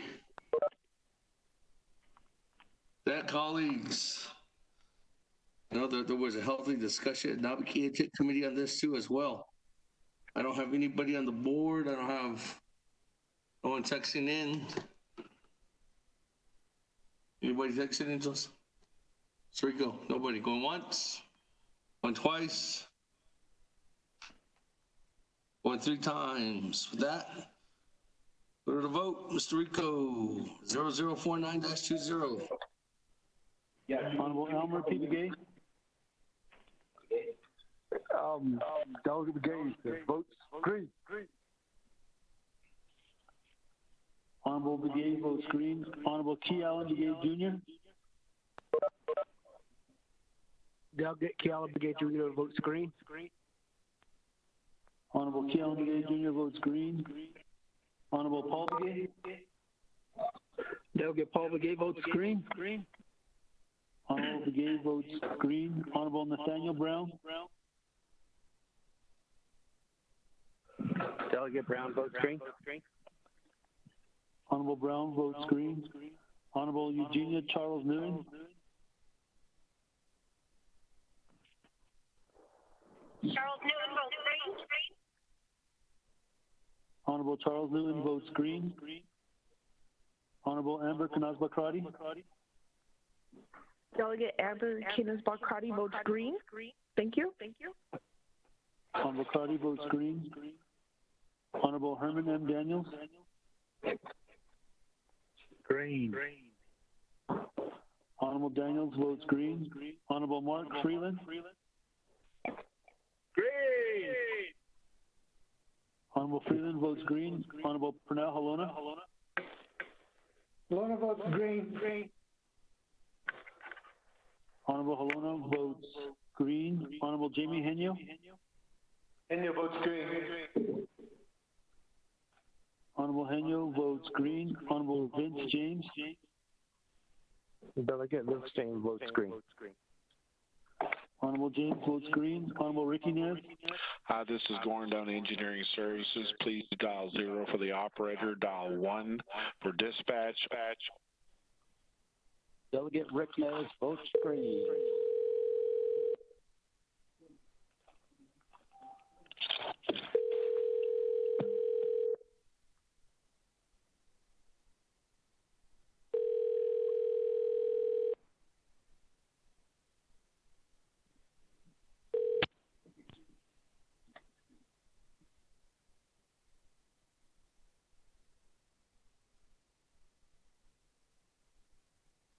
Honorable Ricky Nez. Delegate Rick Nez votes green. Honorable Nez votes green. Honorable Carl Slater. Delegate Slater, green. Honorable Slater votes green. Honorable Raymond Smith Jr. Green. Honorable Smith votes green. Honorable Wilson Stewart Jr. Green. Honorable Stewart votes green. Honorable Daniel So. Daniel So votes green. Honorable So votes green. Honorable Charlene So. Green. Honorable So votes green. Honorable Eugene So.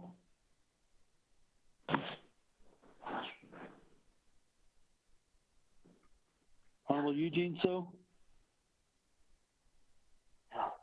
Honorable Odo So. I vote green. Honorable So votes green. Honorable Thomas Walker Jr. Honorable Thomas Walker Jr. Honorable Edison J. Wanika. Green. Honorable Wanika votes green. Honorable Edmund Yazzie. Green. Honorable Yazzie votes green. Honorable Jimmy Yellowhair. The number you dialed is not in service. Please check the number and dial again. Honorable Yellowhair votes green. Honorable Eugene So. Honorable Thomas Walker Jr.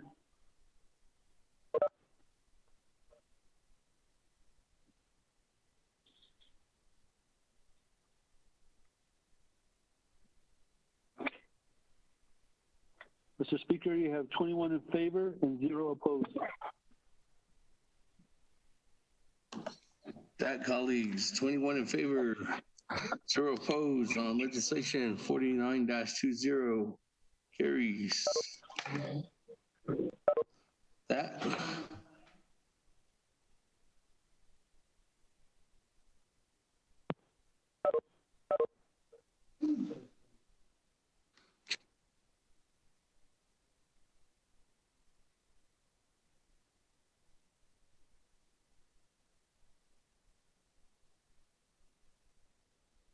I believe council's final authority on 49-20.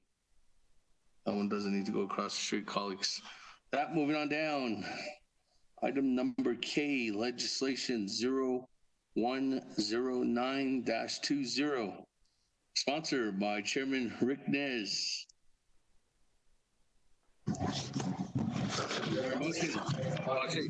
let me get it into the record first. Mr. Botero? Mr. Speaker, members of the council, tracking number 0109-20, an action relating to the Resources and Development Committee, Navajo Committee, and the Navajo Nation Council, extending resolution number CJN-24-19, approving and authorizing the Navajo agricultural products industry to extend and expand the hemp pilot research project within with New Mexico State University under the provisions of the 2014 Farm Bill, creating a singular exception to the Navajo Nation's prohibition on the cultivation, growth, possession, development, or propagation of hemp. You do have an amendment from the Resources and Development Committee. On the legislative summary sheet, under purpose, it mentions acres. That should be corrected to state acres. This is final authority. Legislation has been read into the record by electronic voice recording. Mr. Speaker.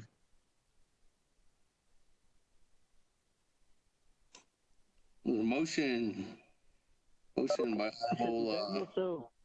Honorable Wilson Stewart, second by Honorable Chairman Daniel So.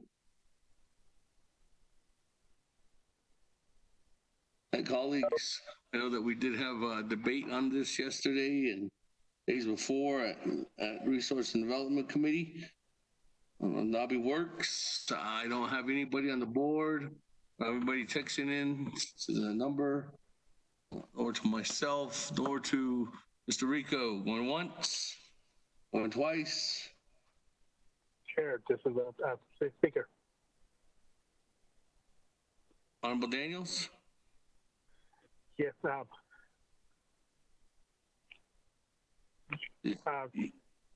Speaker, let's just get to a vote. Hey, that going 3 times. Rico on the horn. Legislation 00 or 0109-20. Vote. Honorable Elmer P. Begay.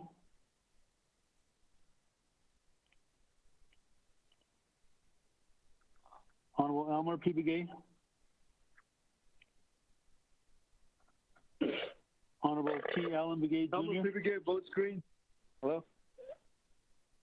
Delegate T. Allen Begay Jr., vote screen. Elmer P. Begay, vote screen too. Honorable T. Allen Begay Jr. votes green. Honorable Elmer P. Begay votes green. Honorable Paul Begay. Thank you. Delegate Paul Begay votes green. Honorable Begay votes green. Honorable Nathaniel Brown. Delegate Brown votes green. Honorable Brown votes green. Honorable Eugenia Charles Newton.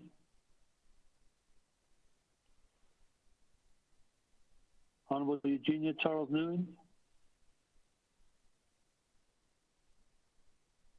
Honorable Amber Knusba Crotty. Delegate Amber Knusba Crotty votes green. Thank you. Honorable Crotty votes green. Honorable Herman M. Daniel. Green. Honorable Daniels votes green. Honorable Mark A. Freeland.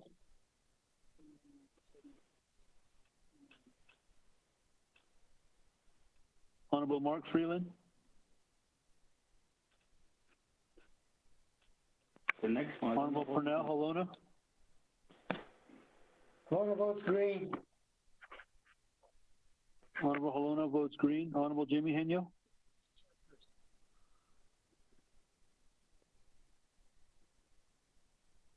Honorable Jamie Henyo. Henyo votes green. Honorable Henyo votes green. Honorable Vince James.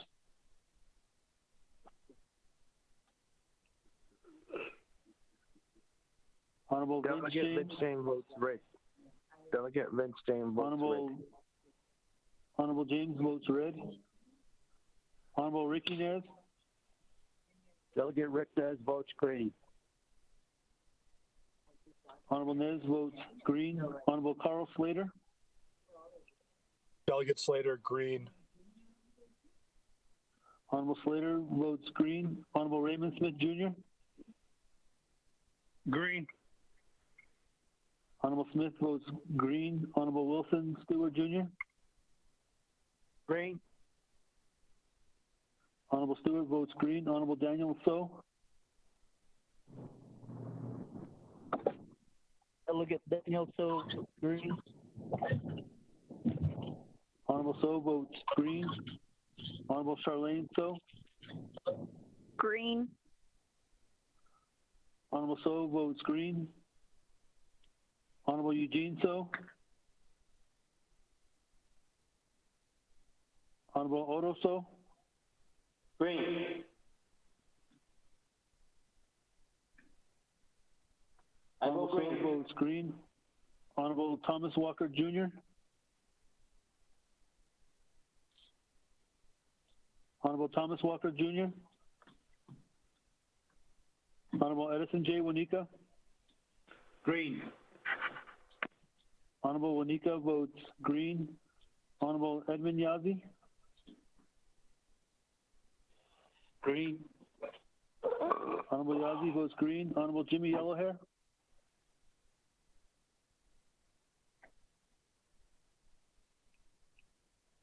Honorable Jimmy Yellowhair.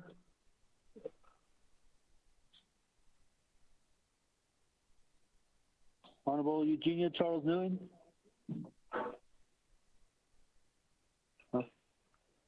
Honorable Eugenia Charles Newing votes red through text. Honorable Mark Freeland.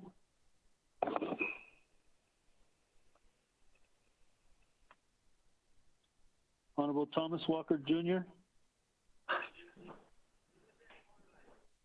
Honorable Jimmy Yellowhair. I'll vote green. Honorable Yellowhair votes green.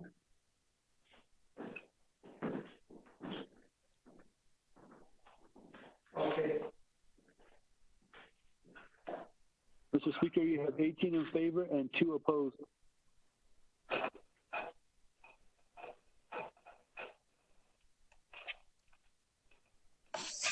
That, colleagues, moving on down. With a vote of 18 in favor and 2 opposed, Speaker not voting, legislation 0109-20 passes. Moves forward on the main motion. That, colleagues, let me go on down to item number L, legislation 0113-20. Sponsors by Vice Chair Walker, co-sponsors by myself, Seth Damon. Let me go to the sponsor. Vice Chair Walker. Now be work.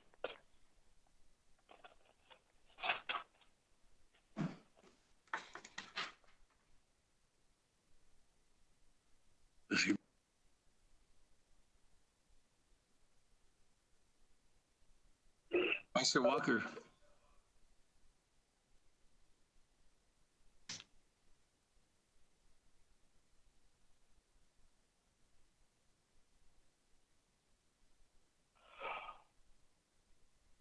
Vice Chair Walker.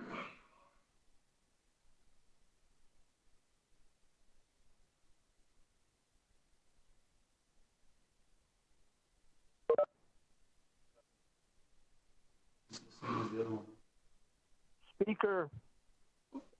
Honorable Thomas Walker, are you on the line? Yes. Yes. Vice Chair Walker, legislation 0113-20. What's the will of the sponsor? Speaker. Okay, Speaker, though, members of council, I got my call dropped earlier, so just now got back on. So legislation 0113-20. Yeah, I guess that's. I would like to request that be deleted off the agenda rather than withdrawing it. I would ask the council to delete it off the agenda for today. That would be my request, Speaker. Could I motion to do that? Yes. Okay, I want to motion to delete 0113-20 off the agenda. Hey, with that. I'll second that, Speaker.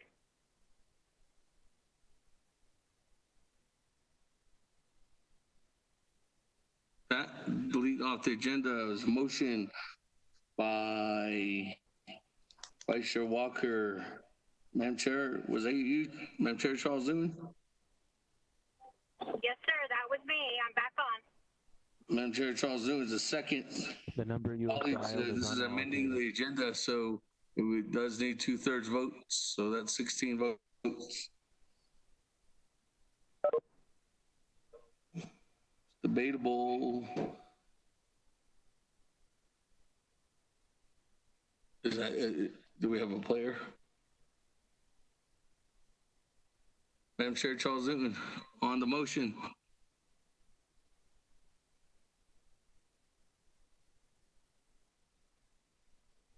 Speaker, I don't have a question. Okay. I don't have anybody calling in. I don't have anybody texting in. Rico, Melissa, nobody? Went once, went twice, went 3 times. Mr. Rico, the vote? Leave this item off the agenda. Honorable Elmer P. Begay. Elmer Begay votes green.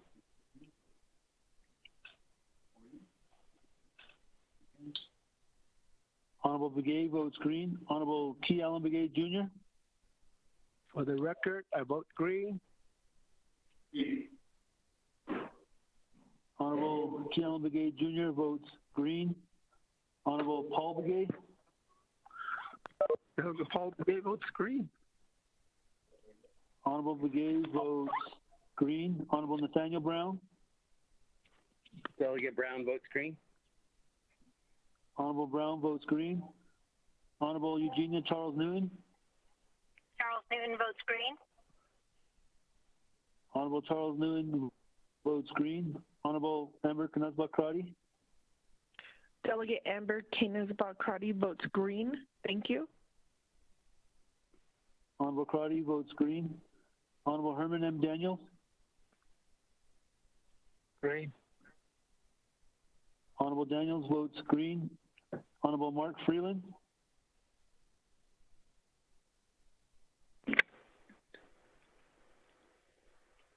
Honorable Mark Freeland. Honorable Pernell Halona. Halona votes green. Honorable Halona votes green. Honorable Jamie Henyo. Honorable Henyo votes green. Honorable Vince James. Delegate Vince James votes green. Honorable James votes green. Honorable Ricky Nez. Delegate Rick Nez votes green. Honorable Nez Speaker, votes question of green. privilege. Honorable Carl Slater.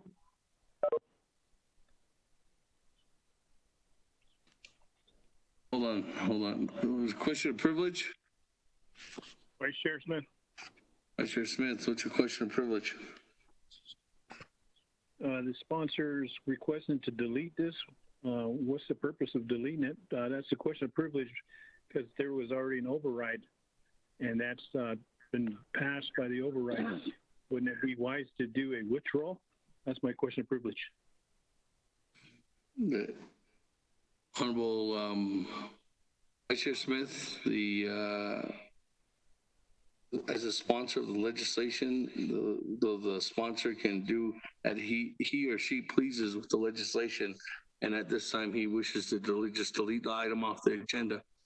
Now, if you want to talk to him about withdrawing the whole legislation, you can talk to him, but we're in the middle of the vote right now to delete the item off the agenda. Thank you, sir. Continue voting. Delegate Slater, green. Honorable Slater votes green. Honorable Raymond Smith Jr. Green. Honorable Smith votes green. Honorable Wilson Stewart Jr. Green. Honorable Stewart votes green. Honorable Daniel So. Delegate Daniel So votes green. Honorable So votes green. Honorable Charlene So. Green. Honorable Charlene So votes green. Honorable Eugene So.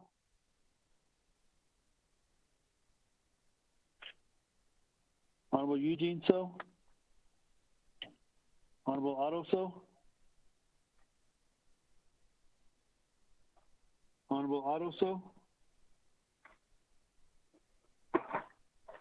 Honorable Aroso votes green.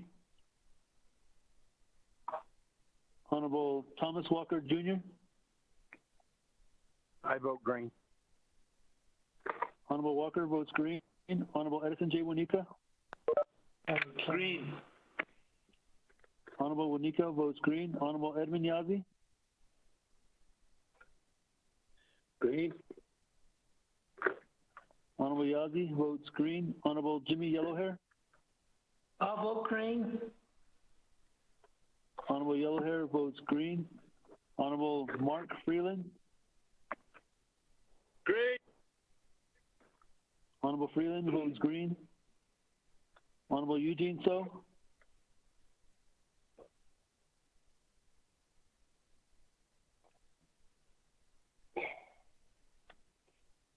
Mr. Speaker, you have 22 in favor and 0 opposed.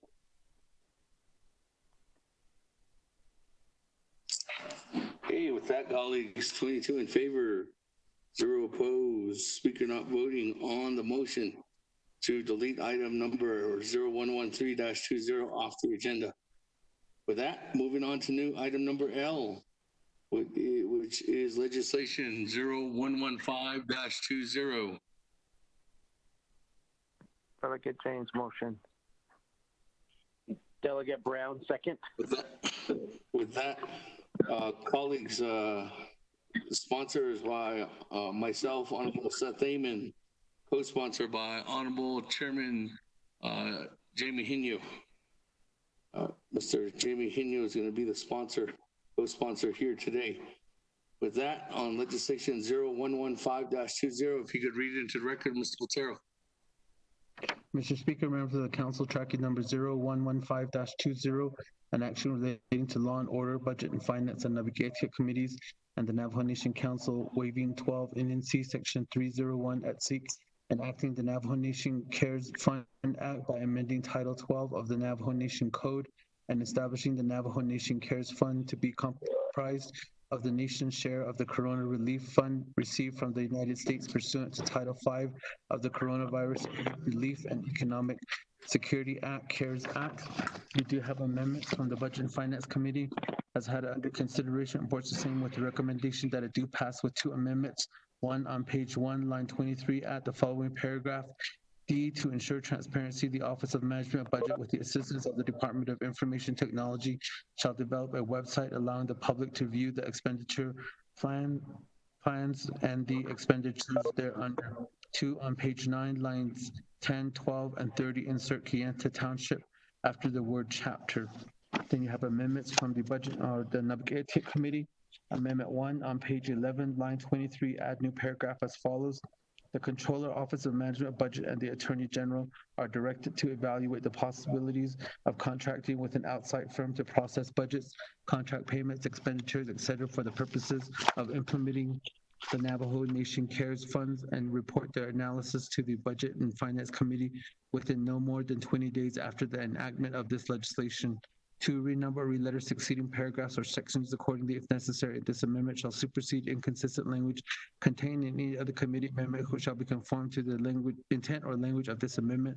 The Office of Legislative Services, with notice to the sponsor of the legislation, is hereby authorized to make necessary grammatical changes. Amendment 2, page 10, line 18, add new paragraphs as follows. Notwithstanding the above, no less than 25% of all expenditures from and contracts using the Navajo Nation Cares Fund shall go to Navajo-owned businesses. 2, renumber or re-letter succeeding paragraphs or sections accordingly if necessary, and this amendment shall supersede inconsistent language contained in any of the committee amendments which shall be conformed to the intent or language of this amendment. The Office of Legislative Services, with notices to the sponsor of the legislation, is hereby authorized to make necessary grammatical changes. So its final authority, legislation has been read into the record by electronic voice recording. Mr. Speaker. That, colleagues, I do believe there was a motion by Honorable James, second by Honorable Brown. We do have a couple of players, so let me go over to the sponsor, Honorable Chairman Hinu. Speaker Damon,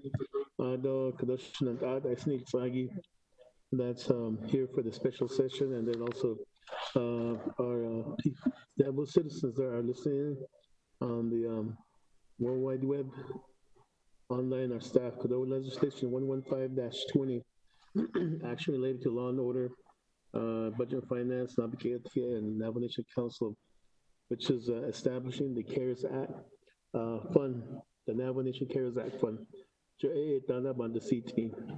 As far as discussing the setting up the fund account though for the $600 million that the Navajo Nation has received. At the same time, there were some amendments that were made yesterday, and I believe there's one pending amendment that that we ran out of time on. So even that we discussed it at length as far as this CARES Act fund account, and they've been there were some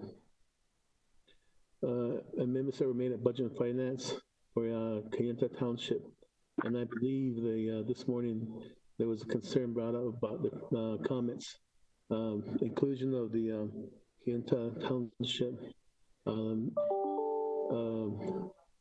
legislation that they had approved, and also their position statement. And I believe that is part of the comments. We need to check with Office of Legislative Services. Other than that, we are here, Dana Barboff and myself, for questions. Speaker Damon.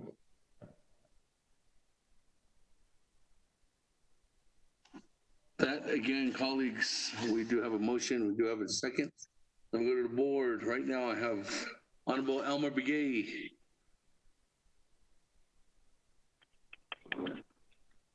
Speaker, then not all my fellow delegates, based on something delegate, I'd like to make an amendment to this legislation. And I think the amendment that I had is sent to Dana and then also to Emmanuel, so they can read it or they can put it. It's been sent to them, Speaker. That's my first amendment that I want to do. It's regarding the page 10 and line 23 to add the new paragraph as follows. Speaker, that's mine.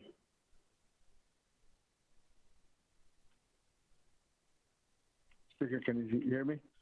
Yes, I'm trying to clarify which ones. I'm talking with staff right now. Hold on. Reserve time. All right. Reserve my time, yeah.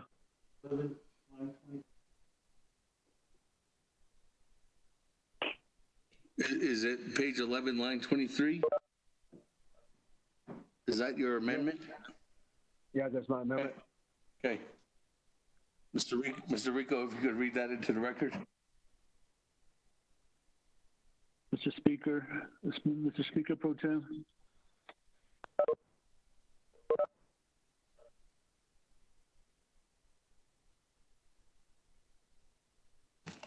He died. No, that's funny. Yeah. Here. Bigger. They had to make it bigger though. What did I say?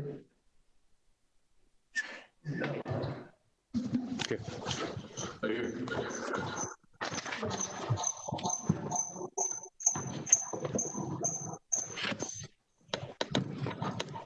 Mr. Speaker, members of the council, amendment number, was it 1? Council amendment number 1, page 11, line 23, add new paragraphs as follows. First priority for all expenditures from and contracts using the Navajo Nation CARES Fund shall be given to priority 1 and priority 2 contractors on the Navajo Nation Business Opportunity Source lists maintained by the Navajo Business Regulatory Department of the Division of Economic Development. Only in such cases as there are no qualified priority 1 or 2 contractors or no qualifying bids from qualified priority 1 or 2 contractors shall consideration be given to non-Navajo owned businesses. Mr. Speaker.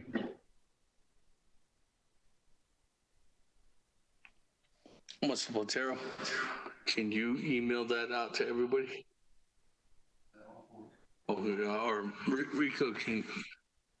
Rico's going to email that out to everyone. There's a motion for an amendment by Honorable Elmer Begay on legislation 0115-20. Amendment 1. Is there a second? I second, Speaker. This is Delegate Charles Newman. Madam Chair, Charles Newman, seconds. Comments, questions on Amendment 1? Sorry, twisted there. That amendment has been sent out, colleagues, to your email address. Going once, going twice. No questions or text messages. I don't have anything. Staff doesn't have anything. Going 3 times. Mr. Rico on the horn. Collect the vote on Amendment 1.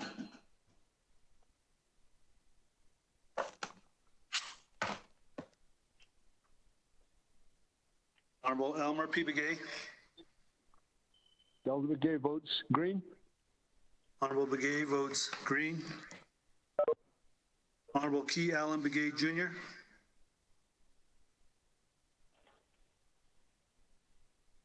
Honorable Key Allen Begay Jr. Green. Honorable Begay votes green. Honorable Paul Begay. Paul Begay votes green. Honorable Paul Begay votes green. Honorable Nathaniel Brown. Delegate Brown votes green. Honorable Brown votes green. Honorable Eugenia Charles Nguyen.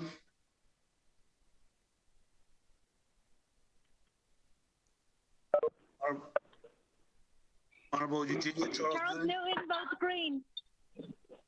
Honorable Charles Nguyen votes green. Honorable Amber Kanazba-Crotty. Delegate Amber Kinezba-Crotty votes green. Thank you. Honorable Crotty votes green. Honorable Herman M. Daniels.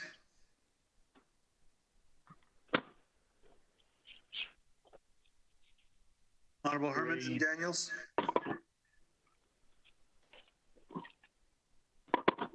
Honorable Green. Mark Freeland. Green. Honorable Freeland votes green. Honorable Purnell Alona.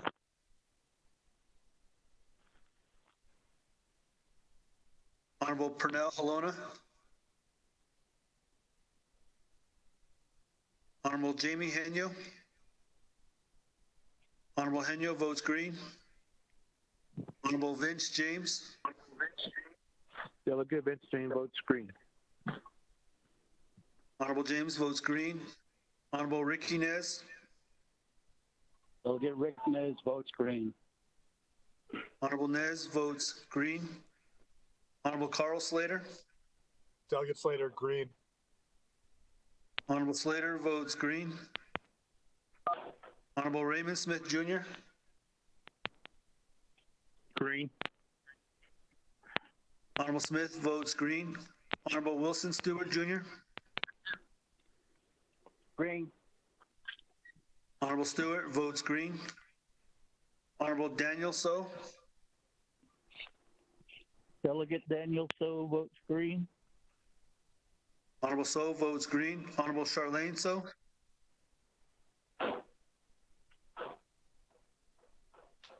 Honorable Charlene So. Honorable Eugene So. Honorable Eugene So. Honorable Otto So. I vote green. Honorable So votes green. Honorable Thomas Walker Jr. I vote green. Honorable Walker votes green. Honorable Edison J. Wanika. Green. Honorable Wanika votes green. Honorable Edmund Yazi. Green. Honorable Yazi votes green. Honorable Jimmy Yellowhair. Vote green. Honorable Yellowhair votes green. Honorable Herman M. Daniels. Green. Honorable Daniels votes green. Honorable Purnell Halona. Halona votes green. Honorable Halona votes green. Honorable Charlene So.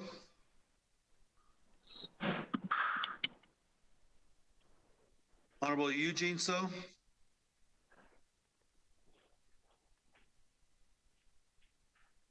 Mr. Speaker, you have 21 in favor and 0 opposed. 21 in favor, 0 opposed. Amendment 1. That, colleagues, on Amendment 1. We have 21 in favor, 0 opposed. Motion carries. Back to the main motion. This is the lineup I do have right now. I have Madam Chair Crotty, Honorable Daniels, and Chairman Edmund Yazzie. Madam Chair Crotty, floor is yours.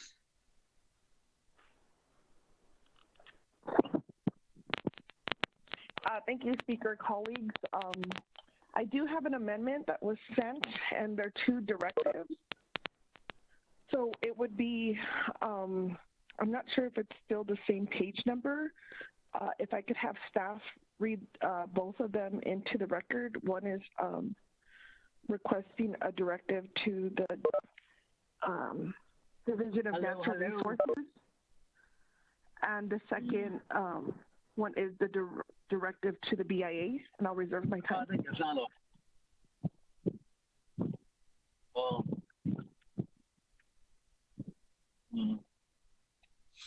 Sí, católicos.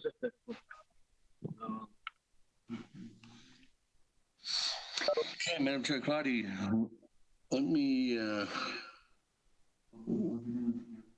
we're putting it together right now.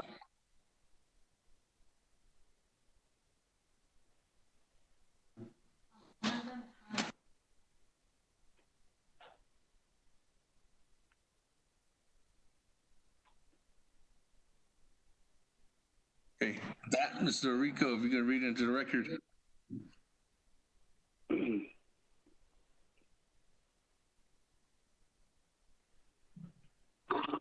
Mr. Speaker, members of the council, amendment number 1 on page 11, line 23, insert a new paragraph as follows.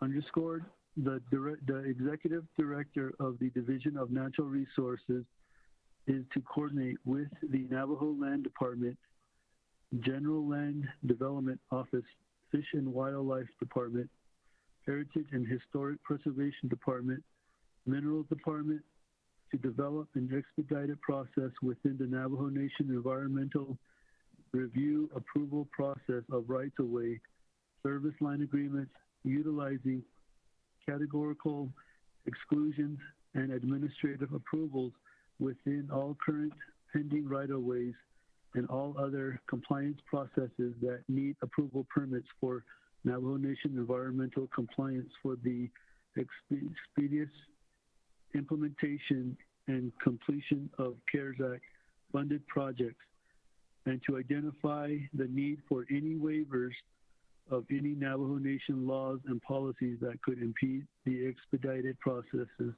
for projects. On page 11, line 23, add a new paragraph as follows. The Speaker and Resources and Development Committee Chairperson are directed to send formal correspondence to the Bureau of Indian Affairs Navajo Regional Director requesting that they coordinate with the Bureau of Indian Affairs Realty Office, National Environmental Protection Agency Coordinator, Regional Archaeologists, and others to develop an expedited process as it pertains to Title 25 Code of Federal Regulations, Part 169, Rights of Way over Indian Land, 25 CFR 169, for purposes of approval permits and environmental compliance assessments and or impact statements to expedite implementation and completion of CARES Act funded projects. Mr. Speaker.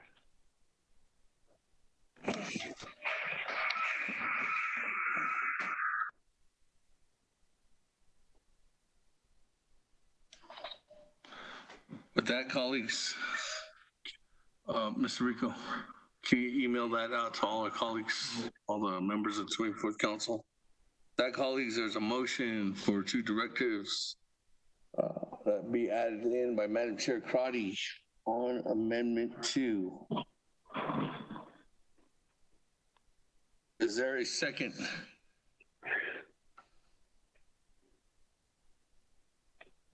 Going once. Hello, this is Delegate Brown. I'll second. Honorable Brown. Second. That, any comments, questions? Speaker, this is Edmund. I have a question. Speaker?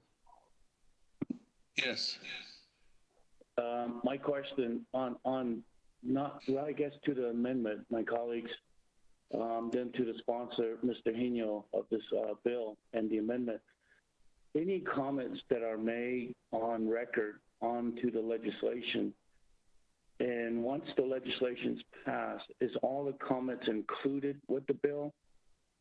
Sir, just a question.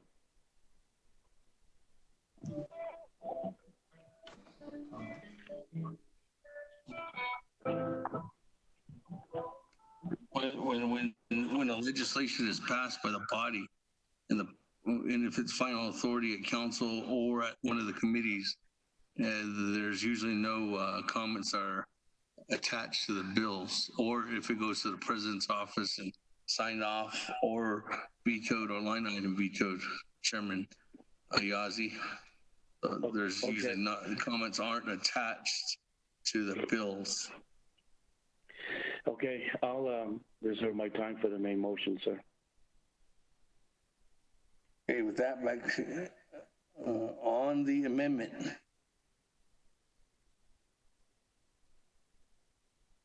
Honorable Daniels, on the amendment. Yes, Speaker, thank you. On the amendment and also on the main motion. But speaking to the amendment, RDC,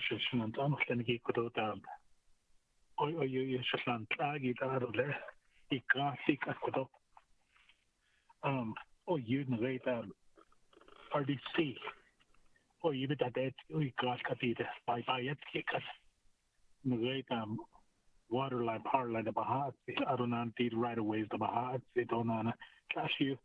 I'm just wondering why this legislation didn't go before RDC. It would have been nice if it went all before, if it went through all the committees. I don't know, but they could hold just the water line, the power line, so if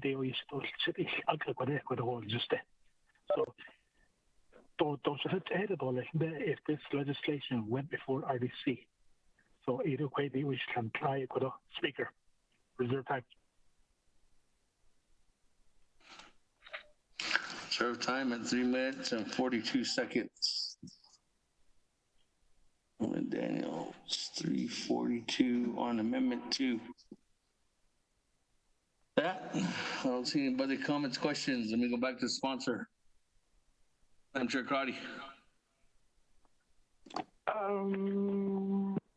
Yeah, thank you, Speaker. I appreciate the comments from my colleagues. I would suggest maybe it's not to the amendment, but Delegate Yazi, we did pass an amendment to make required transparency.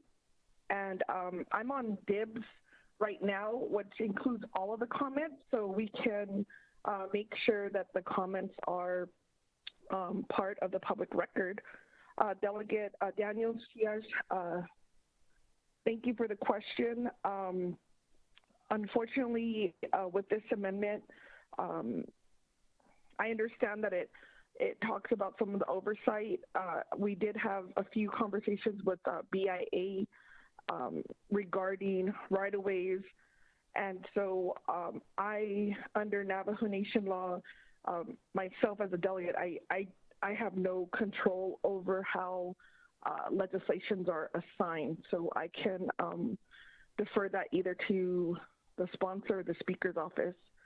And I appreciate all of your questions and concerns, and I look forward to working with all of my colleagues so that we can expedite the projects moving forward, because the goal here is to help the Navajo Nation people combat COVID-19. And so that's where my focus is, and I'm ready to work with anyone who wants to give our people the relief that they need, and how we move forward with solutions. Thank you. Okay, with that, I don't have anybody else on the board for Amendment 1, actually Amendment 2. We'll go back to reserve time. 3 minutes, 42 seconds. Honorable Daniels. Thank you, Speaker. Maybe the question to Office of Legislative Counsel or yourself, Mr. Speaker. Thank you.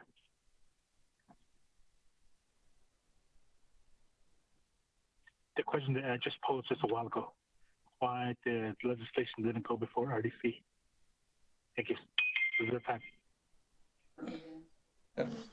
Well, let me go to Office of Legislative Counsel, Ms. Barbara.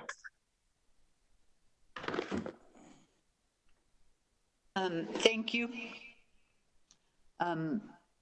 So just a little background. If you will look at the first section of the legislation, every legislation, Section 1, it talks about the authorities, and those authorities are the committees, council, necessary to approve the legislation. It's based on their delegated authorities. This is a fund management plan. So that is really under Budget and Finance Committee's authority and then the council's authority. It does not do any appropriations. So being a fund management plan, those authorities did not fall under the Resources Committee. So that is why it was drafted to go to the Budget and Finance Committee, NABI, and then Council. The expenditure plans developed hereunder after this legislation is passed, if it is, those will indeed go to the appropriate oversight committees. The last thing I will have to say is under the code, the speaker has absolute discretion as to which standing committees he assigns a legislation to. Thank you. I hope that answered your question.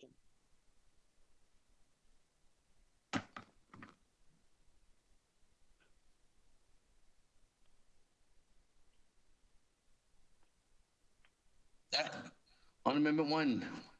What about Elmer Begay? On Amendment 1. Actually, Amendment 2, sorry.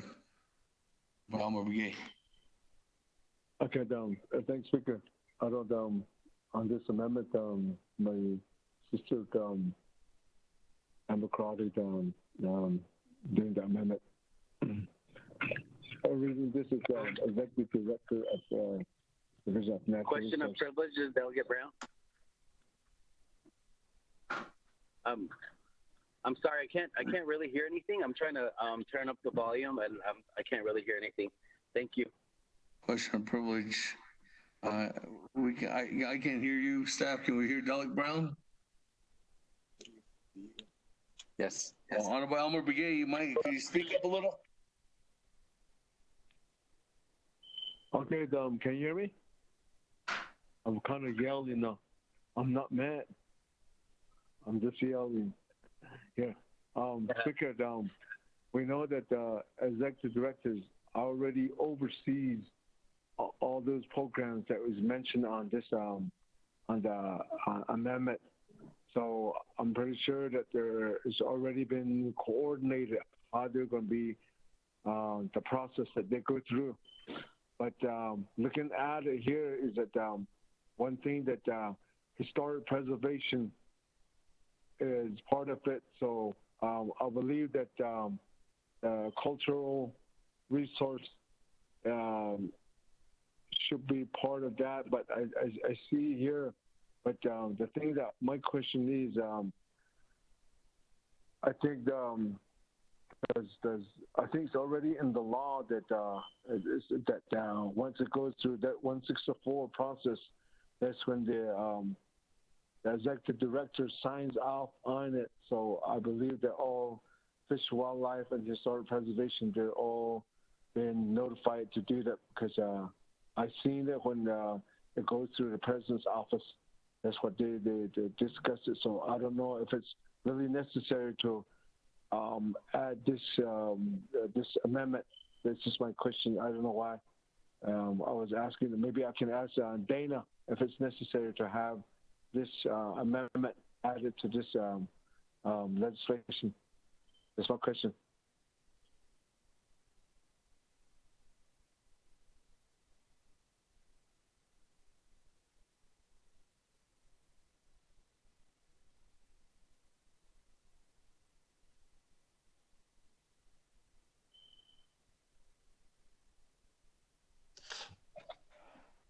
We go to Office Legislative Council.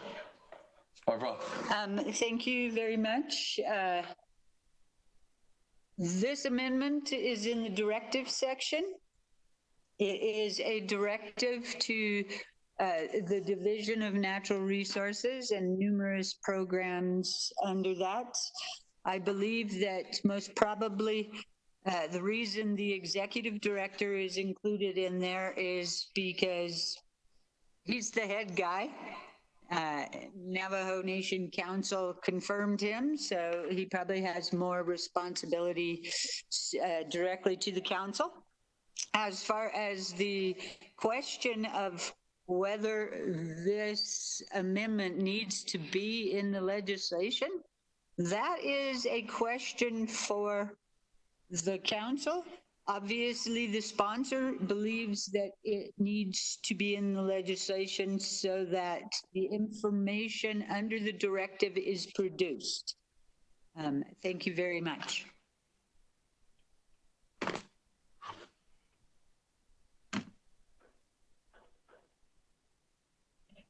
That, moving on down. New player, Chairman Rick Diz. Thank you, Honorable Speaker Damon and honorable members of the 24th Council.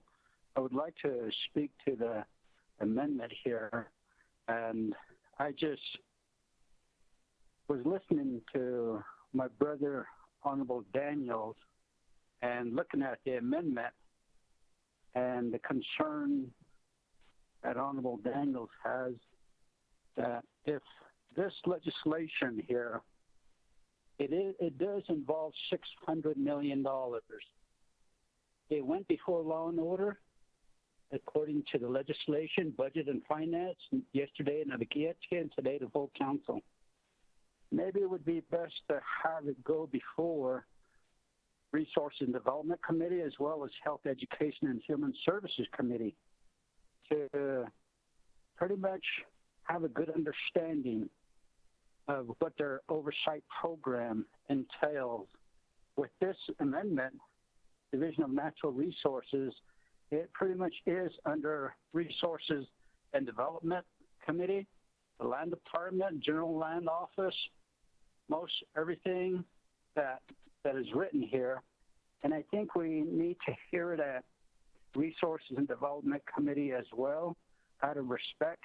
I'm not saying this out of a chairmanship having to throw their weight around or authority or anything, but just out of respect for committees, I believe that it should be probably sent before two committees also. Just my thought there. Thank you. I reserve my time.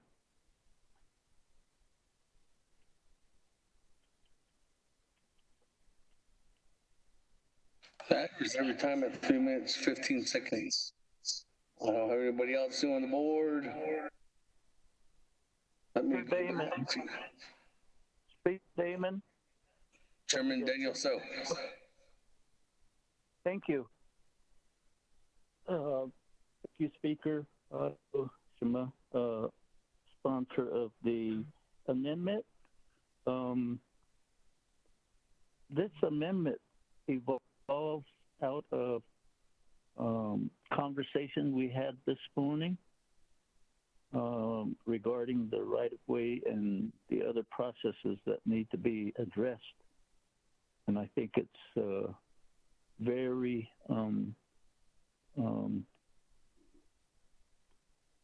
a needed amendment because it does give a directive.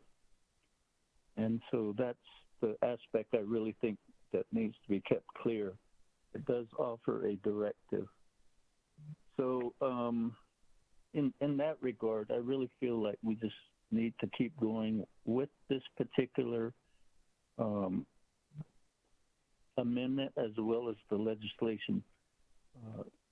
Once the aspects of the appropriations of monies, then that's where I see that the different oversight committees will have some say in what goes where. I know the water line is a health-related issue, so it should go to health, education, human services, as well as the right-of-way aspects and the NEPA, the historic preservation aspects. So that would be my thoughts, members of the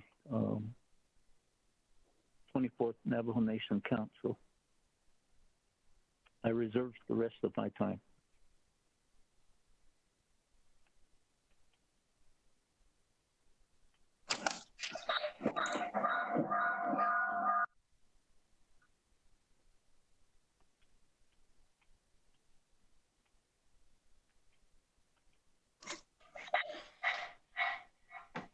Okay, with that,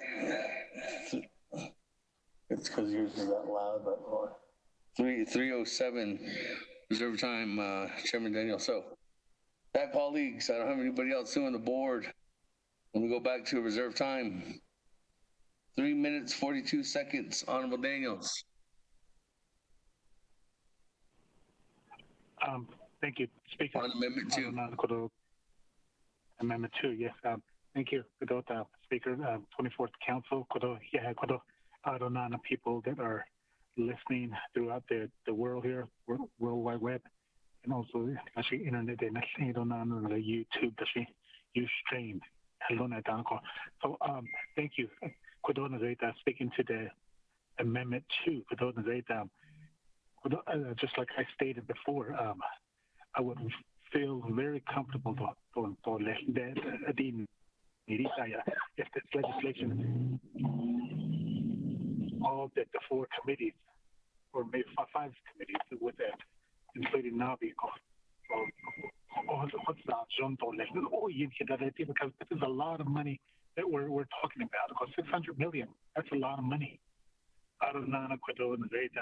Oversight. His committee, there's oversight to education and also health. The public safety, law and order. The RDC would oversight to you because the need to the budget and finance joint based on councils. I think Genova it's the medical that I don't think but Speaker. Thank you. Reserve time again.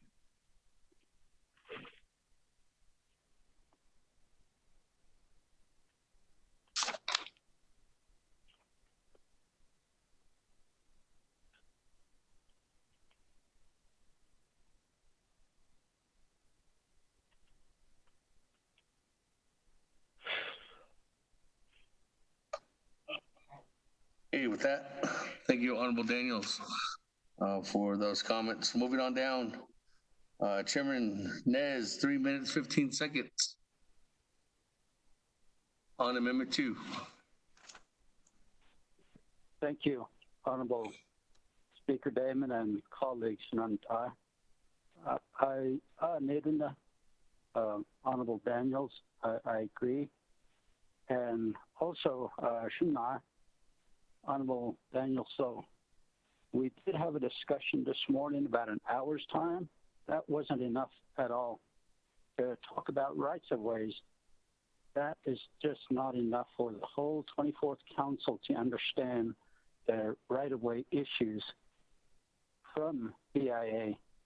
We still need to hear from Land Department and General Land Development Department as well. So with that, I do feel like we cannot just, we got to bring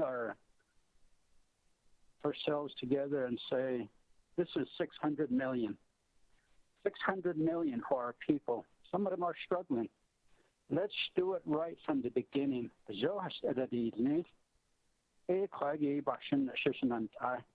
Thank you. I waive my time.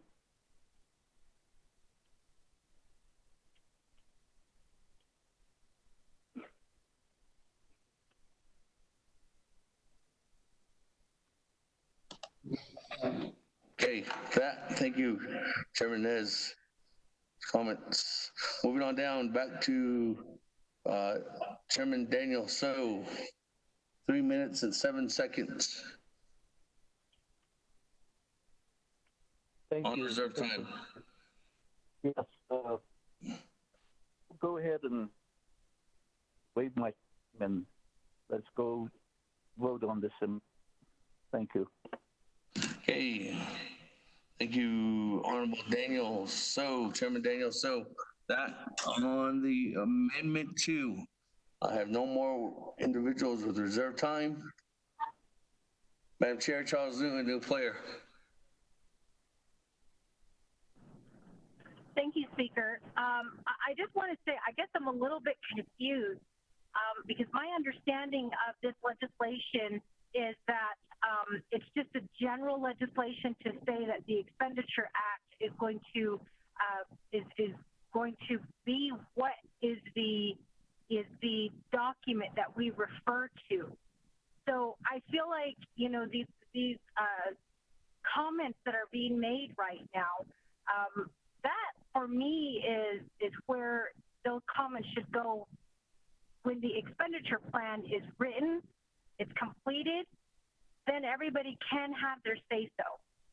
So I guess I'm just a little bit confused. And then just to be clear, I know that when Law and Order Committee requested at one time to have a referral of a legislation referred back to our committee, everybody voted against it.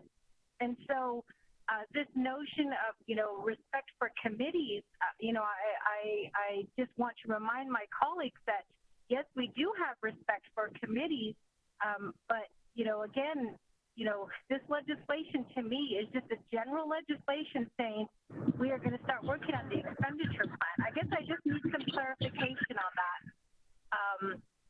So with the expenditure plan, again, that I understand does have to go to every committee, and that's when we start pulling and we start saying how much money is going to go to where. But in the meantime, once we get this legislation through, we can start moving. So there are people right now who are waiting for this legislation to go through. So I don't think it should have to go back through all of the committees because it's not the expenditure plan. It's only a general legislation saying that we are going to create an expenditure plan. Thank you. I reserve the rest of my time.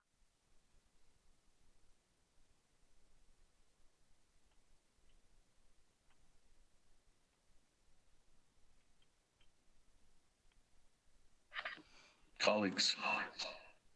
Speaker, this is Delegate Yellowhair. Let me say something first, Honorable Delegate Yellowhair. If you mind, colleagues, this legislation 0115-20 again is an act to develop what we want to do, and that is build an expenditure plan. And when you build an expenditure plan, you're building up the fund. So what we're doing in place is right now we're building up the fund. We're making sure that the fund is in place, that it shows us the parameters of what we can and cannot do. this legislation also helps us move forward on creating those barriers and also helping assist our different departments in the meantime to make sure that they're relatively aware of the dollars that are coming out, the dollars that will be coming out, what they'll need to do in order for them to go ahead and do the best practices. Now, a directive like this was never put like into the CSN fund. It was more put into the expenditure plan, which is next. But this is something new, and like Ms. Barbroff indicated, it's up to council to decide if this is something that needs to be in this document. Now, I'm sure that with the expenditure needed waivers in the future when we develop the expenditure plan, that every one of the delegates will have a portion of, and NABCA committee will have a portion of building that plan. That is at the time when you will make sure that there is every single waiver in there with the assistance from every other executive program, with a federal program to help making sure that that's relatively in there. So this is something like Madam Chair Crotty is insisting that it should be in the master plan. But at the end of the day, what this will do is, if this goes in forth, this will help assist in making sure that it's going to broaden this perspective, making sure that the divisions are relatively aware in advance. I'm sorry to the committees that feel that they did not get this plan or this fund management plan presented to them. Usually when you follow the Title II and Title II codes indicate that a fund management plan needs to be approved by the change in law. So the change in law, that means it has to go to Law and Order Committee. And because it deals with fund management, all fund management plans have to be approved and be recommended by the Budget and Finance Committee. That's the reason why the Speaker's office chose to go to those two committees, and then to NABI, and eventually to Council. And Madam Eugenia Charles Newton is correct. Every one of the committees will ultimately see the next plan. When we all put that plan together, every single committee is going to be eligible to hear that individually.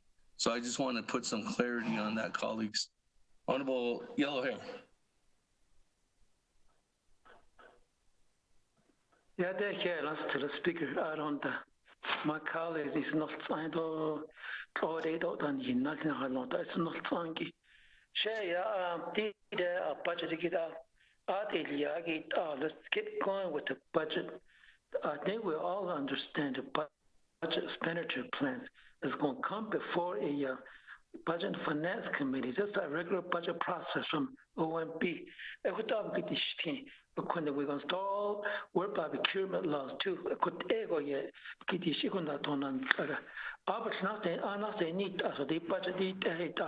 But I have a question. Maybe next amendment, I'd like to amend one that I have a concern, but this is not related to this. Eddie for me vote that Ilya. She are the announced budget they need. That's where I stand. I vote green for this move on the budget, but I have another amendment that I'd like you to hear my concerns and issues. Thank you very much, Honorable Speaker. Speaker, Delegate Freeland.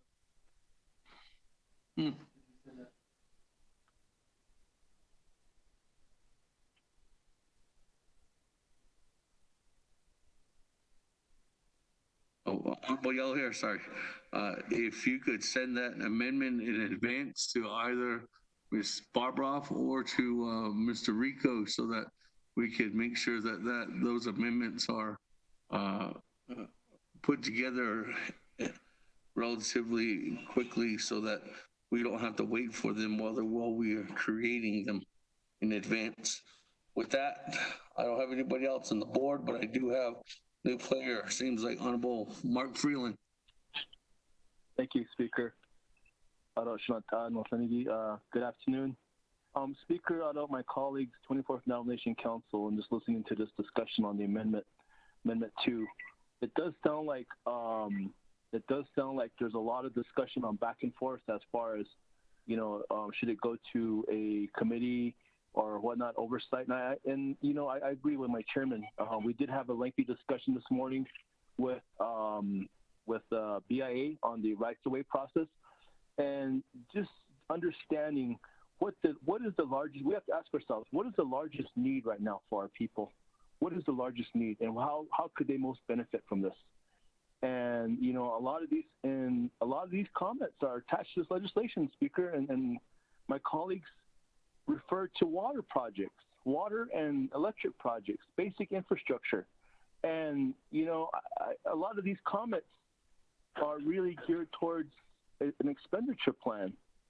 And I don't know if our people were clear enough to understand the intent of the legislation. And I think that's one of the things that kind of causes me some confusion is if there's an original intent, how soon will the expenditure plan come out? I guess that's my question, because right now, Speaker, my colleagues, the clock is ticking, and before we know it, we're going to have to deal with red tape. We're going to have to deal with bureaucracy, and we're going to find ourselves in late summer, and we're still going to be spinning our wheels. And that's one of the things I'm concerned about is having to figure out what's going to happen next for us. What's going to happen with the expenditure plan? How soon is that going to come out? That's a concern for me, Speaker, because I have people sitting right now without water in our area, and there's no electricity as well. So, just a concern of mine. I appreciate the opportunity to speak, but with that, I do reserve my time, Speaker. Thank you.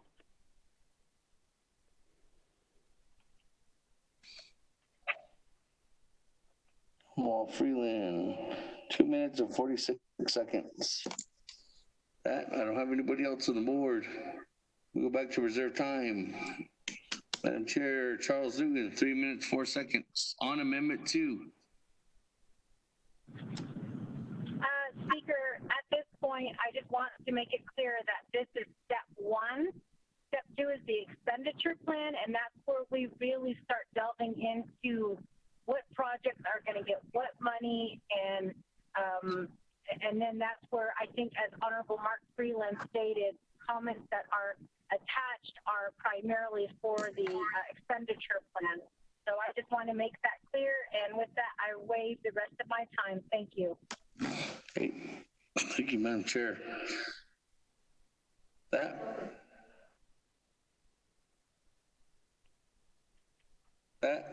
Chairman Daniel So, 2 minutes and 15 seconds. No, he waived his time. Oh, Herman Daniels.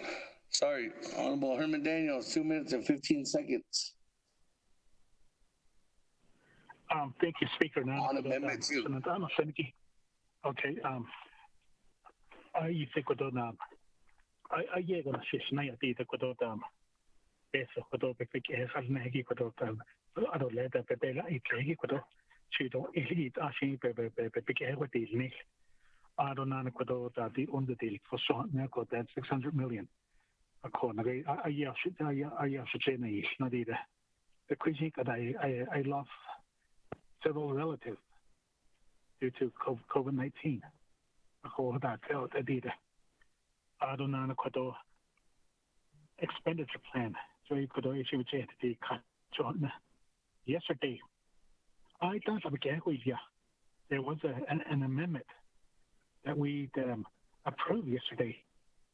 25% of 600 million, 150 million. I thought for small businesses. So that RDC we didn't get the numbers. How many business that we're talking about? We didn't get those numbers. On the side, RDC, we're trying to help these little businesses, vendors, the HGE and the Great Band, we're trying to help them, working closely with Parks and Recreation. So that'll be about 150 million. 25% for small businesses. but not see that through amendment.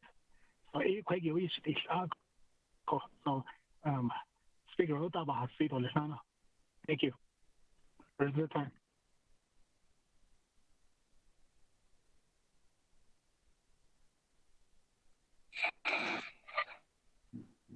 Okay, with that, moving on down, reserve time. Honorable Daniels, you have 30 seconds. Honorable Freeland, 2 minutes, 46 seconds. Thank you, Speaker. All of my colleagues, Nana. I appreciate my colleague, my sister, bringing up the comments factor. And I'm continuing to read the comments, my colleagues, and a lot of it refers to an expenditure plan. So do we have to go back and ask our people to resubmit their comments again when there's already copies of what they feel or how they feel this $600 million should be utilized for? You know, it's doubling the effort for them. And, you know, I think we need I don't know if we were clear enough in the beginning to allow our people to comment correctly, understanding that this legislation is an acceptance legislation, but a lot of these comments are really geared towards the expenditure plan. So it's a little confusing, Speaker, my colleagues, how it was presented. You know, understanding that, as well as I'm glad I ran into the president today out of White Rock. And I gave him heads up that the Navajo Gallup Water Supply Project is $40 million in the red through the BOR. And I said, imagine if we could turn on all that water coming down 491, BBN 9, imagine all those valves being turned on, how much of a life difference that would make for our people. And, you know, I couldn't emphasize that enough, my colleagues. Water, electric, and bathroom additions. So it's a little we got to come together in unison and figure out something, because we all need to help our people. That's just the bottom line. And right now the clock is ticking. So with that, Speaker, I say thank you, and then I'll go ahead and waive the rest of my time.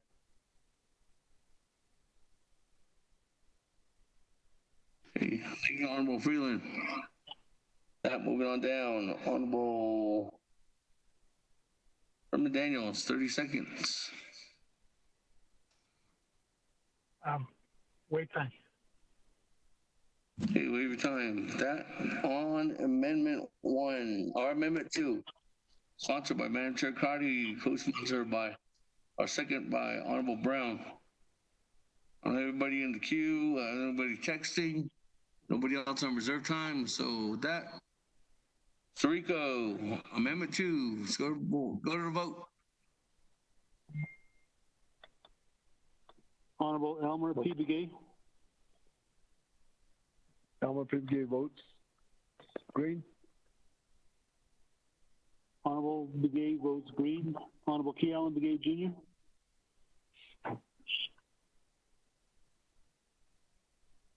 Honorable Key Allen Begay Jr. Votes red. Honorable Begay votes red. Honorable Paul Begay. Delegate Paul Begay votes red. Honorable Paul Begay votes red. Honorable Nathaniel Brown. Delegate Brown votes green. Honorable Brown votes green. Honorable Eugenia Charles Newton. Delegate Charles Newton votes green. Honorable Charles Newton votes green. Honorable Amber Knazba Crotty. Delegate Amber Knazba Crotty votes green for our water project. Thank you. Honorable Crotty votes green. Honorable Herman M. Daniels. Delegate Daniels votes red. Honorable Daniels votes red. Honorable Mark Freeland. Freeland votes red. Honorable Freeland votes red.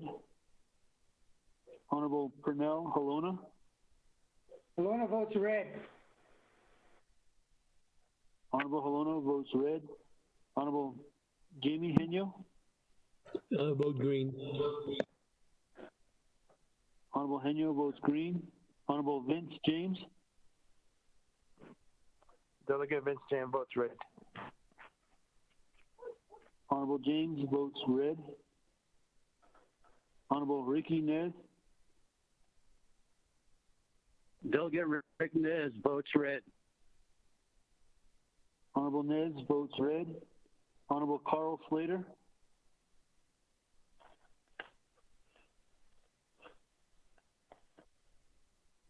Honorable Carl Slater.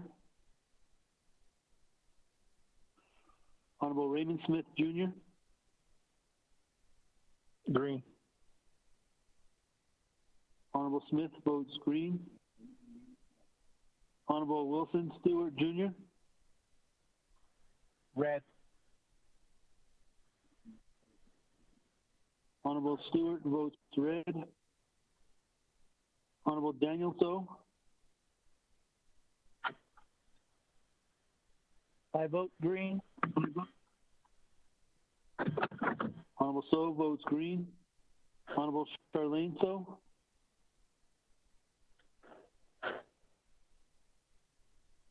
Honorable Charlene So. Honorable Eugene So. Honorable Eugene So. Honorable Otto So. Green.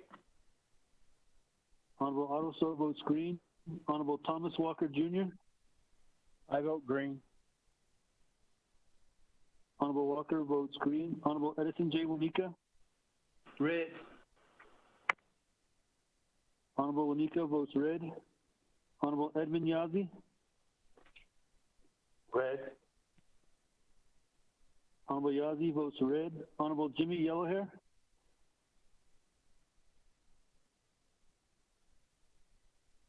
Honorable Jimmy Yellowhair. I'll vote green. Honorable Yellowhair votes green. Honorable Carl Slater.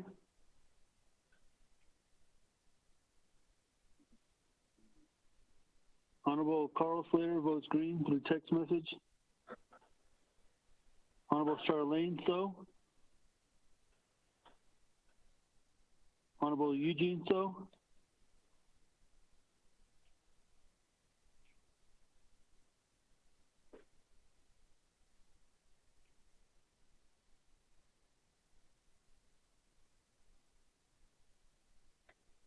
Mr. Speaker, you have a vote of 11 in favor and 10 opposed.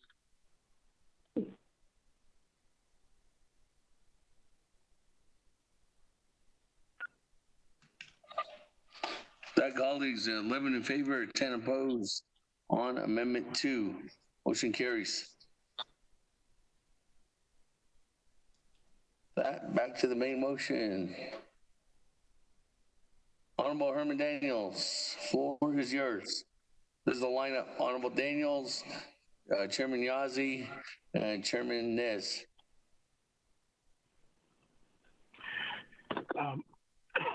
Thank you, Speaker. 24th Navajo Nation Council legislation so the IC 0115-20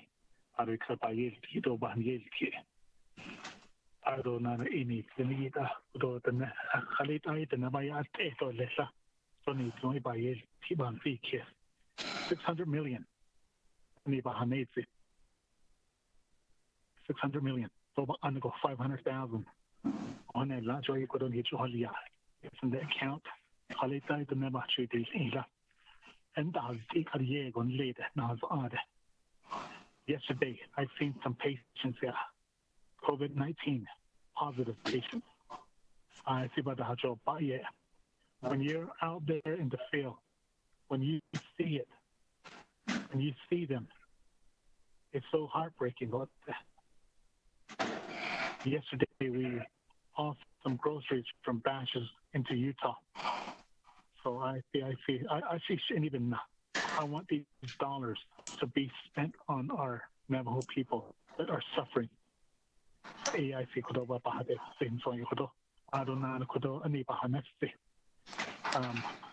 would have been nice if this legislation went before all the committees. I don't need a hospital. 25%, 150 million for small businesses. I should have found. I don't know how many small businesses are out there. They have workers. So, with this 25%, I don't know RBC. We're working closely with the natural resources, the Indonesia Parks and Recreation, to help local vendors out of small businesses like Monument Valley, Antelope Canyon. So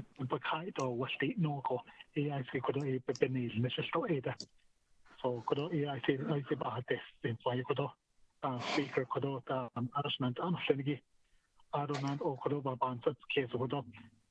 legislation going through the 5-day comment period. Oh yes, not international.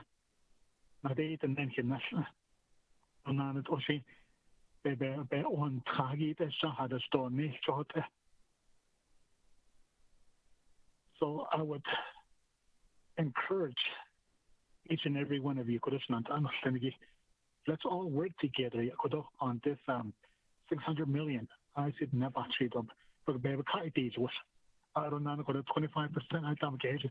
I need just today, public safety.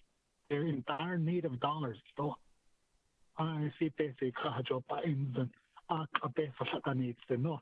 Delegate Delmar couldn't get that on me, public safety director. So what that Elban says, kids, let's all sit down. Let's sit down together. Point of privilege, Speaker. Point of privilege by Madam Chair Charles Zoon. Speaker, I just want to clarify: are we currently discussing the expenditure plan at this moment?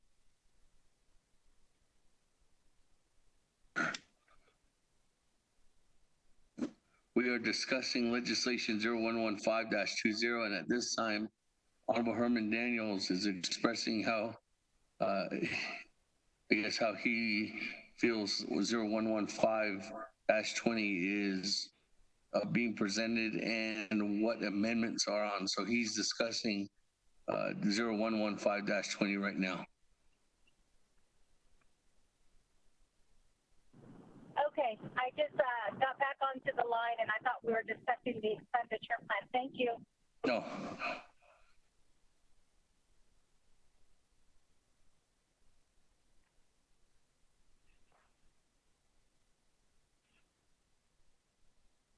Honorable Daniels, continue on. Sorry, I thought it was unmuted.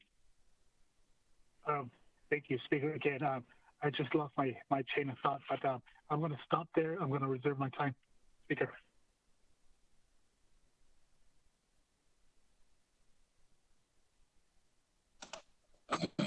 Reserve your time at 1 minute, 25 seconds. Moving on down. Chairman Yazzie, floor is yours. Speaker, members of the council, again, good afternoon. I know we have a lot of questions, on this legislation, but I just want to share some few points. And I just want to let my colleagues know how important this whole legislation is. As you all know, all our communities and chapters are being attacked by this virus. We didn't know it was going to be this rough. We didn't know it was going to be bad. But unfortunately, strong and stay together. And we have to continue in our prayers and to respect one another. My question to the speaker is that we should be talking with the president and vice president on this. We should be working together on this big, major funding that we're getting down from Washington. We should be talking, and just imagine, and I'm dreaming right now, my colleagues, that we have a legislation that we can all agree on. And just as early as I said before to leaders, and not to my colleagues here, but to the main individuals, I said we all need to get off our high horses. People are hurting now, and while we're trying to talk about this bill, we need the fundings to go out as soon as possible. And I said this to our speaker with all respect. And see, there's no respect right now. And so, I'm saying is that we have to go and reach out to the president and to the speaker and to us here to work this out. This legislation is to me, is one-sided. Listen to the comments that are being put out.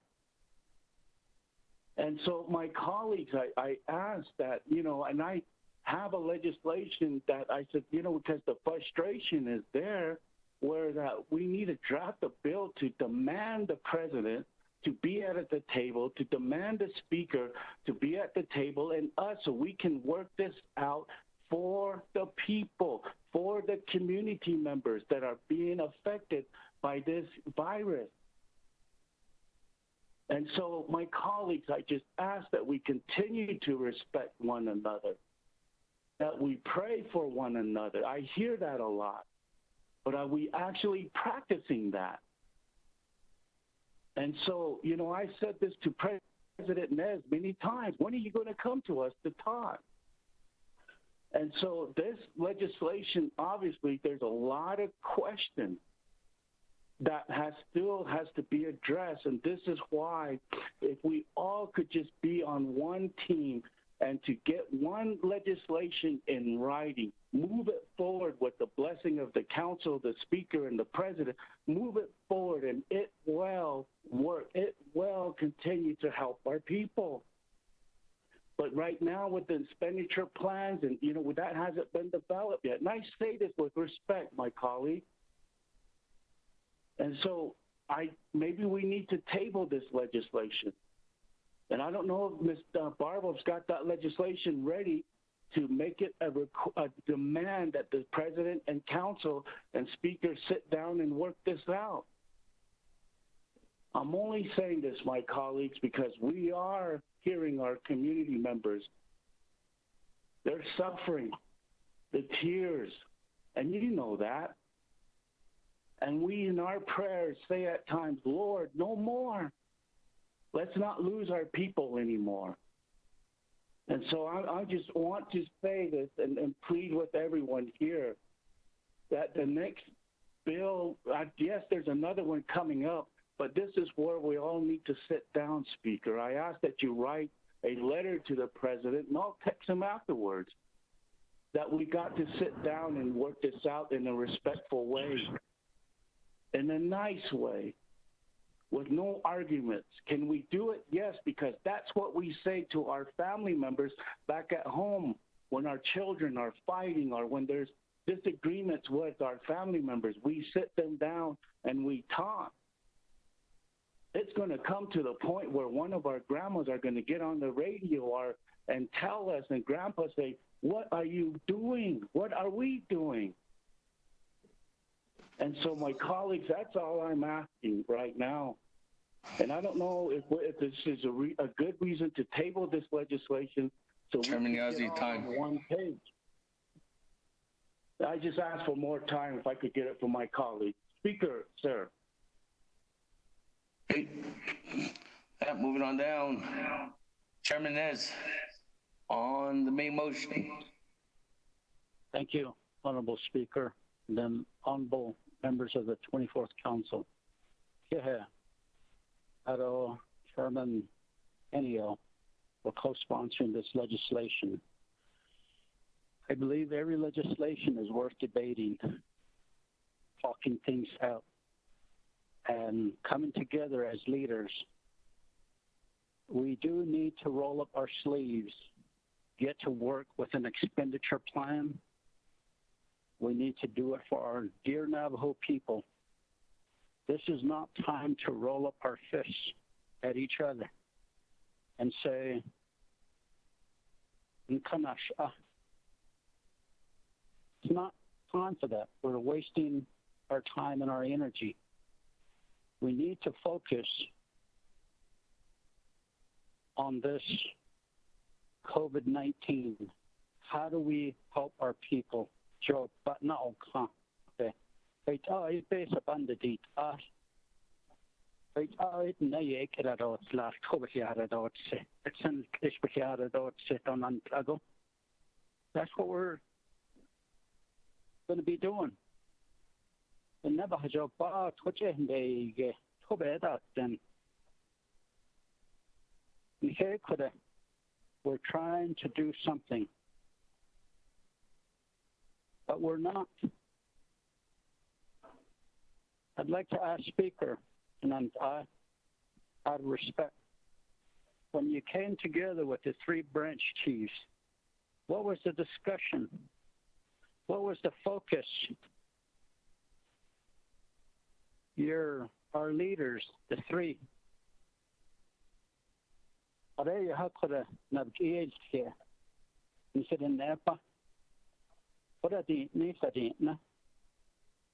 Let's roll up our sleeves. Let's reach out to each other. I have watched previous councils and previous presidents always just rolling their fists up at each other. And it's always a waste of time. We only have 6 months left, probably, maybe even 5 months left to spend $600 million.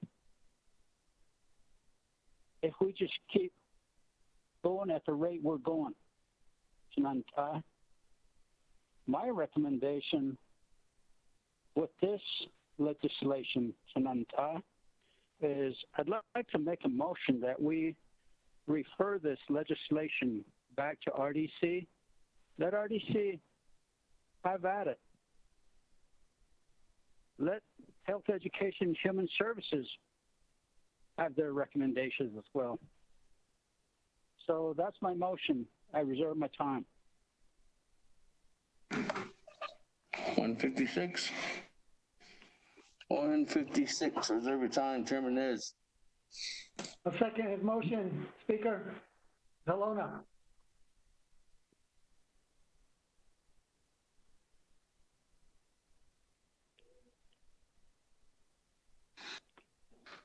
That, colleagues, there's a motion by Chairman Nez to refer legislation 0115-20 to motions by Chairman Nez, second by Honorable Halona. That, colleagues, this referral is non-debatable. So with that,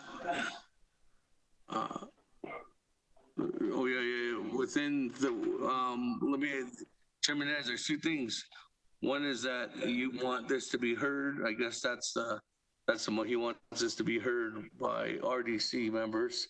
Second is a time frame. How soon do you want this back at council? Within RDC hears it and then comes back to council. Thank you, Honorable Speaker Damon, 24th Council. I believe Wednesday's our next regular teleconference meeting, RDC. I don't know when Health, Education, Human Services, their committee meeting is.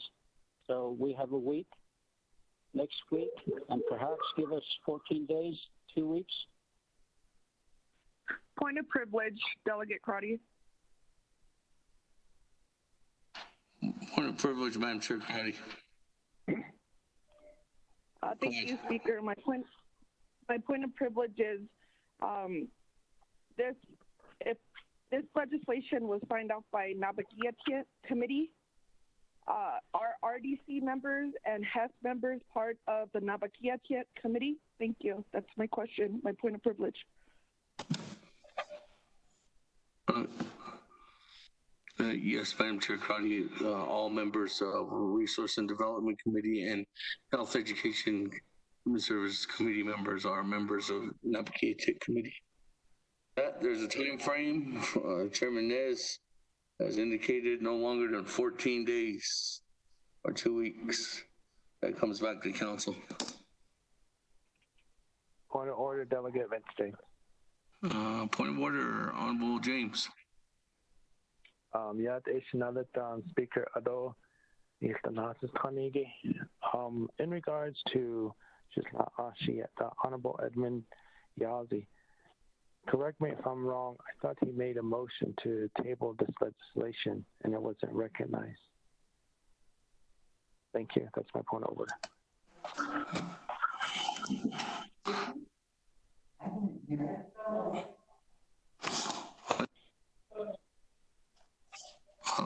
Chairman Yazzie, just for the record, Chairman Yazzie just stated that it should be tabled, but he never made the motion. Honorable James. With that, we have a motion by Chairman Nez, second by Honorable Halona, to refer this back to Health, Education, Human Services Committee and Resource and Development Committee, and have it come back to council no later than 2 weeks. That is debatable. Question of privilege, Speaker. Question of privilege. Question of privilege, Honorable Slater. Thank you, Speaker. When does Delegate Yazzie's legislation come off of the 5-day comment period? Redo the. Yep. Honorable Keon Begay, we can hear you.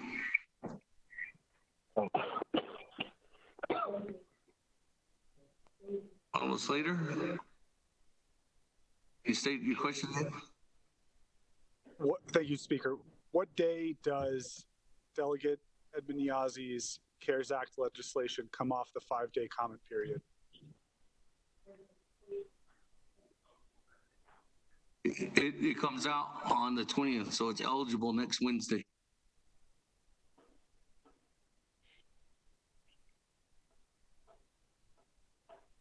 Speaker, are you? There's a follow-up to that question of privilege. Are you considering having a special session on Wednesday? No, that legislation was Honorable Edmund Yazzie's legislation, just like every expenditure goes to non-order committee, then to Budget and Finance Committee, then to NABI, and then to Council.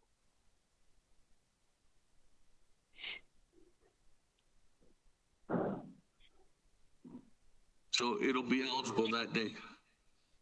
That is for a motion. Mr. Rico. What a privilege. What a privilege. What a privilege by Chairman So. Yes, thank you. I thought Chairman Nick's motion was to bring it back within a week because Hess will meet on Wednesday. So.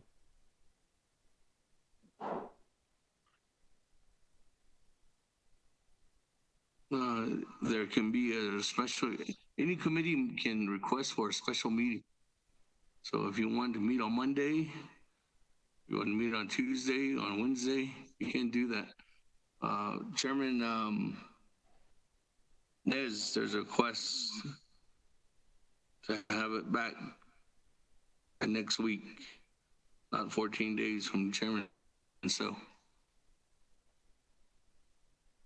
Thank you, Honorable Speaker and Honorable Daniel So. I would think that it would give us enough time to go through 2 committees. Our next meeting is on Wednesday. So perhaps after Wednesday, if you meet before Wednesday, that would be fine. I put out 14 days just out of respect. So if you want to bring it back sooner, that will be fine with me as well, sir. Thank you.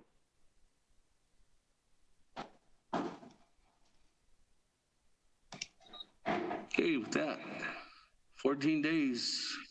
I mean, if we have 14 days, 2 weeks, no longer than that to come back. Yeah, no longer than 14 days. Motion by Chairman Nez, second by Honorable Halona. Rico. Question of privilege, Speaker. Question of privilege, Madam Chair, Charles Newton. Okay, so can someone help me explain, and maybe you can text it to me, the logic in holding off on this legislation for 2 weeks when we're talking about helping our people? Thank you. That's my question. Question of privilege. I will leave that open to the council to text you back, Madam Chair Charles Newton, members of the council. Honorable Keon Begay, did you say point of privilege? Question of privilege, I think you said. Point of privilege. Question of privilege, Honorable Keon Begay.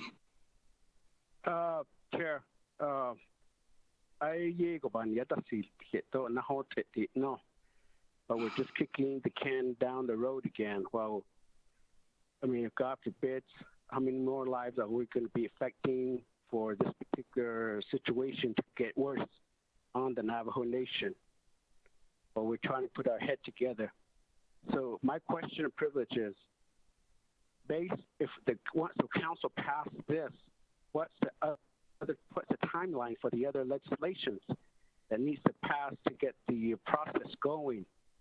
So we're talking about almost another month, it's not 2 months, just to get these single legislations to forward. So maybe have our legislative council provide a timeline of the when this particular funding will need to start rolling out if the council decides to finalize it and get the expenditures out.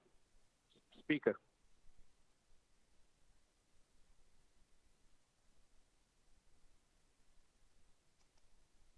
Just to help assist in that, answer that question, today's the 15th.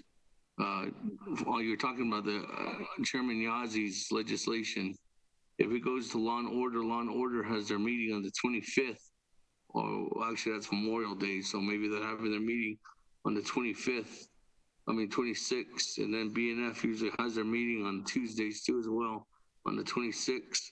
Nabi will be on the 28th, and then we'll probably have a special session on the 29th. That's if it relatively goes down that path. On McKellen McGay. Colleagues. Is this particular motion debatable? No, this is not debatable. It's going straight to the vote. Colleagues, if you're going to continue to debate this, vote this down. If you want to send this back to referral, refer it back. We keep doing point of privileges. Just vote it up or down. That, Mr. Rico. Honorable Elmer P. Begay. Refer it back. Vote red. Honorable Elmer P. Begay votes red. Honorable Key Allen Begay Jr. Key Allen Begay Jr. votes red. Honorable Key Allen Begay Jr. votes red. Honorable Paul Begay. Delegate Paul Begay votes green. Honorable Paul Begay votes green. Honorable Nathaniel Brown.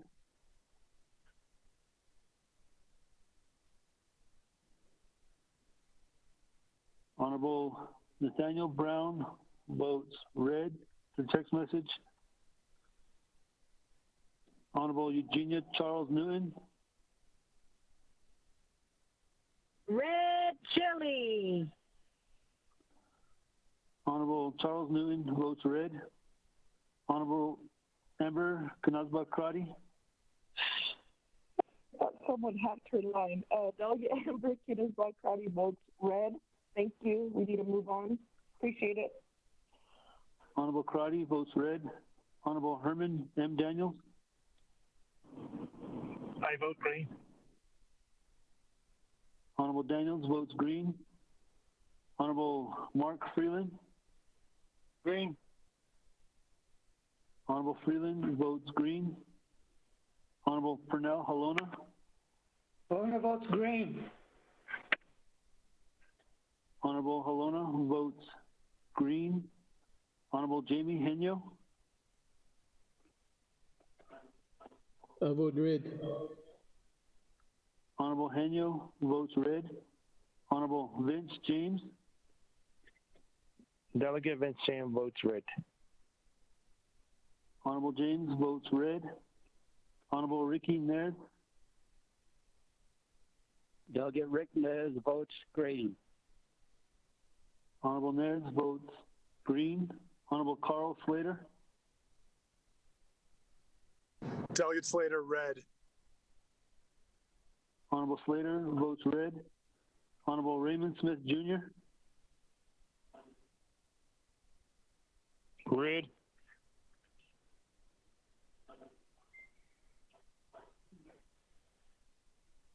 Can you repeat that? Red, R-E-D. Honorable Smith votes red. Honorable Wilson Stewart Jr. Green. Honorable Stewart votes green. Honorable Daniel E. So. Delegate Daniel So votes.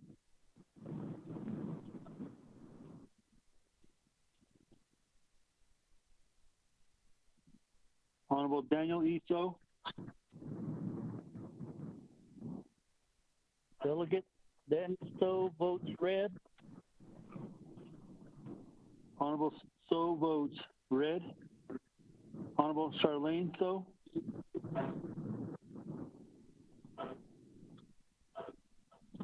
Honorable Charlene So. Honorable Eugene So. Honorable Eugene So. Honorable Otto So. I vote green, or correction, red. Red.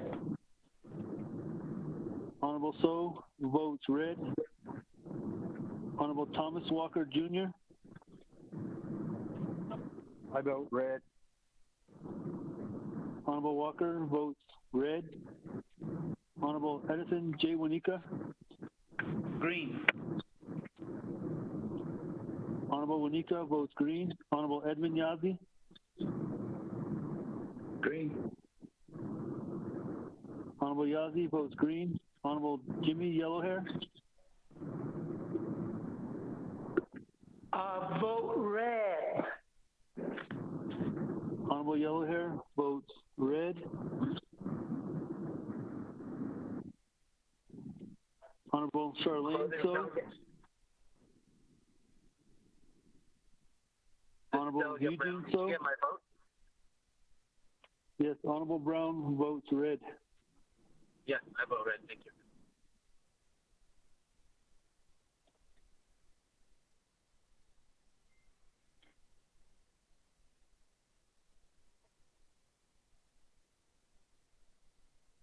Mr. Speaker, you have 8 in favor and 13 opposed.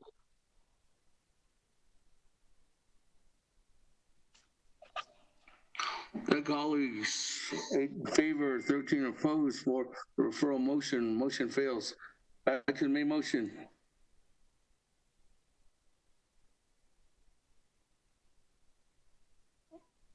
Honorable Bologna, new player.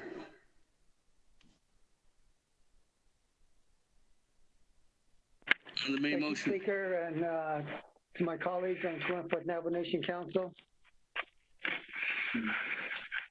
I don't know how to put it any more plain or clearer. We all know this legislation needs to go forward, but we also need to work all three together with the justice, executive, and legislative branch. There were a lot of suggestions heard, but I don't see no action. I think we need to really and make sure that we need to perform here. We're going two different directions. A lot of it has to deal with we don't like OPVP, and that's not good. I think we need to move forward with both these legislations and combine them too. Point of order. Point of order by Madam Chair Charles Newton. Speaker, there was talk about respect, and I think it's say those type of things because that's not true. That's what? The statement made that we don't like OPVP, that's not true. My clan president is my dad, and I have respect for him. So to make a comment that way is disrespectful. Hey, colleagues, so refrain, make sure to say the quorum. Honorable Luna.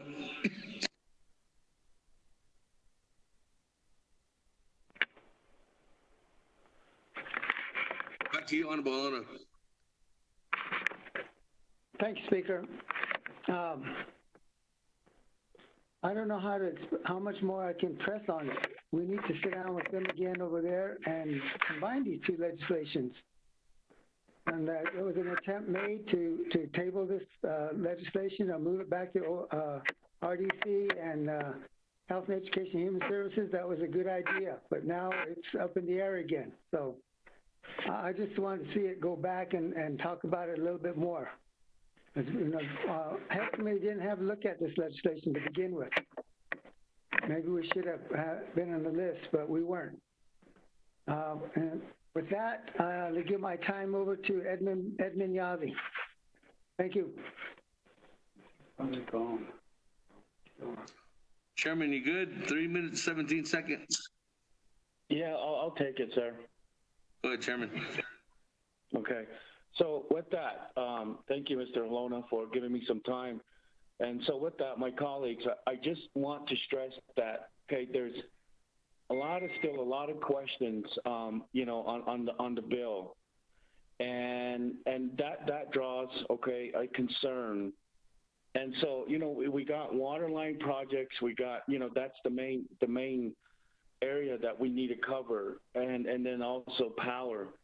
So that was one of the reasons why I was wishing that we go back to RDC on this, but that's okay.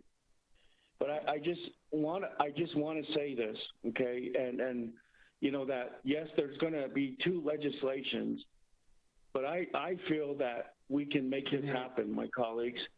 I can just say again that we, you know, set aside, you know, and I'm going to talk to the pres tonight, you know, and this is what I'm going to say to him, that we just set aside, you know, our differences and that we sit down and work this out, you know, for the good purpose.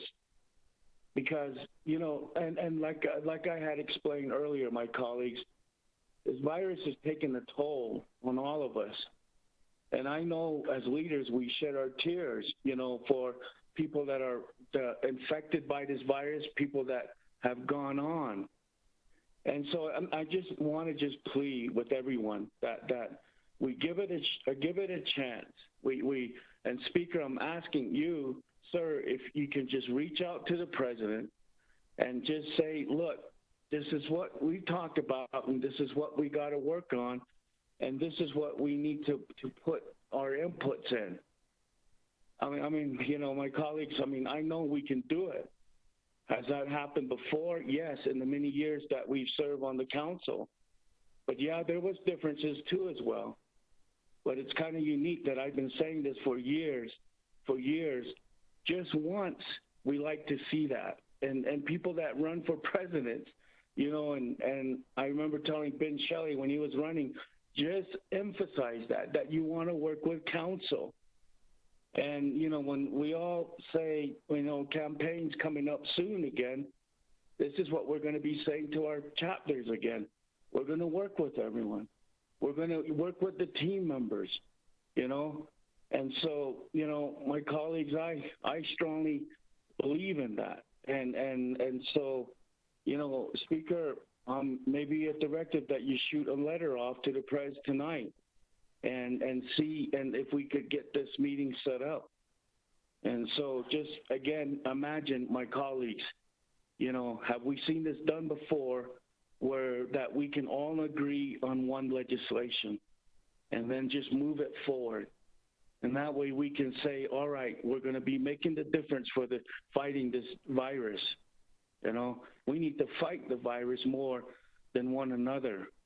Because this virus is bad. It's rough. We don't even have a cure for this yet.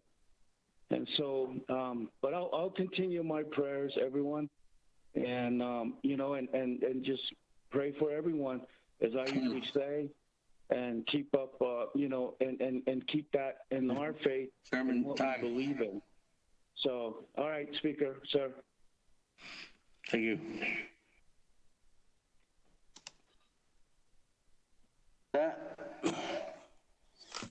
new player, Honorable Brown. Ayada Speaker, Ado Beshmatan. I think I just wanted to share my thoughts on this. My understanding is this is the first phase, the first legislation to accept the CARES Act funding from the federal government, and we have to create this legislation to accept it first. And Speaker, am I right that, or did you say during our the next phase would be the expenditure plan, but that would be more of the details that all of us can have an input on. And I think what I'm hearing from some delegates is, I'm not sure how or who is saying we're not working with President. I've sent him emails, and in fact that I've reached out to his staff, Sean Sales, Chris Fahy, the young lady, Milton Bluehouse, their chief of staff. And to be honest, I have still yet to get a response from them. So if you say we need to work together, tell President and Vice President to answer our email. They're not answering my emails. And so now I'm just like, okay, I'm doing my job. My community is asking them to come to our community to give out food also. But we stopped. So I have been reaching out to President and Vice President, to their staff. And I know that it's because I made a comment about going to a wage day and coming back, and he took it personally. I didn't even put his name on it, so he was the one that retaliated. But I'll leave that at that. I think as elected legislatures, we are doing our duty. We are going through the process. We're not going against it. So and I think we are, and I know we're doing that. We are working together. I mean, we see today I had to drop off some herbal medicine, and there was 2 funerals going on, and I had to give my condolences from a distance.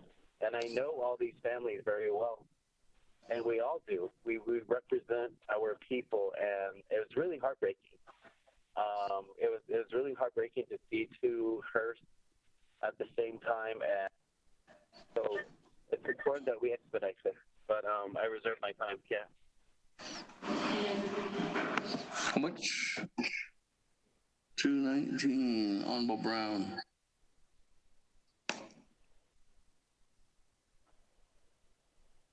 Before we continue, let me just say something again, colleagues. Chairman Nez, Honorable Holona, Honorable Brown, I'm Chair Charles Newton, and also Chairman Nez, and Honorable Otto So, I think, said something earlier too, and trying to reach out and work together with the Office of the President and Vice President. And just to give you a recap, I think this is a question towards myself. Chairman Nez, last week when myself, Madam Chief Justice, and the President were on the phone collectively, I did give him the opportunity, and I asked him, I did say it would be most important if you would express your intent for a expenditure plan purpose. And in doing that, I have no problem setting this meeting up with my colleagues of the 24th Council. I said we can do this as early as tomorrow, Monday, which was the next day. Mr. President never gave me a response, never said that he was going to do it. He just said that he was going to unveil his plan. And in that, he gave me those little snippets of what was in his plan. And I definitely, again, Chairman Yazzie, you want me to reach out to him? I will reach out to him again. And I just hope to know, colleagues, that our office is not, I have a great relationship with numerous of his staff. Vice President, me and him, I have a great relationship. But it's just an understanding that everybody's busy too as well. I know that, especially now. But just understand, colleagues, that our office There's no barrier that's up there. There's nothing. We're here to work with the president, and I have reached out to him to have him present before all my colleagues on his presentation, on his recommendations. But to this day, we have not got a telephone call or a memo indicating that. So without further ado, let me move on. Vice Chair Smith.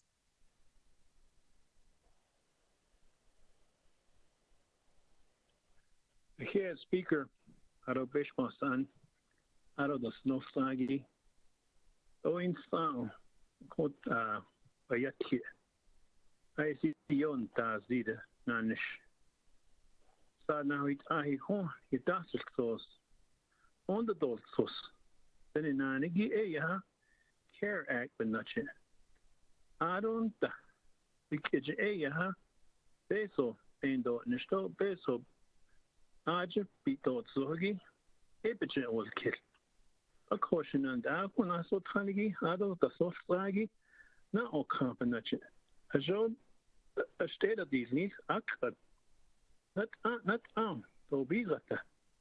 Benny Nanigi, Hastra, the Zid, Aja Bay, a coti peso, Bani Chino, a Yatio, so Yash Hoda, you ne. Tere, Wisao, Ntaoka, House Aya, Torches Yard Los, House Aya, Beshachi, House Aya, Atinda, House Aya, Shaction, other internet that Agi Best, the Chi, and Sikasigi, Bedaholodo. What that Agi, don't they Washington, they peso, the Hadet, Sad, Shodo, Bayatio, to Yashoda. Nasty ato, bisschen da dieselsto. Die sad na huit ha. Oh, it's not the nache ha. Amendments at all. Nito, but nache ha. Tito, but hitika. So that one, this case, a caution and da. Ado da ditnen. Ikade ha, that is so slow, nache ha. Nasty kato. What abi hat this? Shinanda, ni.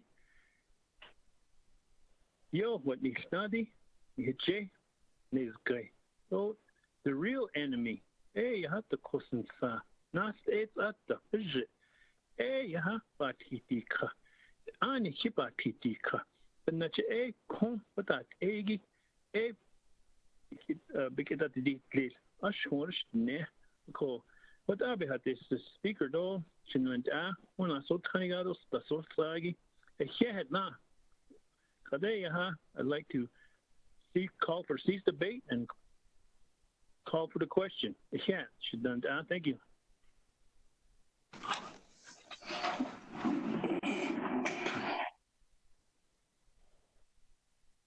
There's been 3 amendments, right?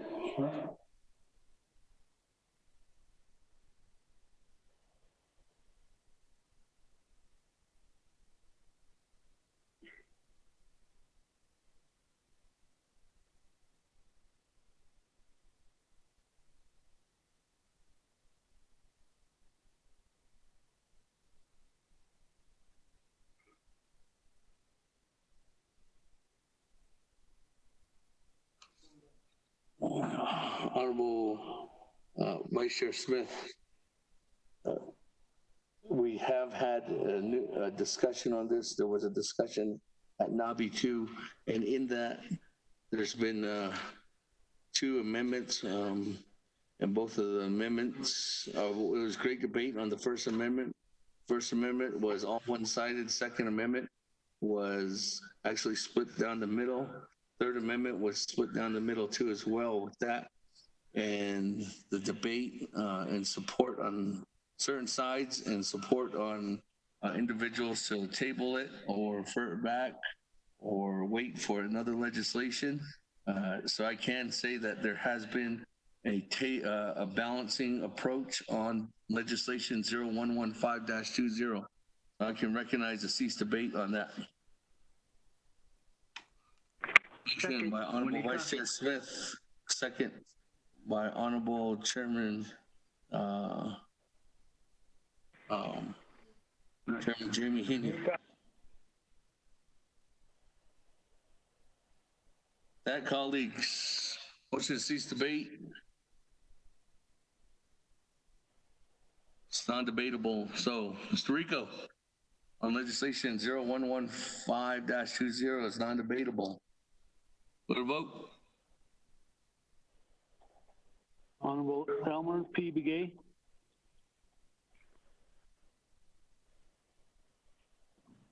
Honorable Elmer P. Begay. Honorable Key Allen Begay Jr. Key Allen Begay Jr. votes green. Honorable Key Allen Begay Jr. votes green. Honorable Paul Begay. Neither Hajo or Mr. So my vote is red.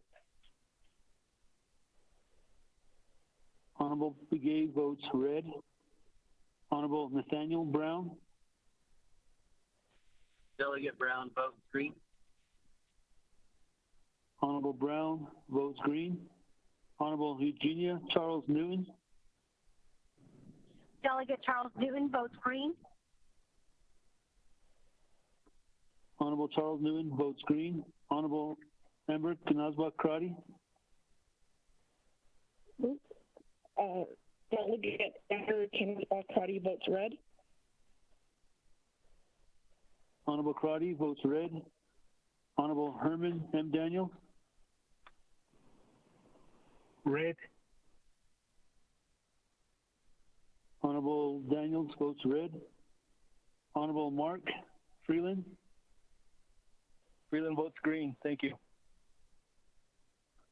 Honorable Freeland votes green. Honorable Purnell Halona. Halona votes green. Honorable Halona votes green. Honorable Jamie Henyo. Henyo votes green. Honorable Henyo votes green. Honorable Vince James.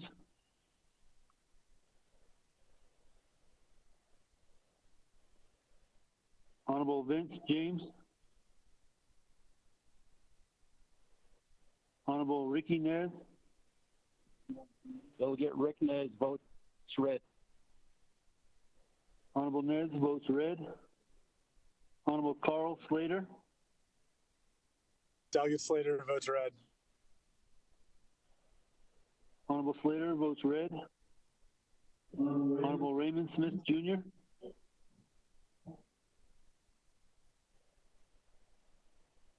Honorable Raymond Smith Jr. Green. Honorable Smith votes green. Honorable Wilson Stewart Jr. Red. Honorable Stewart votes red. Honorable Daniel So.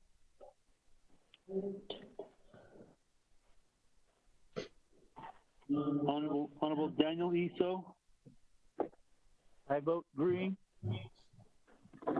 Honorable So votes green. Honorable Charlene So.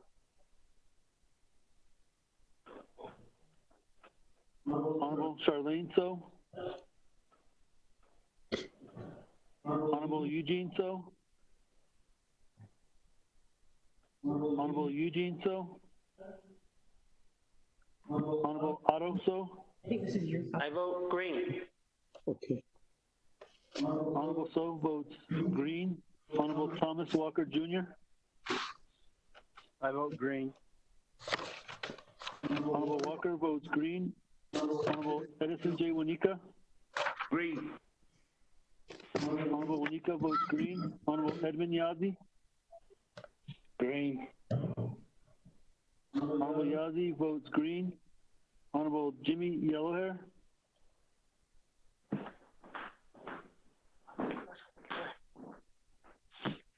Honorable Jimmy Yellowhair. Green. I'll vote green. Honorable Yellowhair votes green. Honorable Elmer P. Begay. Vote green. Honorable Elmer P. Begay. Begay votes green. Honorable Begay votes green. Honorable Vince James.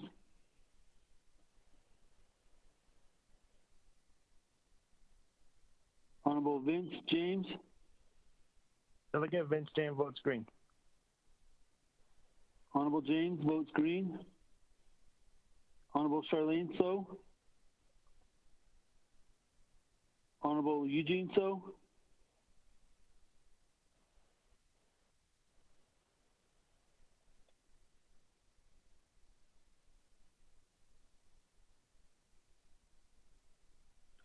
Mr. Speaker, you have 15 in favor and 6 opposed.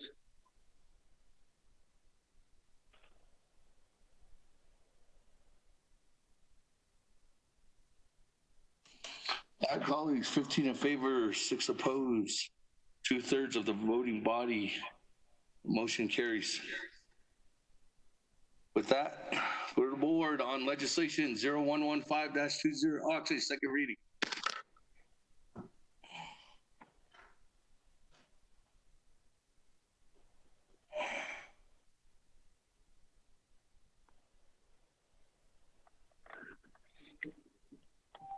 Mr. Speaker, members of the council, there are 2 amendments. Amendment 1, page 11, line 23, add new paragraph as follows. First priority for all expenditures from and contracts using the Navajo Nation CARES Fund shall be given to Priority 1 and Priority 2 contractors on the Navajo Nation Business Opportunity Source List maintained by the Navajo Business Regulatory Department of the Division of Economic Development. Only in such cases as there are no qualified Priority 1 or 2 contractors or no qualifying bids from qualified Priority 1 or 2 contractors shall consideration be given to non-Navajo owned businesses. Amendment 2 on page 11, line 23, insert a new paragraph as follows. The Executive Director of the Division of Natural Resources is to coordinate with the Navajo Land Department, General Land Development Office, Fish and Wildlife Department, Heritage and Historic Preservation Department, and Minerals Department to develop an expedited process within the Navajo Nation environmental review approval process of rights-of-way service line agreements utilizing categorical exclusions and administrative approvals within all current pending right-of-ways and all other compliance processes that need approval permits for the Navajo Nation environmental compliance for the expenditures, implementation, and completion of CARES Act funded projects, and to identify the need for any waivers of any Navajo Nation laws and policies that could impede the expedited processes for projects. Page 11, line 23, add new paragraph as follows. The Speaker and Resources Development Committee Chairperson are directed to send formal correspondence to the Bureau of Indian Affairs Navajo Regional Director requesting that they coordinate with the Bureau of Indian Affairs Realty Office, National Environmental Protection Agency Coordinator, Regional Archaeologist, and others to develop an expedited process as it pertains to Title 25 Code of Federal Regulations, Part 169, Rights of Way over Indian Land, 25 CFR 169, for purposes of approval, permits, and environmental compliance assessments and/or impact statements to expedite implementation and completion of CARES Act funded projects. Renumber or read letters succeeding paragraphs or sections accordingly if necessary, and this amendment shall supersede inconsistent language contained in any other committee amendment which shall be conformed to the intent or language of this amendment. Office of Legislative Services is hereby authorized to make grammatical changes or correct typographical errors with notice to the sponsor. Mr. Speaker. That legislation 0115-20. We're board. Vote. Honorable Elmer P. Begay. Votes green. Vote green. Honorable Begay votes green. Honorable T. Allen Begay Jr. Delegate T. Allen Begay Jr. votes green. Honorable T. Allen Begay Jr. votes green. Honorable Paul Begay. Green. Honorable Paul Begay votes green. Honorable Nathaniel Brown. Delegate Brown votes green. Yeah. Honorable Brown votes green.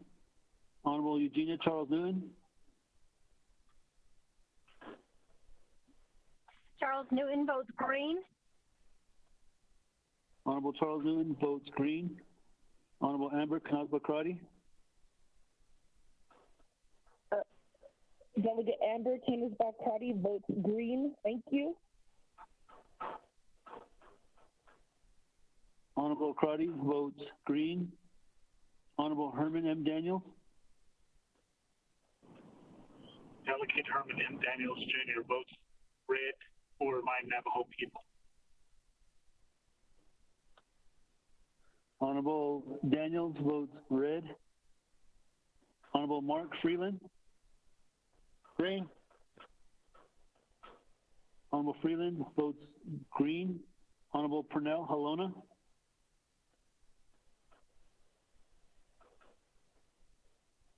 Honorable Purnell Halona. Halona votes green. Honorable Halona votes green. Honorable Jamie Henyo. Henyo votes green. Honorable Henyo votes green. Honorable Vince James. Vince James votes green. Honorable James votes green. Honorable Ricky Nez. Delegate Rick Nez votes red. Honorable Nez votes red. Honorable Carl Slater. Delegate Slater votes green. Honorable Slater votes green. Honorable Raymond Smith Jr. Green. Honorable Smith votes green. Honorable Wilson Stewart Jr. Red. Honorable Stewart votes red. Honorable Daniel Iso. Delegate votes green. Honorable So votes green. Honorable Charlene So. Green. Honorable Charlene So votes green. Honorable Eugene So. Honorable Eugene So. Honorable Otto So. Delegate Otto So votes green. Honorable So votes green. Honorable Thomas Walker Jr. Thomas Walker votes green. Honorable Walker votes green. Honorable Edison J. Wanika. Green. Honorable Wanika votes green. Honorable Edmund Yazzie. I'll vote red. Honorable Yazzie votes red. Honorable Jimmy Yellowhair.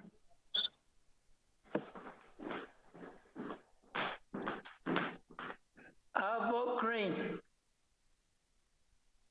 Honorable Yellowhair votes green. Honorable Eugene So.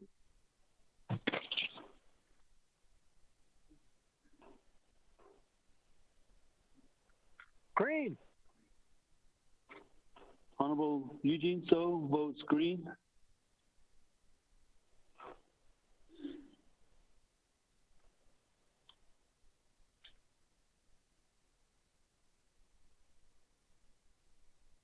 Mr. Speaker, you have a vote of 19 in favor and 4 opposed.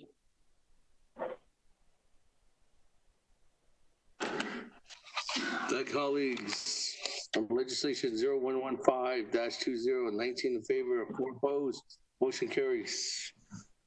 Speaker, Chairman Henyo. With that, Chairman Henyo. Speaker, if you would allow me, I'd like to suspend the floor rules to add legislation 0121-20. This is to assist, help the NAIC College. They recently received some money from Wells Fargo, a forgivable loan in the amount of $3.3 million, and they need this money and council action to waive the sovereign immunity. So once we add this legislation, I can explain a little bit more, but this is to help the NAIC College. Thank you, Speaker. I'll second the motion. I'll second that. Motion. Delegate Slater.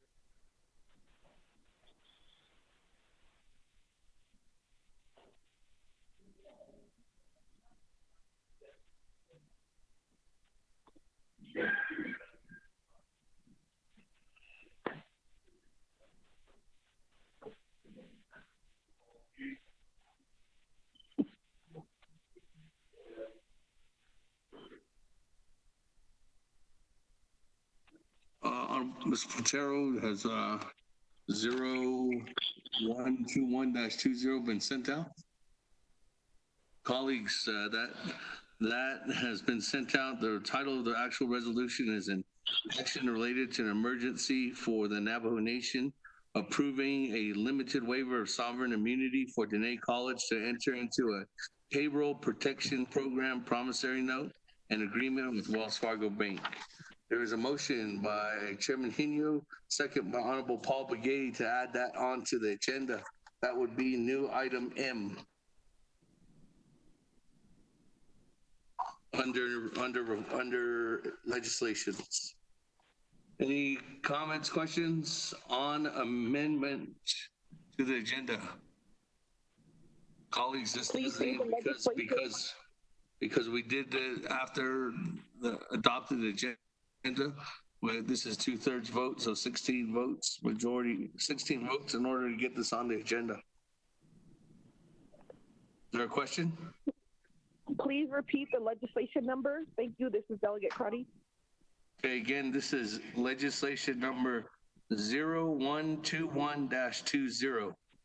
And I think, Mr. Botero, did you just send that out again? Earlier? About what time? Because I know colleagues get numerous emails. 4 o'clock this afternoon, 0121-20. Again, an action related to an emergency for the Navajo Nation, approving a limited waiver of sovereign immunity for Dene College to enter into the payroll protection program promissory note and agreement with Wells Fargo Bank. Motion second. I don't have anybody on the board or texting in right now.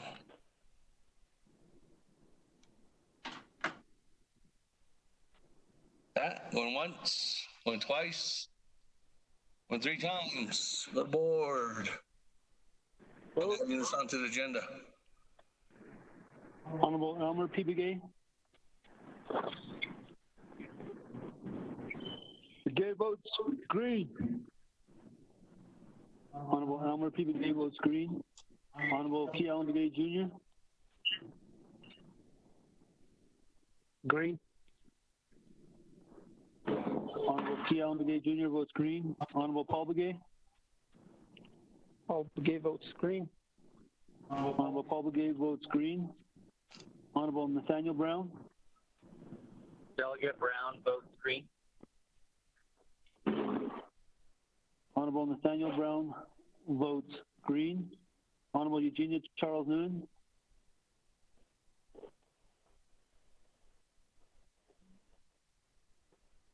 Honorable Eugenia Charles Nguyen.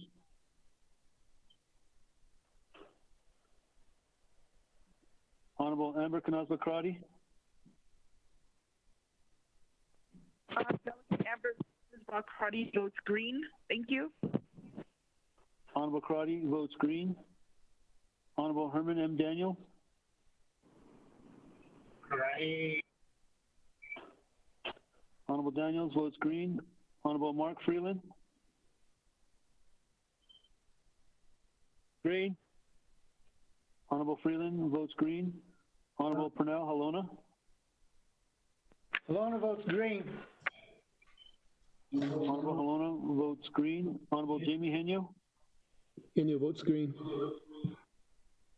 Honorable Henyo votes green. Honorable Vince James. Delegate Vince James votes green. Honorable James votes green. Honorable Ricky Nez. Delegate Rick Nez votes green. Honorable Nez votes green. Honorable Carl Slater. Delegate Slater votes green. Honorable Slater votes green. Honorable Raymond Smith Jr. Green. Honorable Smith votes green. Honorable Wilson Stewart Jr. Green. Honorable Stewart votes green. Honorable Daniel Eso. Daniel. Green. Honorable So votes green. Honorable Charlene So. Green. Honorable Charlene So votes green. Honorable Eugene So. I vote green. Honorable Eugene So votes green. Honorable Otto So. I vote green. Honorable Otto So votes green. Honorable Thomas Walker Jr. Walker votes green. Honorable Walker votes green. Honorable Edison J. Wanika. Green. Honorable Wanika votes green. Honorable Edmund Yazzie. Green. Honorable Yazzie votes green. Honorable Jimmy Yellowhair. I'll vote green. Honorable Yellowhair votes green. Honorable Eugenia Charles Nguyen. Honorable Charles Nguyen votes green through text. Mr. Speaker, you have 23 in favor and 0 opposed.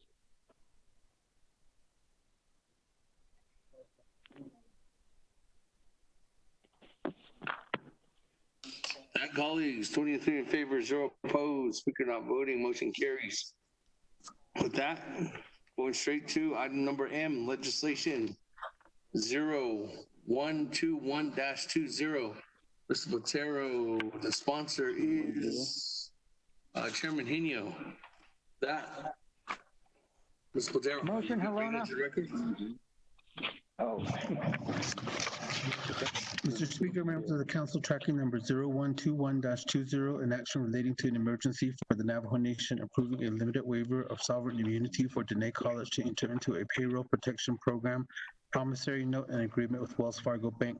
Be it enacted, Section 1, Authority A, the Navajo Nation Council is the governing body of the Navajo Nation. 2, NNC Section 102A. B, the Navajo Nation Code provides matters constituting an emergency shall be limited to the cessation of law enforcement services and disaster relief services, fire protection services, or other direct services required as an entitlement under Navajo Nation or federal law, or which directly threaten the sovereignty of the Navajo Nation. Such an emergency matter shall arise due to the pressing public need for such resolution and must be a matter requiring final action by the council. 2 NC Section 164-16. C, this resolution is offered as an emergency since the Dene College is required to enter into the agreement with Wells Fargo in order to receive funds under the federal coronavirus aid relief and economic security CARES Act Paycheck Protection Program. Without the loan proceeds, Dene College will be forced to close. The closure of Dene College directly threatens the sovereignty of the Navajo Nation. D, the Navajo Nation Code provides contracts shall not waive the sovereign immunity of the Navajo Nation or its entities unless approved by 2/3 vote of the full membership of the Navajo Nation Council. 2 NC Section 223C. Section 2, findings. A, the Navajo Nation declared a state of emergency on Wednesday, March 11, 2020, due to global pandemic caused by the novel coronavirus COVID-19. Navajo Nation Commission on Emergency Management Resolution number CEM 20-03-11. B, the Navajo Nation remains under a state of emergency due to COVID-19's severe impact on the Navajo Nation. C, Congress approved the CARES Act to provide assistance for businesses and individuals impacted by COVID-19. D, the Paycheck Protection Program, PPP, was enacted under the CARES Act to help small businesses cover their near-term operating expenses during the COVID-19 crisis and provide a strong incentive for employers to retain their employees. E, Wells Fargo Bank approved a loan to Dene College under the PPP for $3,380,000, $851. F, Dene College provided a PPP promissory note and agreement. The note and agreement from Wells Fargo attached as Exhibit A. G, the Dene College Board of Regents approved the PPP plan. The PPP loan to Dene College in the amount of $3,380,851. Dene College Board of Regents Resolution DC-MAY-8-2020 is attached as Exhibit B. H, the note and agreement requires that Dene College consent to a confession of judgment, indemnification as set forth in paragraph 13, arbitration as set under the provisions in paragraph 21, and to the laws of South Dakota governing the agreement as set forth in paragraph 18. I, according to the PPP provisions of the CARES Act, this loan to Dene College will be forgiven, provided that Dene College satisfies the requirements as set forth in paragraph 7 of Exhibit A. Section 3, approving a limited waiver of sovereign immunity. A, the Navajo Nation Council hereby approves a limited waiver of sovereign immunity for Dene College to enter into the note and agreement attached as Exhibit A. B, the Navajo Nation Council authorizes the president of Dene College to sign the borrower acknowledgement and acceptance and the disclosure for confession of judgment on page 10 of the note and agreement attached as Exhibit A. Is his final authority? There are no amendments. Mr. Speaker. The motion by Honorable Luna, is there a second? Second, Paul Begay. Second by Honorable Paul Begay. Comments, questions? Have nobody texted in?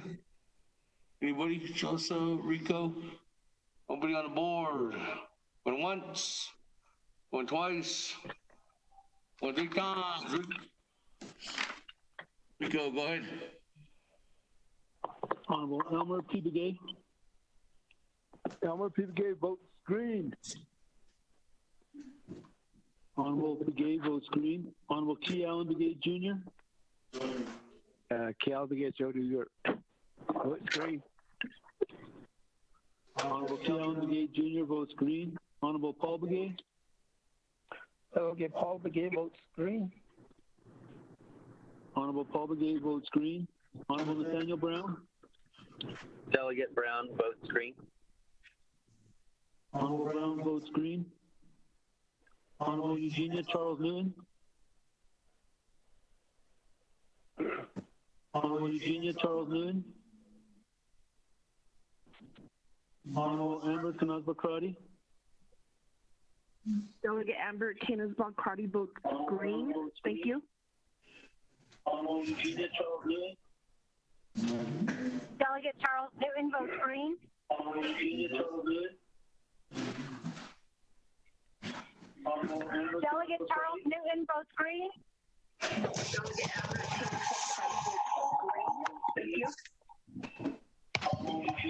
Honorable Eugenia Charles Newton votes green. Honorable Amber Knazbakrati votes green. Delegate Charles Newton votes green.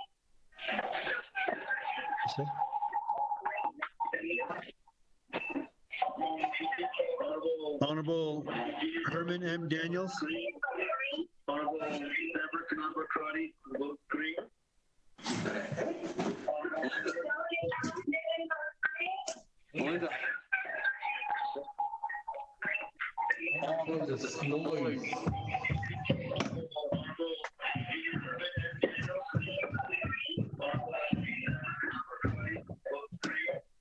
Hold on, colleagues.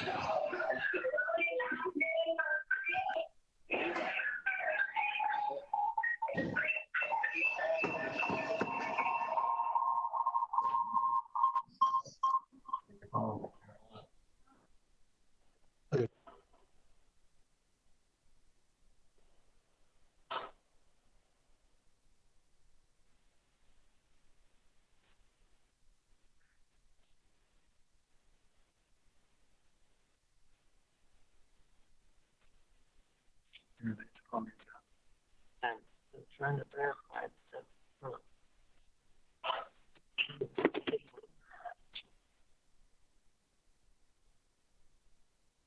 Harautza. Herman M. Daniels.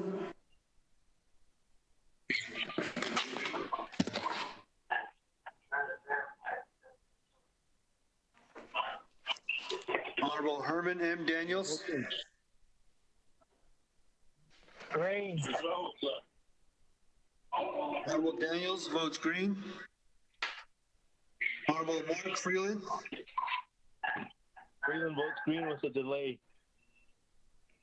Honorable Freeland votes green.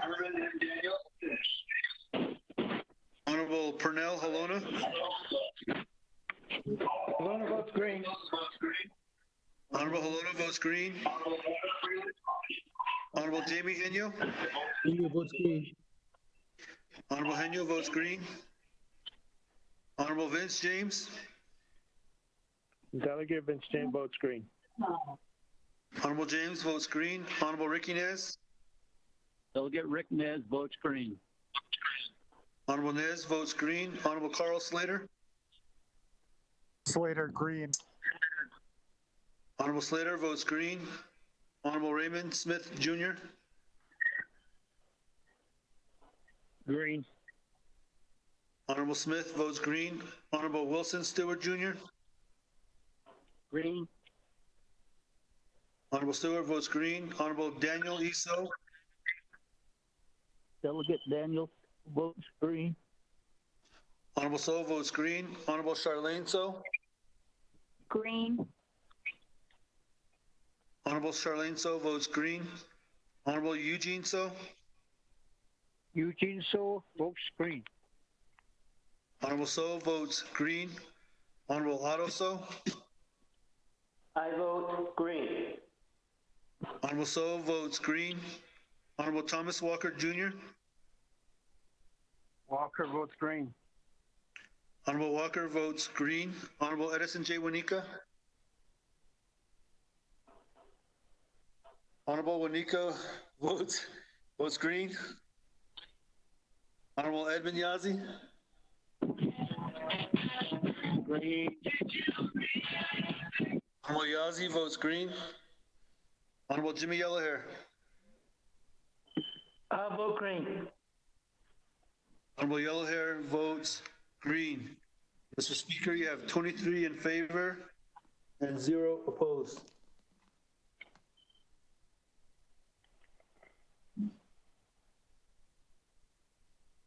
Colleagues, with that, 23 in favor, 0 opposed. Speaker not voting on legislation 0121-20. Motion carries.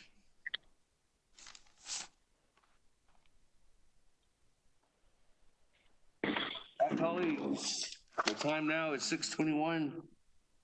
I know that there is a couple of presentations and reports that we want to have that were added onto the agenda.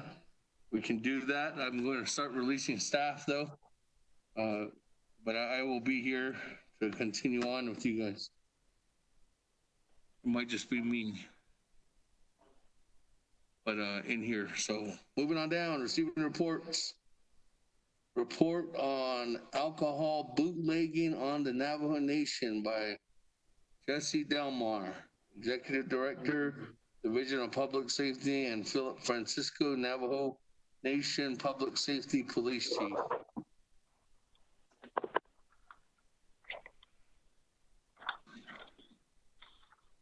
Mr. Delmar, are you on the line? Executive Director, Division of Public Safety, and Philip Francisco, Navajo Nation Public Safety Police Chief. Is Mr. Chief Philip Francisco on the line? Mr. Delmar, are you on the line?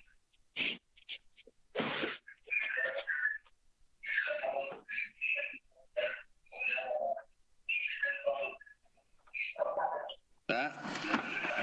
Moving on down, item number B, report on facility usage agreement needing tribal resolutions by Mr. Bart Stevens, Regional Director for Navajo Region, Bureau of Indian Affairs. Mr. Stevens, are you on the line?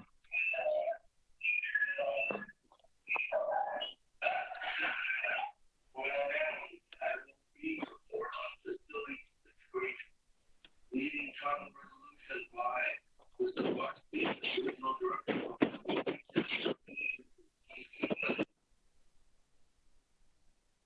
Colleagues, can you make sure that your phones are on mute?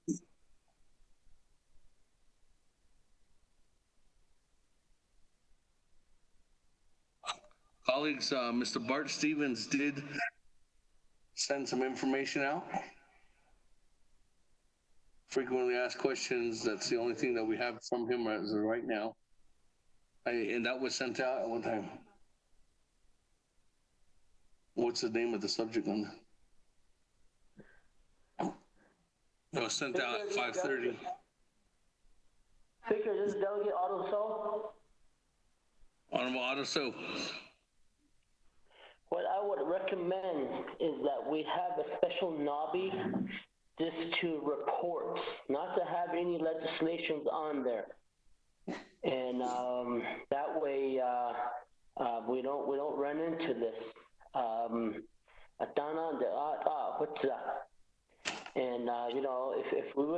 motion, second, and vote on the legislation, we would have had time to hear these reports. But the delegates decided to speak on the legislation and just went through, and that's to prolong all of this questioning and time here. That's my suggestion, that we have to have a special NABI just for reports only, and that way we have a sound discussion there. That's just my suggestion, and thank you very much, Speaker. Okay, thank you for that suggestion, and we can plan that accordingly with each of the oversights too as well. That again, there was an item document that was sent out by Mr. Bart Stevens from the staff. So that was about an hour ago. So colleagues, I hope you got that. Moving on down. Report on IHS 638 Hospital by Ms. Rosalind So, Navajo Area Indian Health Services Director, and Mr. Paulson Chaco, Chief of Staff, Office of the President and Vice President. Speaker, this is Delegate Charles Noon. Did I just hear Bart Stevens on the phone? Yes, you did. Sorry, this is Bart Stevens.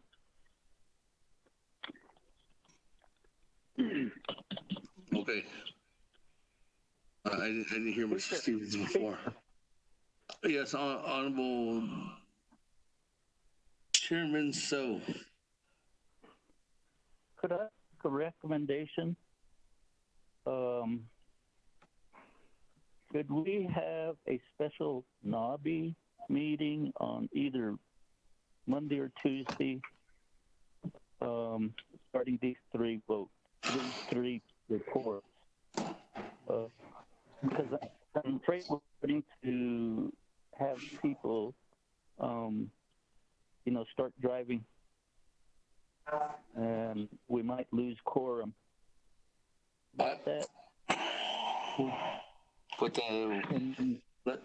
me go back to that question, Honorable Daniel. So right now, the Office of Legislative Services has a very shoestring staff that's in their office, and their primary goal, I have Jalissa, I have Mr. Rico, I have Tom Patero here, and those are the main individuals that help run NABI, and those are the main individuals that have to also make sure that the legislations are correct, everything's done proper, and that's going to be the priority on Monday and Tuesday, to get all 11 of these legislations completed. So I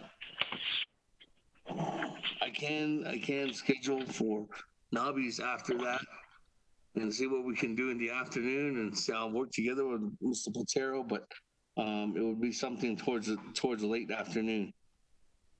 And we can cover each one of these on a daily basis. They don't all have to be done in one day.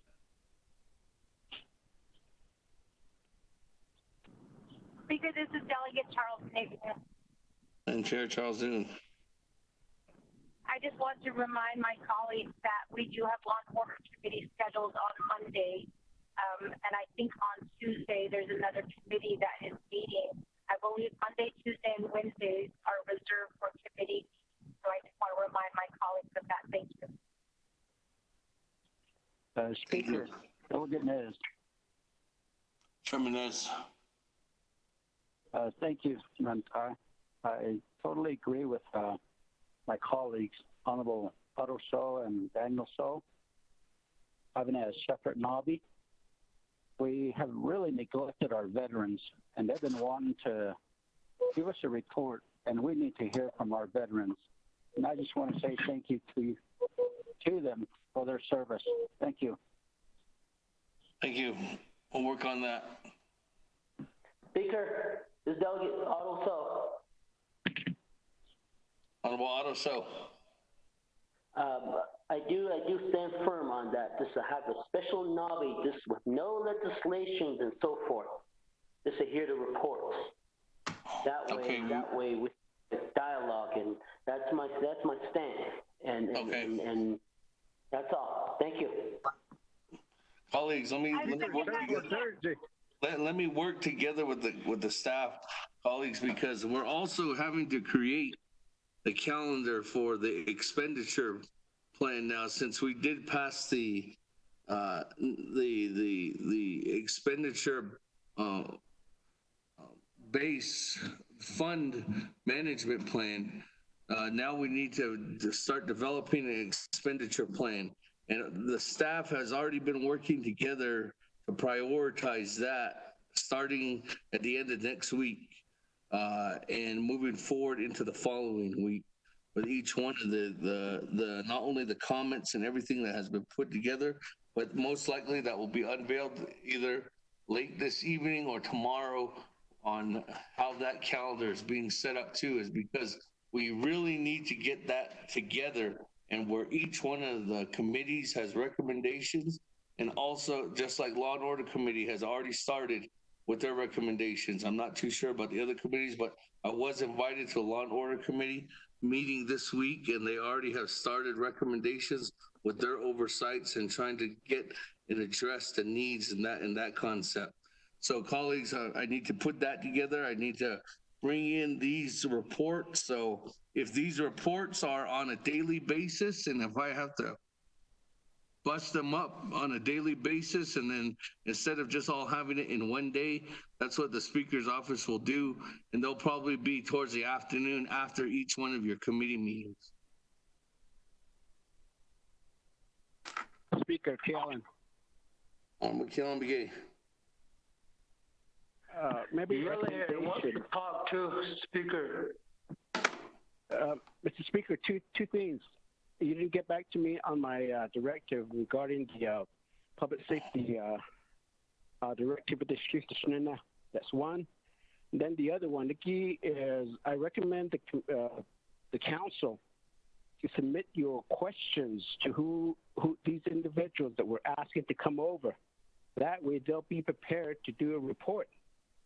So that's my recommendation, and maybe mandate that to the council speaker for all of us that ask for reports.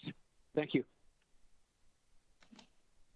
I'm the Kellen Begay. I take that full responsibility. That's my fault for not coming back to you, but your directive has been ready. It's been ready for about an hour and a half now.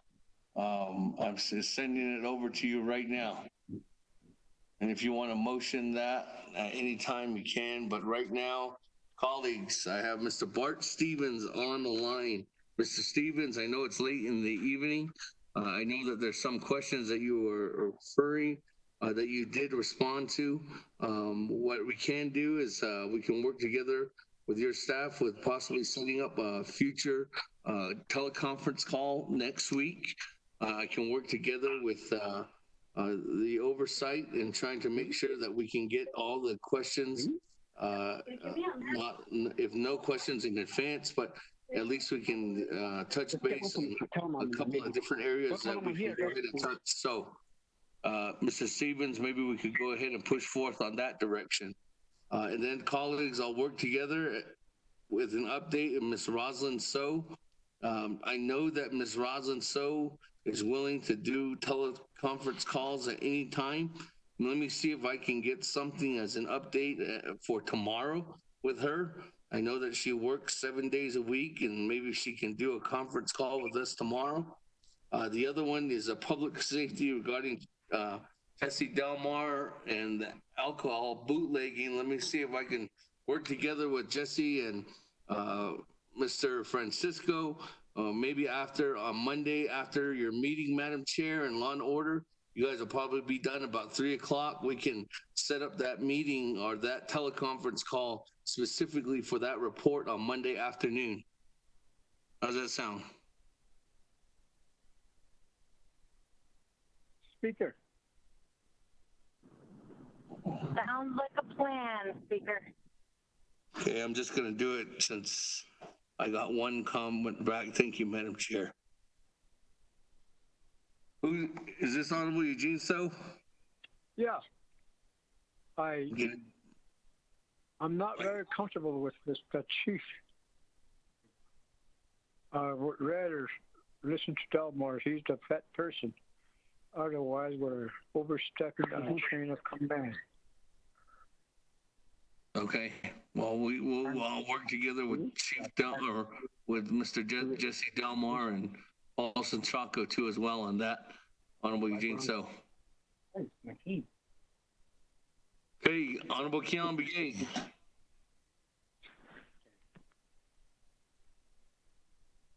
Before we lose the quorum, Honorable Keon Begay, you want to do that directive motion?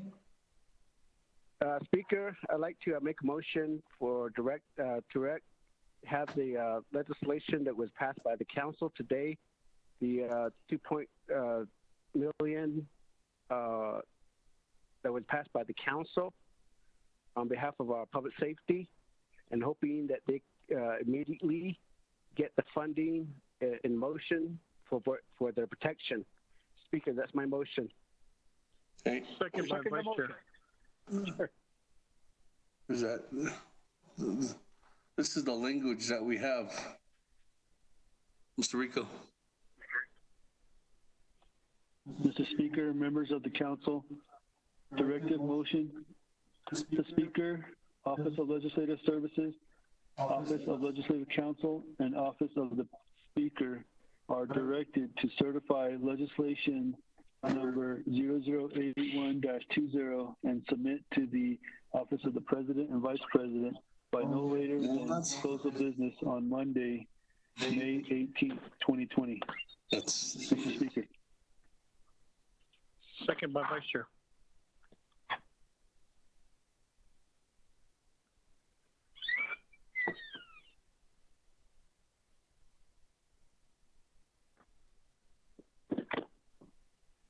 Or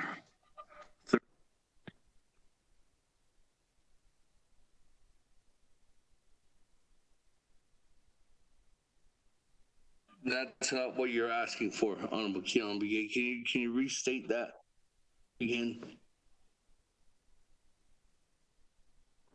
Speaker, I'm making the directive motion as read by Mr. Rico. Thank you, Speaker. That's my motion. Second by Vice Chair. Honorable Keon Begay, that's not what you want though. So I'm not gonna recognize your motion. Request for modification, Speaker. Because I know what you mean. You're asking for these funds to be readily accessible, and the you know how we usually do the directive to the chapter for the chapters to have that money released immediately. That's the language that we need in there. We need a directive to OMB. We need a directive to the controller. We need a directive to who's the oversight that's getting this money. DPS, the Department of Public Safety, that they get this money as quickly as possible. Is that what you're trying to do, Honorable Keon Begay? With no more minutes to spare, Speaker. See, we that's heard what you directly from our public safety director asking and pleading with the council that they are in need of protective gear and other resources. So I believe that the president is able and willing to help what's needed out there. Speaker.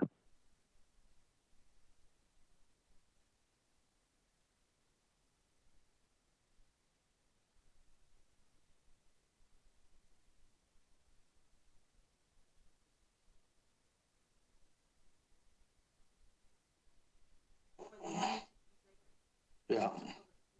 And they need a directive to OMB to execute that. They need a directive to the controller. And I think it needs to be, is it no later than 10 business days? Is that what it usually says?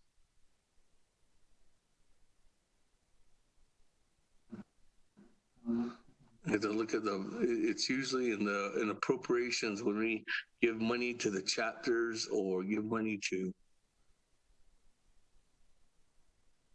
I believe the legislation is an emergency legislation, and including with the declaration of an emergency on the Navajo Nation. Speaker.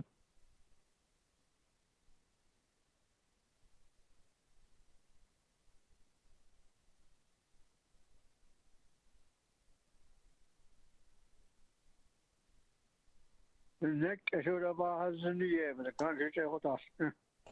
Okay.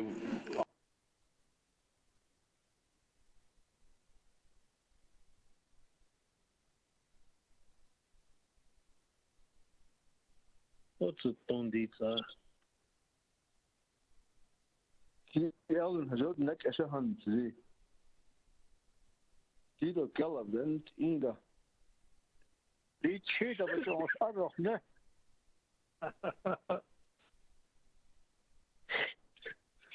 Mr. Speaker. Hold on, I'm still looking. Oh, right here, legislation. There's a request for me to translate that into Navajo. I don't have a problem with that, Speaker. Go ahead. Speaker, Jida response on the legislation, which is a law based on your case. A Jida be palata si clean na category da ba. It ado ado sla. Kita haknya se set na go pe osne ko e penti ya de linkit a hosne be ba hun te ko a te ko be director betol ni a kon la se na hot is ni se ba be na hot e isi bend has egit a hosne ye da do listo pe pa space o ki sendel do le e isi be ne ko do director beslati de kat on also ki e man de cosita so last bit so at joiners na ka ope last he has 10 days e tiki na hose ko e at his ko penti based pa holon do le so no addition e directive the speaker that do tada so based on no lingi Say what other cases Is this Shit up a case other than skin for NASA stuff. Shiddo. What's the team? What's this? No, ni. Shiddo, keta, shiddo. I can't sit down. Oskizo.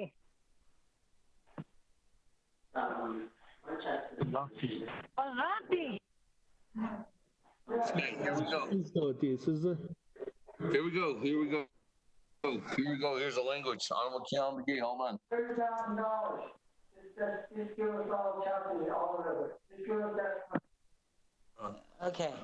I apologize, Delegate Key Allen Begay, for completely misunderstanding what you wanted. I'm going to work on my Navajo. So what I am suggesting is your directive is that the Office of Management and Budget and Office of Controller are directed to make the funds readily available to the Department of Public Safety within 10 days of the President's approval of legislation number 0115-20. Oh, no, that's not the right legislation. 0081. 0081-20. There it is. The motion, Speaker. Okay. Motion by Honorable Cal McGee for the directive.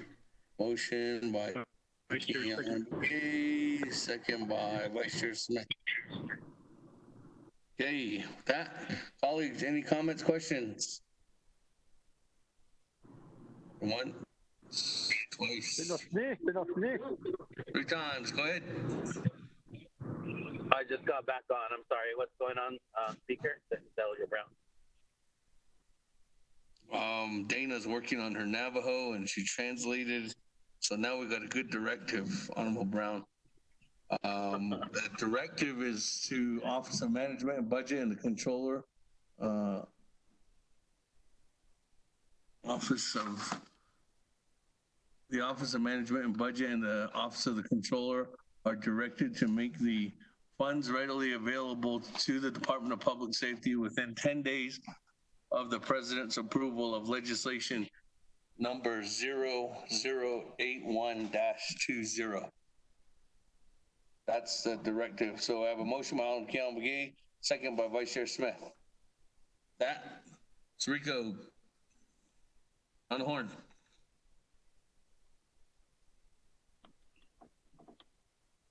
Honorable Elmer P. Begay. Vote green. Honorable Begay votes green. Honorable Key Allen Begay Jr. Delegate Kealan Begay Jr. votes green. Honorable Begay votes green. Honorable Paul Begay. Paul Begay votes green. Honorable Begay votes green. Honorable Nathaniel Brown. Delegate Brown votes green. Honorable Brown votes green. Honorable Eugenia Charles Lewin. Charles Newton votes green. Honorable Charles Newton votes green. Honorable Amber Kanazba Karate. Delegate Amber Kenneth Body votes green. Honorable Karate votes green. Honorable Herman M. Daniel. Honorable Herman M. Daniel.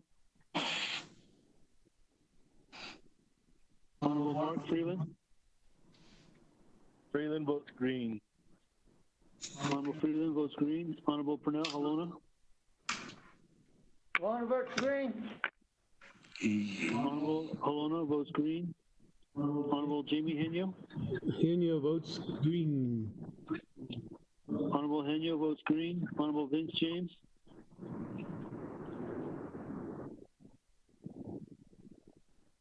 Honorable Vince James. Honorable Ricky Nez. Delegate Rick Nez votes green. Honorable Nez votes green. Honorable Carl Slater.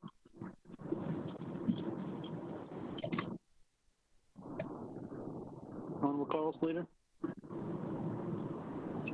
Honorable Raymond Smith Jr. Green. Honorable Smith votes green. Honorable Wilson Stewart Jr. Green. Honorable Stewart votes green. Honorable Daniel So. Green. Honorable Daniel So votes green. Honorable Charlene So.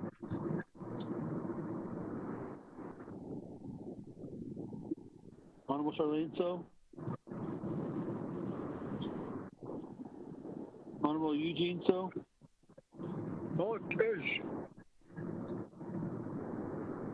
Honorable Eugene So votes green. Honorable Otto So.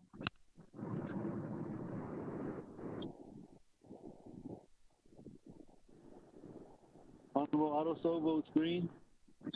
Honorable Thomas Walker Jr. I vote green. Honorable Walker votes green. Honorable Edison J. Winika. Green. Honorable Winika votes green. Honorable Edmund Yazzie.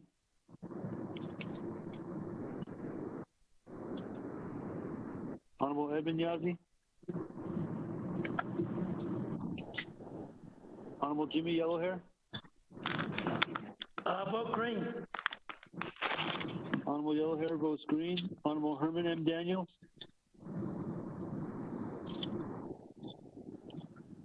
Honorable Vince James. Delegate Vince James votes green. Honorable James votes green. Honorable Carl Slater. Honorable Charlene So.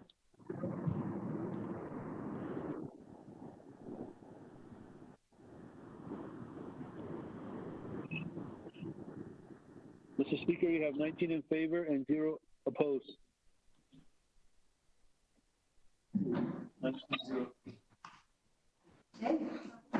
That 19 in favor, 0 opposed. Speaking of voting, motion carries on your directive. With that, colleagues, I think we do have a plan with the reports, and we'll go ahead and work together with each one of the presenters on that through the speaker's office, and then also with the oversights as well. Other than that, I don't think we have anything else on our agenda. Motion to adjourn. Motion to adjourn, Winika. Motion adjourned by Honorable James, second by Honorable Winika. Hold on, please. This is Delegate Yellowhair. Hold on, please. Speaker. Speaker, Motion can you by hear me? Honorable James, second by Wanika. Honorable Yellow Hair.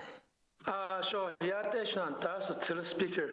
I'd like to announce this to all my colleagues that we would like to support a Martha Masali with that $3 trillion. We need that money. Yeah. Thank you. Speaker of announcement. Pelosi's the one that's running with it, not Marta. Okay. All right, colleagues. Speaker of announcement. There's a motion, Honorable Freeland.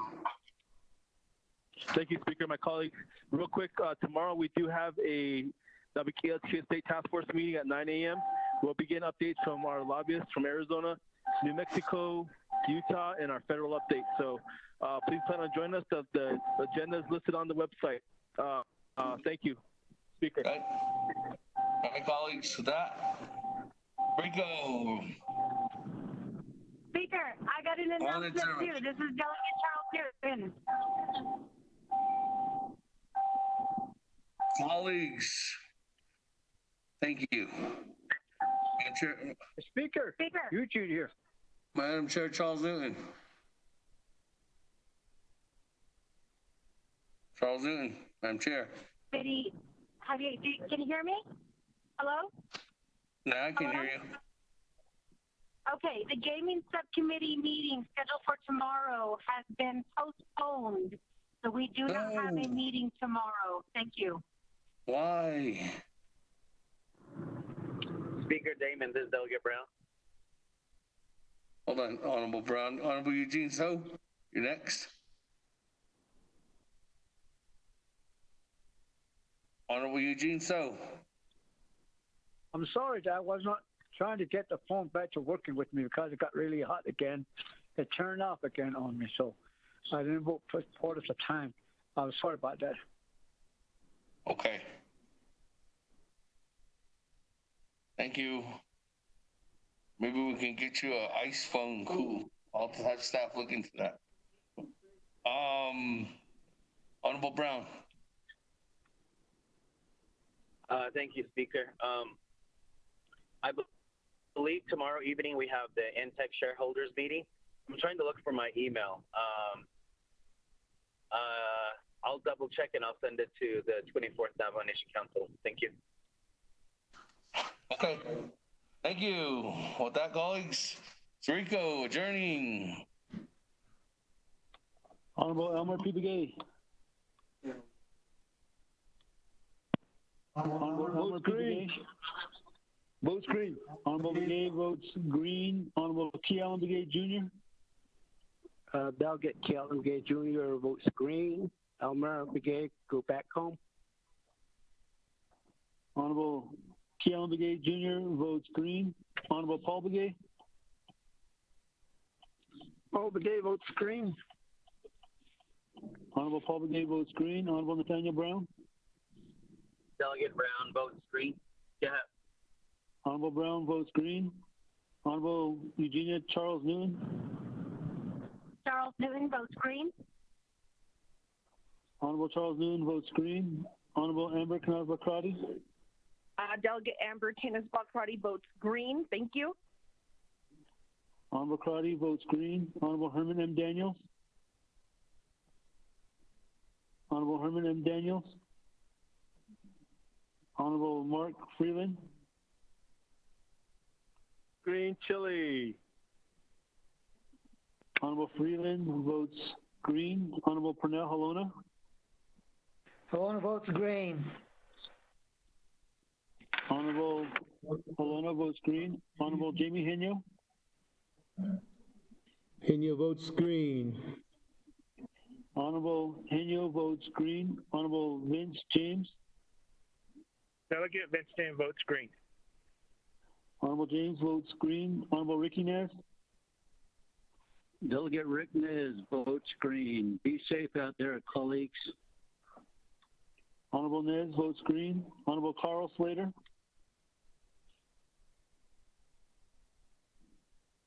Honorable Carl Slater. Honorable Raymond Smith Jr. Green. Honorable Smith votes green. Honorable Wilson Stewart Jr. Green. Honorable Stewart votes green. Honorable Daniel So. Green. Honorable So votes green. Honorable Charlene So. Honorable Charlene So. Honorable Eugene So. Green. Honorable Eugene So.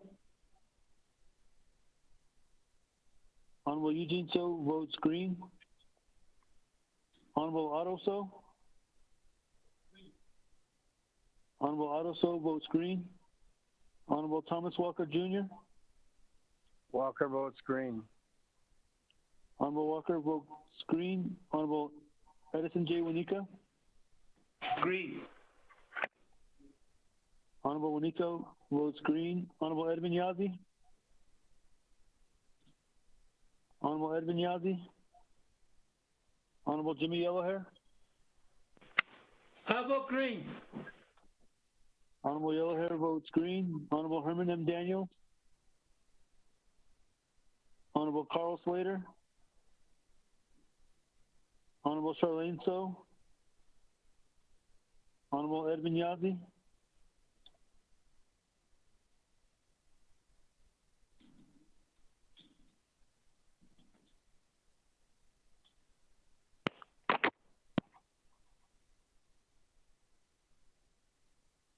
Mr. Speaker, you have 19 in favor, 0 opposed. That, colleagues, motion adjourned at 6:56 p.m. 19 in favor, 0 opposed. Speaker not voting. Thank you very much. Thank you to the staff for staying here. Thank you for everybody online who's been listening across the World Wide Web. Have a good weekend, colleagues. Have a good weekend. Stay safe. Stay home. And if there's anything, I do know that we are in curfew. And I know curfew starts in 1 hour. Thank you again, staff, for being here with us all for the past couple of days. Speaker Ho. Unless if we use our council badges, we can